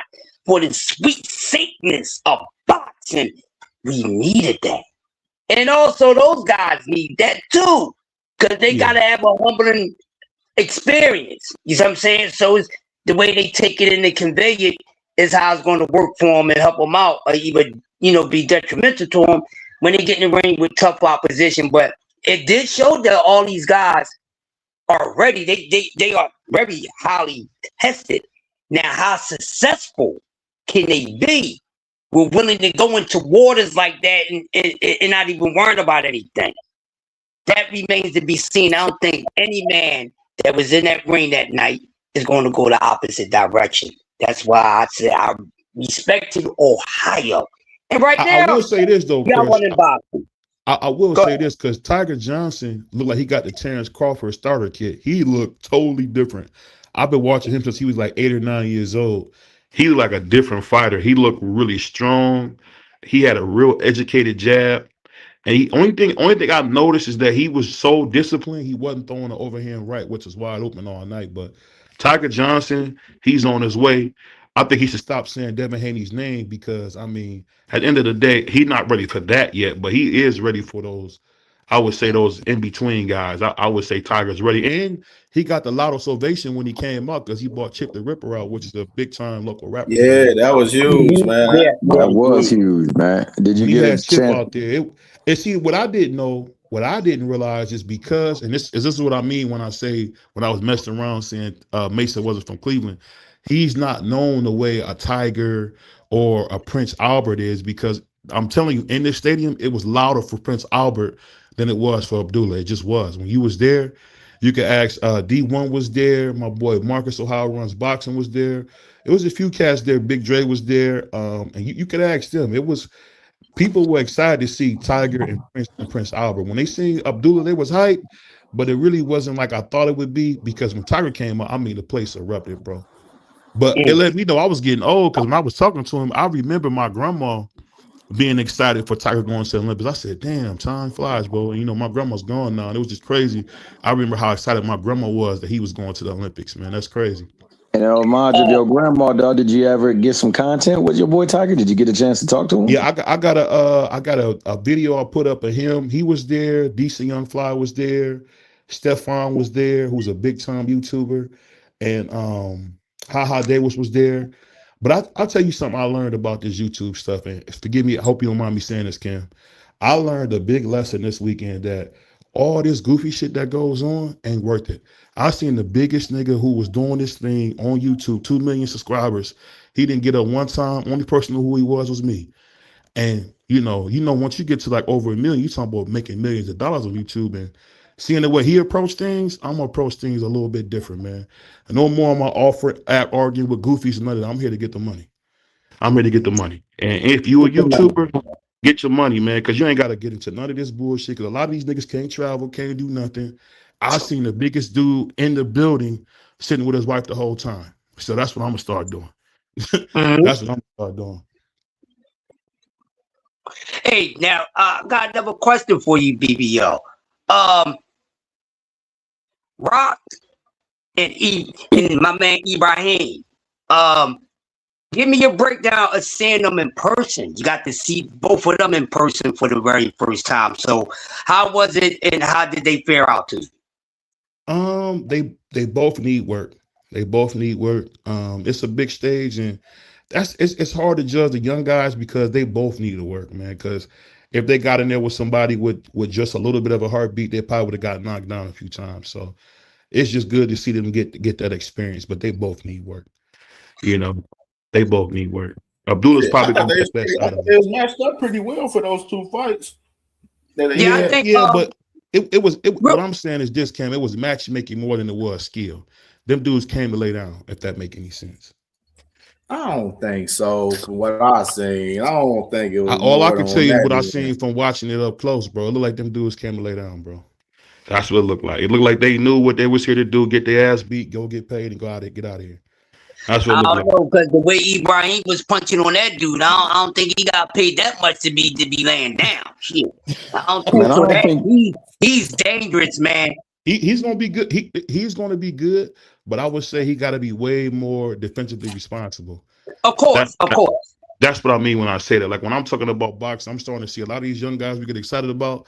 They be super offensive and they have nothing defensively. That's my biggest fear for him. Like we seen with Brian, you can't be all offense, man. This ain't the NBA, bro. You got to have some type of defense.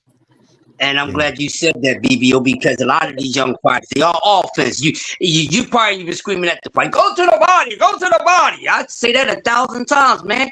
I'm ready to start hitting up their coaches and be like, man, y'all gonna have to start paying a fee. It's like a clicker. How many times I'm saying, tell your fighter to go to the body, and I can tell how many times in between the corner you did not tell them to go to the body. They're gonna have to start paying me, goddamn. Speaking of that, first, that's what changed the fight when Abdullah Mason's dad, and I watched him a long time, and I've never seen his dad cussing like that in the corner, bro. Once he started cussing Abdullah out, all of a sudden he started going to the body. It changed the fight. It changed the fight. But only thing I will say that was funny was you'd be surprised how small everybody was. Terrence Crawford is a little bitty nigga. Like I couldn't believe how little he was. He got to be about like 5'8". He little. Tim Bradley was little. It was just crazy, man. Maybe I'm just tall, but it was some little bitty people there. Yeah, bro. nigga, you just a big nigga. What you mean? They boxers. Them niggas ain't heavyweights. Hey, by the way, though, I don't know. I thought that, for what it was worth, I thought the two younger, one of the younger Abdullah Mason brothers was very, very explosive.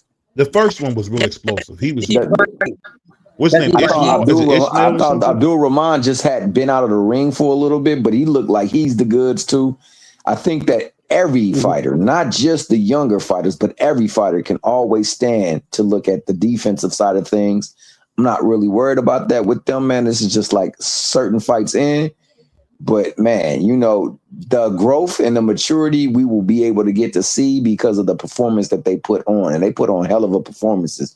And for that matter, man, definitely you being there live in flesh, man, you get to give us a different aspect than what we could see on the camera.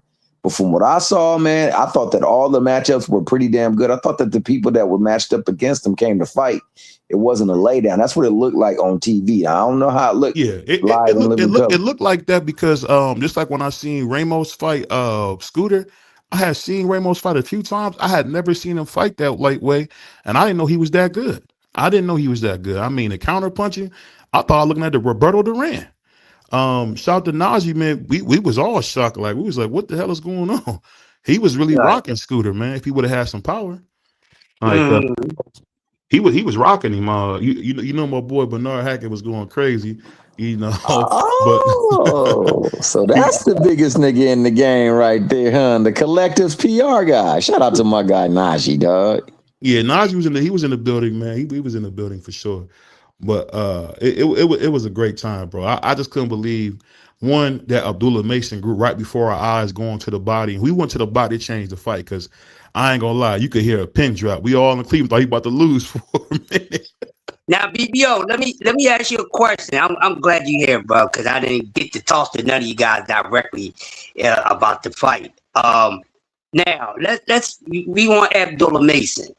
Now I was sitting here because he was getting taken to school. Yes, he was.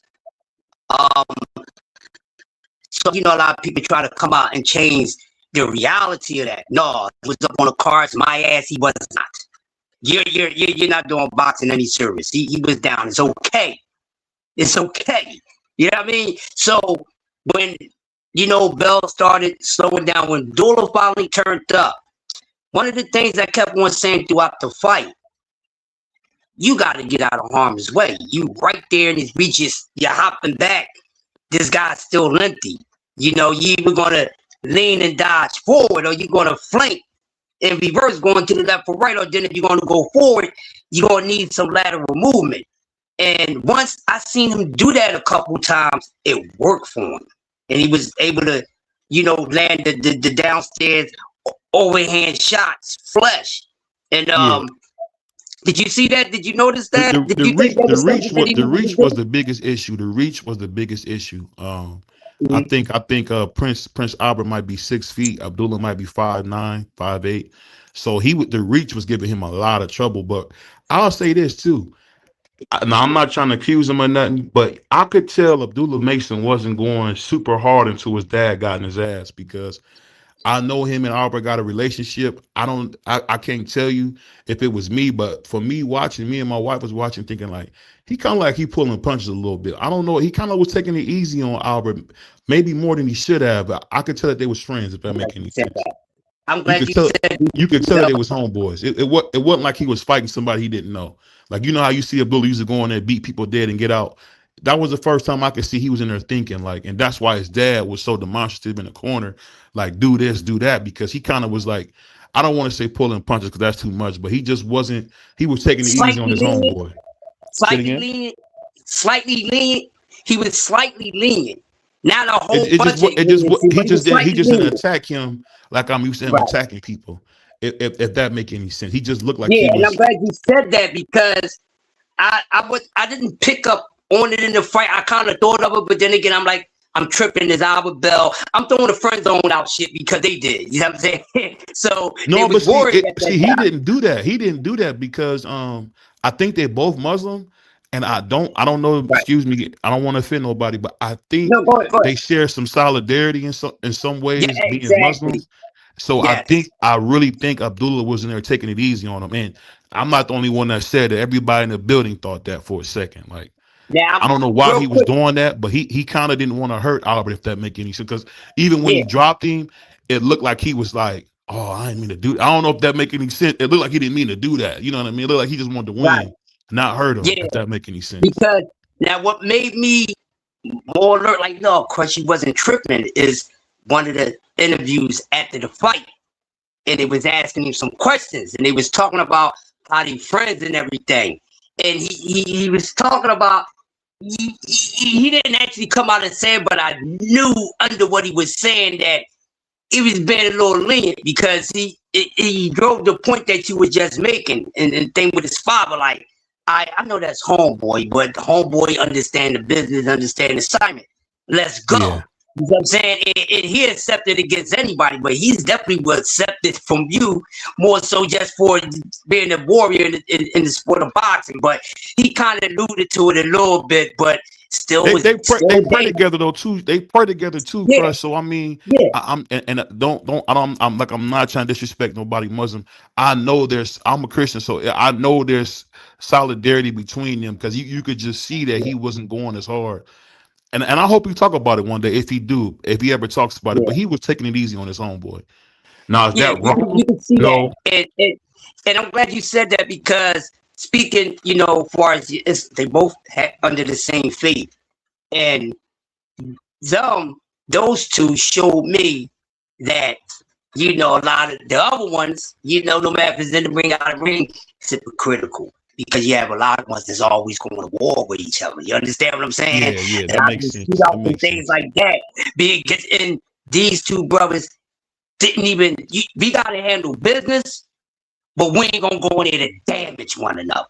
You still my brother. See, you said it perfect. You said it perfect.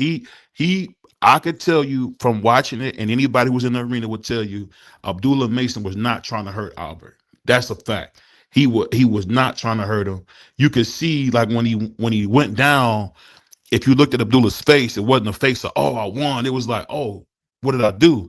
You know what I mean? So that's just part of being young too, man. He's 22, so he got But I give him credit because you got to remember, all of McCall didn't fight Tyson. Tyson didn't fight Riddick Bowe. I give him credit for even getting in the ring with his friend. You know, give him an opportunity. If you love me, give him an opportunity. You know what I mean? I respect that. Yeah. So yeah, now I did hear, I did check out your video, the short that you did on your take on Scooter Davis.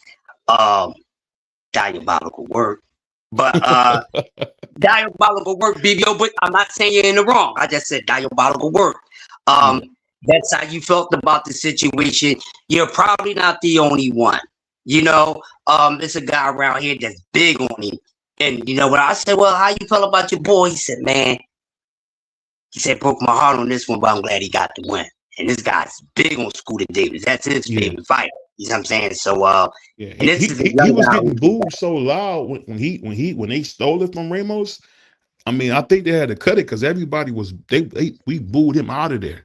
I mean, and I'm not saying it to be funny because I want Scooter to do well. He's a terrific guy. I love his dad. I've actually got to meet his dad, talk to his dad. They good people, man. But at the end of the day, man, bro, he just not what people thought he was. Because if you walking into stuff like that, don't get in there with no slick boxer who can really throw and hurt you. I mean, see, I look like this. People say what they want, like about fighters, right? But if he would have fought Andy Cruz like that, curtains, curtains. Ray Marital, he just can't fight like that. He just gotta do better. That's it. But now we gotta stop the presses. That man Ramos ain't win that damn fight now. See, you got to be drunk to say that because he was whooping. He didn't win that fight, bro. That man Scooter. I can see you from the live. Y'all boys. This is my thing. Y'all see a dude have a couple of moments and think they winning the fight, bro. Then that's what it was, bro. That was just one bad performance by him. That was his worst performance, and you got to overcome that and build from there. Yeah, I thought Scooter won the fight. It's not the end of the it's not the end of the world. It's not the end of the world. I'm not saying that. All I'm saying is to be what he's being pushed to be. Ass niggas that be on that type of time that seeing that shit. I see you teach right there. I see you teach. Because I'm gonna be honest with you, Kim, getting your ass whooped is part of the game. I mean, I think that was a good lesson for Scooter that, hey, you know what? Don't ever just walk. Don't follow nobody around the ring. Cut the ring off. Don't let nobody hit you with them counter punches like that. It's just that once he gets to where he want to get to, he gonna get his ass kicked if he don't work on it now. It's not about that day. It's about the future, man. I think Scooter got a bright future.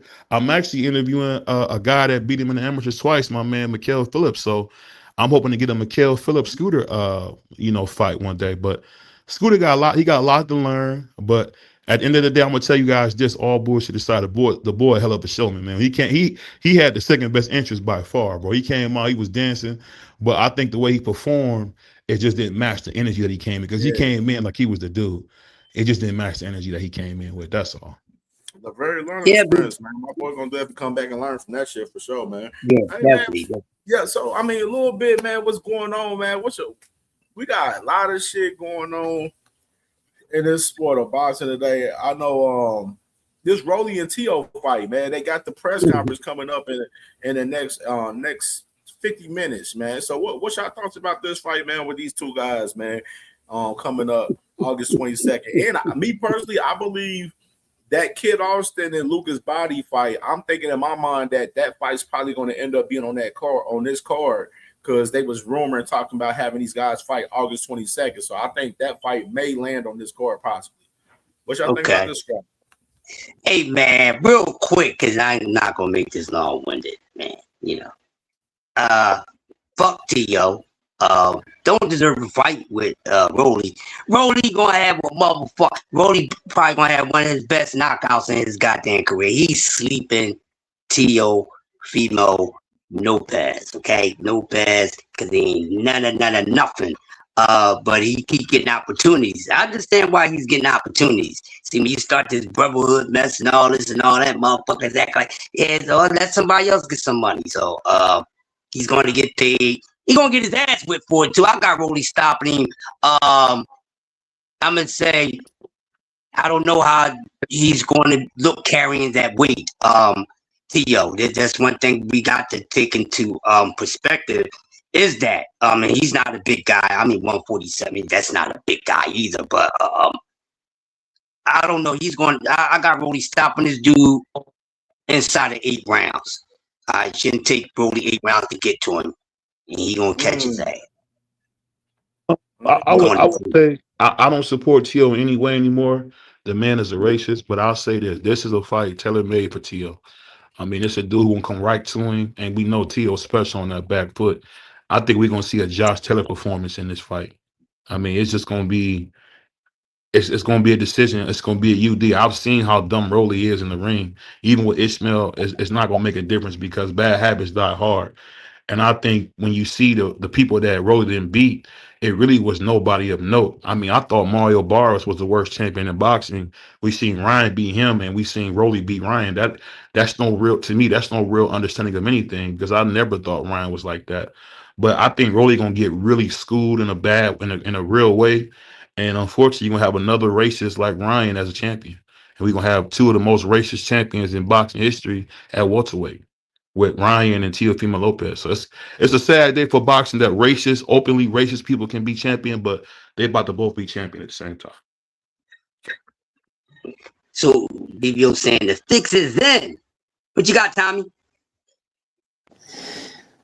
Man, BBO, you finally took that sombrero off, dog. You call him my man. Remember when he was beating pinatas out of my man Debo? You was over there dancing around that Mickey Freaky. But let me say this first and foremost. I don't believe that the fight between Abdullah and Tiger was as bad as most people feel. I think that Bell, I'm not a Tiger, but Abdullah and Bell was the worst performance that he's ever been in. I think that Bell was a very good fighter. I think that Bell presented some things that he had to adjust to. And I think that his father was finding the ways to make the adjustment. I thought going into the 7th round, it was at worst 4-2, possibly 3-3. I thought that every round after that, Abdullah started pulling separation from him. And I thought that at the end, he knew that possibly he would have to close strong. And I think that he went in there and attacked him. And I think he caught him and hurt him. I thought the second knockdown, I thought that was more of a pull down than a knockdown. A punch was thrown, but I thought he pulled him down. But I did think that a stoppage was imminent because he had a busted nose. And on top of that, his body was taken and he was tired. So that was going to happen. I don't know if it was quote unquote them being friendly or one another, or whether or not Albert Bell is just that good and it took a while to get to him. I'm gonna go with the latter, but I respect y'all take on it. I also want to say that with regards to Derek Davis, Scooter Davis, I thought that Scooter Davis did win the fight. I thought he started off better than he finished. I thought the other kid did show heart and did make it difficult, but I didn't think he did enough to actually take the fight. But it could have been a draw. I thought that he definitely didn't perform as well as he could. And, once things didn't go well, he started getting out of his sorts and he started going further and further away from the game plan. I credit the other fighter, but I do believe that, he will learn from this. I want to say also Tio's about to get his ass sparked. When he gets sparked this time around, I don't want anybody ever overblowing a fight with Tio. I thought that Tio has lost 3 other fights that he has been awarded victories. And if Loma would have threw one punch in any of those first 6 rounds, he'd have lost that round, and then it would have been a decision for Loma anyway. I thought Loma cleaned his clock rounds 7 through 12, and I thought that it wasn't even close. I thought the performance 1 through 6 for Tio, as far as him being ahead of Loma, as far as Loma's 7 through 12 was night and day. I thought that Loma was taking his ass to the woodshed, and he decided for some odd reason not to fight the 12th, and that was why they gave him the decision, because he didn't fight at all in the first 6. That being said, man, I do got Rolly getting better and better under the tutelage and the supervision of my man Salas. I think that Salas is implementing a lot of basics that he didn't have and he didn't have at his disposal, being one of those kickboxing fighters or coming from a different discipline, but he takes in information well and he's applying it to the ring. I think that also we need to get that rematch. We need to start seeing traction within that division, man, because so many of the fighters are not fighting anyone at that division, and these are champions. And champions are supposed to defend their belt against mandatories or even try to unify their belt. The only way I ever seen a unification be looked at as a stupid fight is over in the top rank system, and that's only because they want the talent that they're trying to attract to have the opportunity to have access as many belts as they can. So they want to keep the belts separate. But for the most part, usually it's all about unifying the division. So we hope that we do get this fight between Tio and or the winner of Tio and Rolly. I think it's going to be Big Rolo. But if it whoever the winner is, I hope we do get traction towards the unification, because I want to start seeing some interplay within these divisions. I don't want people just bouncing around all over the place trying to make fights. If I could say this real quick, Cam, I hope this is okay to say, but hey, if you support Ryan, that's cool. But the man said he hates all blacks, he hates all Muslims. BVO. I gotta stop you there, because it's racist shit in boxing all the time, and you gotta think about this. Hold on, BVO. Devin Haney shook that man's hand when he seen that man that one day, and they was talking about playing baccarat. So all that racist shit, as far as Ryan and all of that shit, I don't give a fuck about it, honestly, as far as Haney concerned in that aspect, because Haney don't give a fuck. He shook that man's hand. If he had all that problem and issues towards that man, he should have never shook that man's hand when he seen that man. Fuck Haney, Cam. Fuck Haney. I'm talking about as a man, when you say that kind of stuff he said, I'll put it like this. He couldn't say that shit in my face. I mean, bro, boxer or not. I mean, boxer or not. I understand. I feel you and everything, but I'm just telling you, boxer or not. If you say it in my face, boxing all the time, man. You know what I mean? You know, I'm just saying in general, like the stuff he said, fuck Haney. I'm talking about the stuff he said, bro. Play the tape on what the nigga said. When I heard what he said, and I'll be honest, I used to support Ryan. I couldn't believe it. No, be even more honest. You was dancing around that sombrero when he was beating dog snot out of there, boy. Everybody can talk to be wrong. And all I'm saying is this: that box is my favorite sport, clearly. And all I'm saying is that what he said, he shouldn't be in the sport, bro. He shouldn't be in the sport. BVO, but it showed them to talk about black BVO, people. We got our own black. We got our own color, our own black. Hating against us. To a lot of these white people on what the fuck going on. For sure, that's a fact. So that's a whole nother story. You know what I mean? That's why I don't even get into all of that extra shit for real with that shit. But ain't nobody here rocking with Ryan. But in the ring, that nigga is trouble for folks. And you know what I'm saying? Hey, I would like to see him versus Rolo again. I just, you know, if you take away the hate for not liking Tio, I'm talking about pure boxing skill. A guy who comes forward, everybody came forward, Tio dominated. So I just think if you talking about a Rolly Romero, who I know Tio will follow him around the ring, he gonna beat the hell out of him, man. I just think Shakur went forward. I mean, you can't go off Shakur. Shakur is a different animal, man. He a different animal, man. Shakur is a different animal. Say what they want about Shakur. Shakur can fight his ass. I respect it. Because you seen him how he beat my boy Willie Zepeda. I couldn't believe he really like that. I mean, he went in there and whooped Willie's ass. That wasn't no boxing thing. Even though Willie almost knocked him out, he went in there and whooped Willie's ass, man. So, you know, shout out to Shakur on that. I just want to see the best fight. It's a good fight. Tio, my thing is Tio. He done had too many inconsistent performances, man. I've seen from him, man. That motherfucker had an inconsistent performance with Claggett, where he was bruised up, marked up like the. And Claggett was coming forward too. Claggett was coming forward. But did you see what he did to Josh Taylor? Well, I mean, like from both angles. If y'all looking at both fighters, though, in reality, both of them had some inconsistencies in some of the performances and some of the fights they fought, though. You know what I mean, in reality. And just me personally, man, I mean, we seen from the sparring footage, you know, Tio had the edge over him 9 years ago, you know, longer than that and stuff in some of those sparring sessions that they had. But, I mean, of course, both guys are definitely different fighters. But going into this fight, I believe it's on some 50-50 shit, man, for real. Because, like I said, the man Tio, this is his first fight at 47. And he, you know what I'm saying? He's a small guy.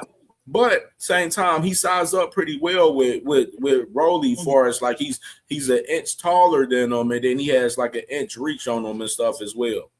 So I mean, they match up pretty well with each other. Where I think it's a close fight where you can really, it's a pick 'em fight in my opinion. I would agree with that. But what you guys think about my man Murad Gassiev in his first fight? He about to be. Nah, we ain't talking about him, man. I ain't gonna told you, You don't like BBO. the We ain't got the heavyweight? lose followers talking about that shit. We talking about T.O. and Rolly right now, brother. Yeah, we talking about T.O. Hey, man, Rose. salute to Hey, everybody, but man. Peace. shout out to BVO, man. What's good with you, family? Ooh. What's good with you, family? BVO? Blue calling for BVO? Yes, sir. It's the sauce god himself, Blue Hustle, man. BVO, what's good with you, fam? I think he ignoring your ass.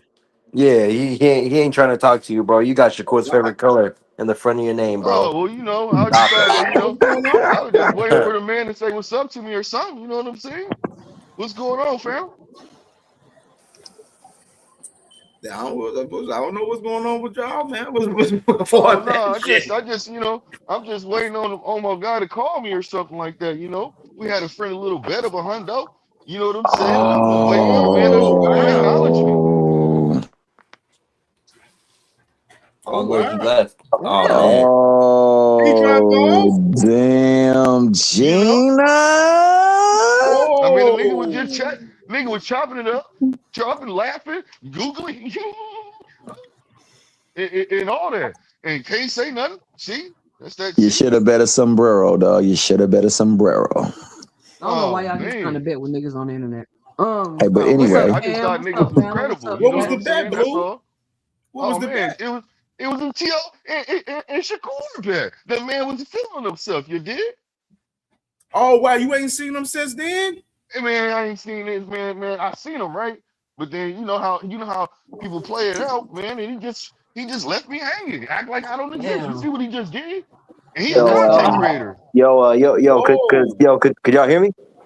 oh, yeah, we could hear you the We first can hear time you around. now. Yeah, I had to switch phones, but I think BVO said something about he said how Tio does Man, we ain't well. talking about that right now, man. Hey, you need to handle that with him, bro. Like he's not even on the Nah, panel no hey, more, look, bro. So like you could you could cut One it second. out. One second, fellas. Shakuros, who is this right here? Is this Big Supreme? Yeah, that's Supreme. Yeah, Oh, that's oh yeah, supreme. that's that's Supreme. That's That's Nah, Supreme. yo, supreme. I had to make sure that boy like yo, that. You know that's me, man. I had to make sure, man. I had to make nah, sure. Man, I that's just crazy, man. I just The I just man, as heard soon as I get on BVO. the panel, the man just go quiet. Boy, wouldn't even say nothing. All right, bro. Complete Well, So, nothing. Crazy so do right people you there. think gotta go what hunt him like? down, bro. You need to So my he ain't thing on the is like, panel.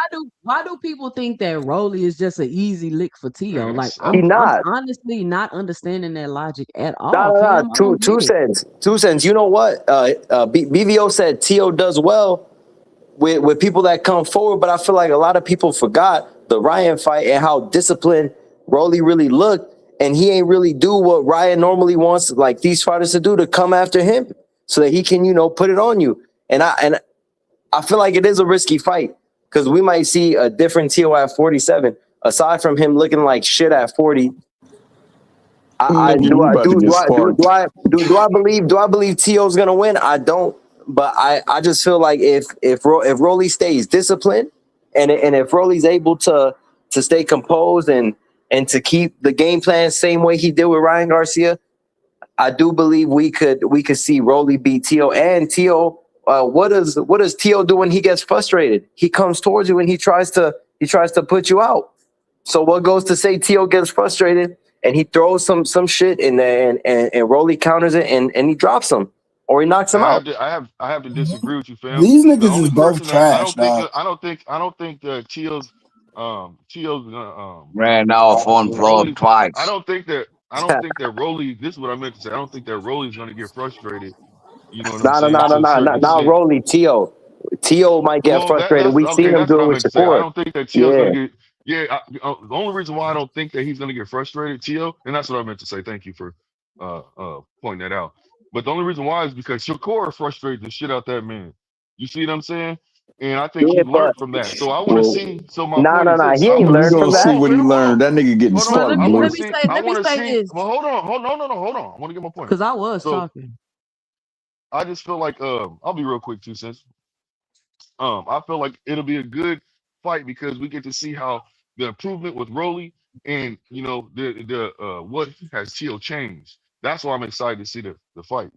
Because I think it'd be a good fight. Ran off on T.O. ain't fraud changed fights. nothing. Cause like that's what I was We saying. And can't I've say been that. saying We this, can't say and that, I've two been cents. saying this that T.O. has been declining since he fought Loma. T.O. has got no better since he fought Lomachenko. Matter of fact, he's been getting worse and worse if you go back and watch But his who beat fight. him? Who beat him like he got beat though? They're still Let me good. see it. Let me see it. You got any Nigga kind of rolling. pride or any kind of you got any kind of pride, you're gonna. But if you got Hold any kind on, of Blue. pride, you're Let gonna me want to finish improve though. talking, Blue. Yo, let Two Listen, Cents finish her point. T.O. has Goddamn. he's been declining since the Loma fight. He's not getting no better. And on top of that, he's moving up. And Rolly is bigger than T.O. if you ask me. Like, I don't really see you're saying, well, people are saying he's gonna beat Rolly by outboxing him. How? Like, how is T.O. going to outbox Rolly? Have y'all watched Rolly's last fights or He no? look good. He Or look y'all real are good. y'all just judging Rolly based off the fights y'all seen years ago? Because Rolly, again, he don't have an amateur pedigree. So you gotta kind of evaluate and grade him differently than you do other fighters. Does he have losses? Yes. Did he get better after his losses? Yes, he did. Did T.O. get better after his losses? No, he didn't. Does T.O. got tons of questionable wins on his resume? Yes, he does. Like, I don't, I don't see why people just won't assess the fighters honestly. You just because you think Rolly was trash years ago, that don't mean he's the same fighter he is today. And just because you seen that T.O. was good years ago, that don't mean that he is the same fighter that he is today. And what you He will got see. he got demoralized in that Shakur Stevenson fight, y'all. If he don't get new trainers, Yeah. if he keep his daddy in his corner and all of that, if none of that changes, Blue, I don't know how you gonna expect to see a change in T.O. He just How I hoping feel that it since proves I that feel like Shakur is really like that. no, not that, not that. What it is when you take it's like when you playing a video game, right? And you got a boss that's hard to beat. You see what I'm saying? And then finally you're getting close and close, and you keep losing and losing and losing, but you're so determined. I just feel like he's in that mode right now. Tio's in that mode. You would have to put yourself in a certain kind of mode when you take a loss like that. Because now you're questioning yourself, you're questioning your skills, everything like that. So to see that he went and talked, start talking with Mayweather, that maybe he was training with him, maybe he wasn't, maybe he's learning some tricks off of him. You know what I He mean? been And questioning himself since the Sando Martin fight. Exactly. Do I still got it? You remember that? but we Don't do can't go that. off that. We can't go off that though. This is a situation where Well, how about the Steve he hasn't Clegane been. fight? But What you hold mean we on. He can't go hasn't off of been that? out. But listen, y'all. I'm trying to explain to you. He hasn't been outclassed the way he has. When you've been outclassed like that and you really thought you was something, that makes you want to fight to be better. And that's what I'm Blue, you hoping don't know that's what what you're kind of talking position about. he's in. No, Look here, I Chad. do, I do, He I Chad. do, It don't matter how much you want to I be do. better. If you don't change your team, you're not gonna get better, bro. It don't matter how much you want to Where's be your better. If you fucking don't But you power, change keep anything saying bro? like, different, but you you're don't not know, gonna get but better. 2 cents. You don't know if he's implementing somebody else to help him out because he already said that's what he was going to do after he took that loss to Shakur. He was on interview What saying happened to that your yeah, power, I'm gonna partner? keep my dad there, but Where's your I'm gonna get fucking power, assistance. bro? You're gonna You see what hate I'm saying? yourself in the So morning, bro. I'm just listening to what the fighter says, and I'm hoping he does better instead of shitting on him. That's all I'm saying. Nobody's No, no, shitting no, on him, no, bro. Blue. Do me a favor. Go ask Tio if he felt like shit the next morning, This because is why y'all that's what can't. his coach told This him. is Yeah, he why was y'all kissing can't blood for him. honestly. Oh, he was This is kissing why blood for y'all over a can't month, bro. honestly. This is why y'all can't honestly evaluate a fighter and be honest because y'all be too emotional and you think any critique is shitting on a fighter. Nobody's shitting on To. Nobody's shitting on To. He's been declining since the Loma fight. That is an observation. That's not shitting on To. And that's why people can't do honest assessments about fighters because y'all think the truth is shitting on people. I don't understand that. Nobody up here has said anything should be shitting on To. You just gotta admit If What that happened to your T.O. power, if partner? anything, people are shitting on Rolly. If anything, people are shitting on Rolly. If anything. Oh, they stay on it. I Rolo. think I Big think Rolo. me personally, They both I think trash. Tio could beat Rolly, but he has been declining. So I got a lot of questions about his mind state, where he's at in his life. He might move up and get knocked out, but I can also see him outboxing Rolly too. I'm not gonna lie. For I don't me, see it. I see it, and I hope he's a major underdog, so I could get some. I get some money out that motherfucker. But that's what I see though.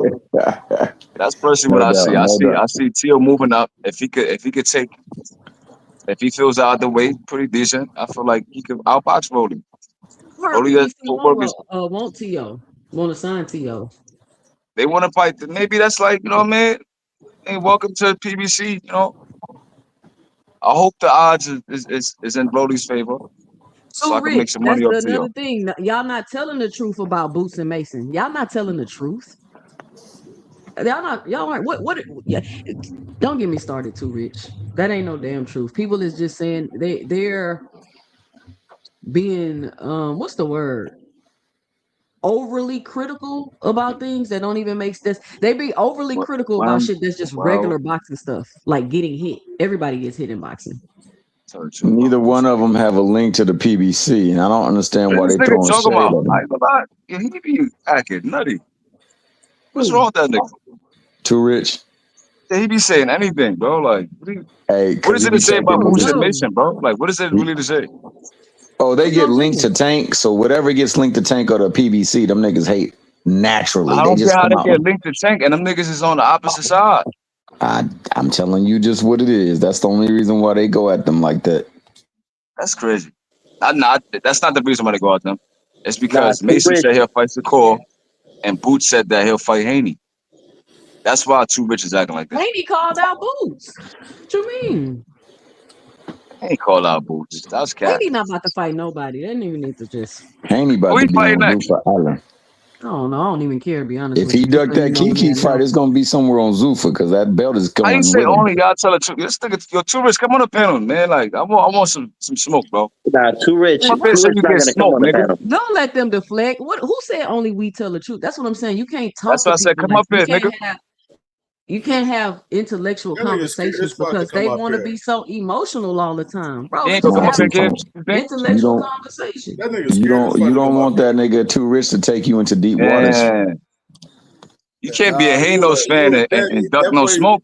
that boy Too Rich is a Debbie Cake and Radio Shakur meat hugger. That's what the fuck he is. Yeah, Did y'all see what That's Max why he's Kellerman scared said? to hit that link. nigga, Did Haney y'all knee see what hugger. Max Yo, Kellerman Too Rich. said? I think I'm gonna have to make You a definitely got Max to make a Kellerman video.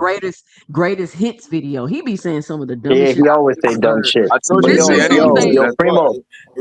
Hey, sis, Radio Too Now Rich is let you literally sis one of the finish that thought. literally, and I'm going to say this, you know what I'm saying, and it's respectfully though, it's respectfully Too Rich, but Radio Too Rich, you are definitely one of the dumbest motherfucker on this YouTube space. Like you are truly one of the dumbest motherfuckers on this YouTube space. Truly are. Nah, yo, they all pull But up to CamJ, Flyer channel. that's Hacker. Hacker owns that one.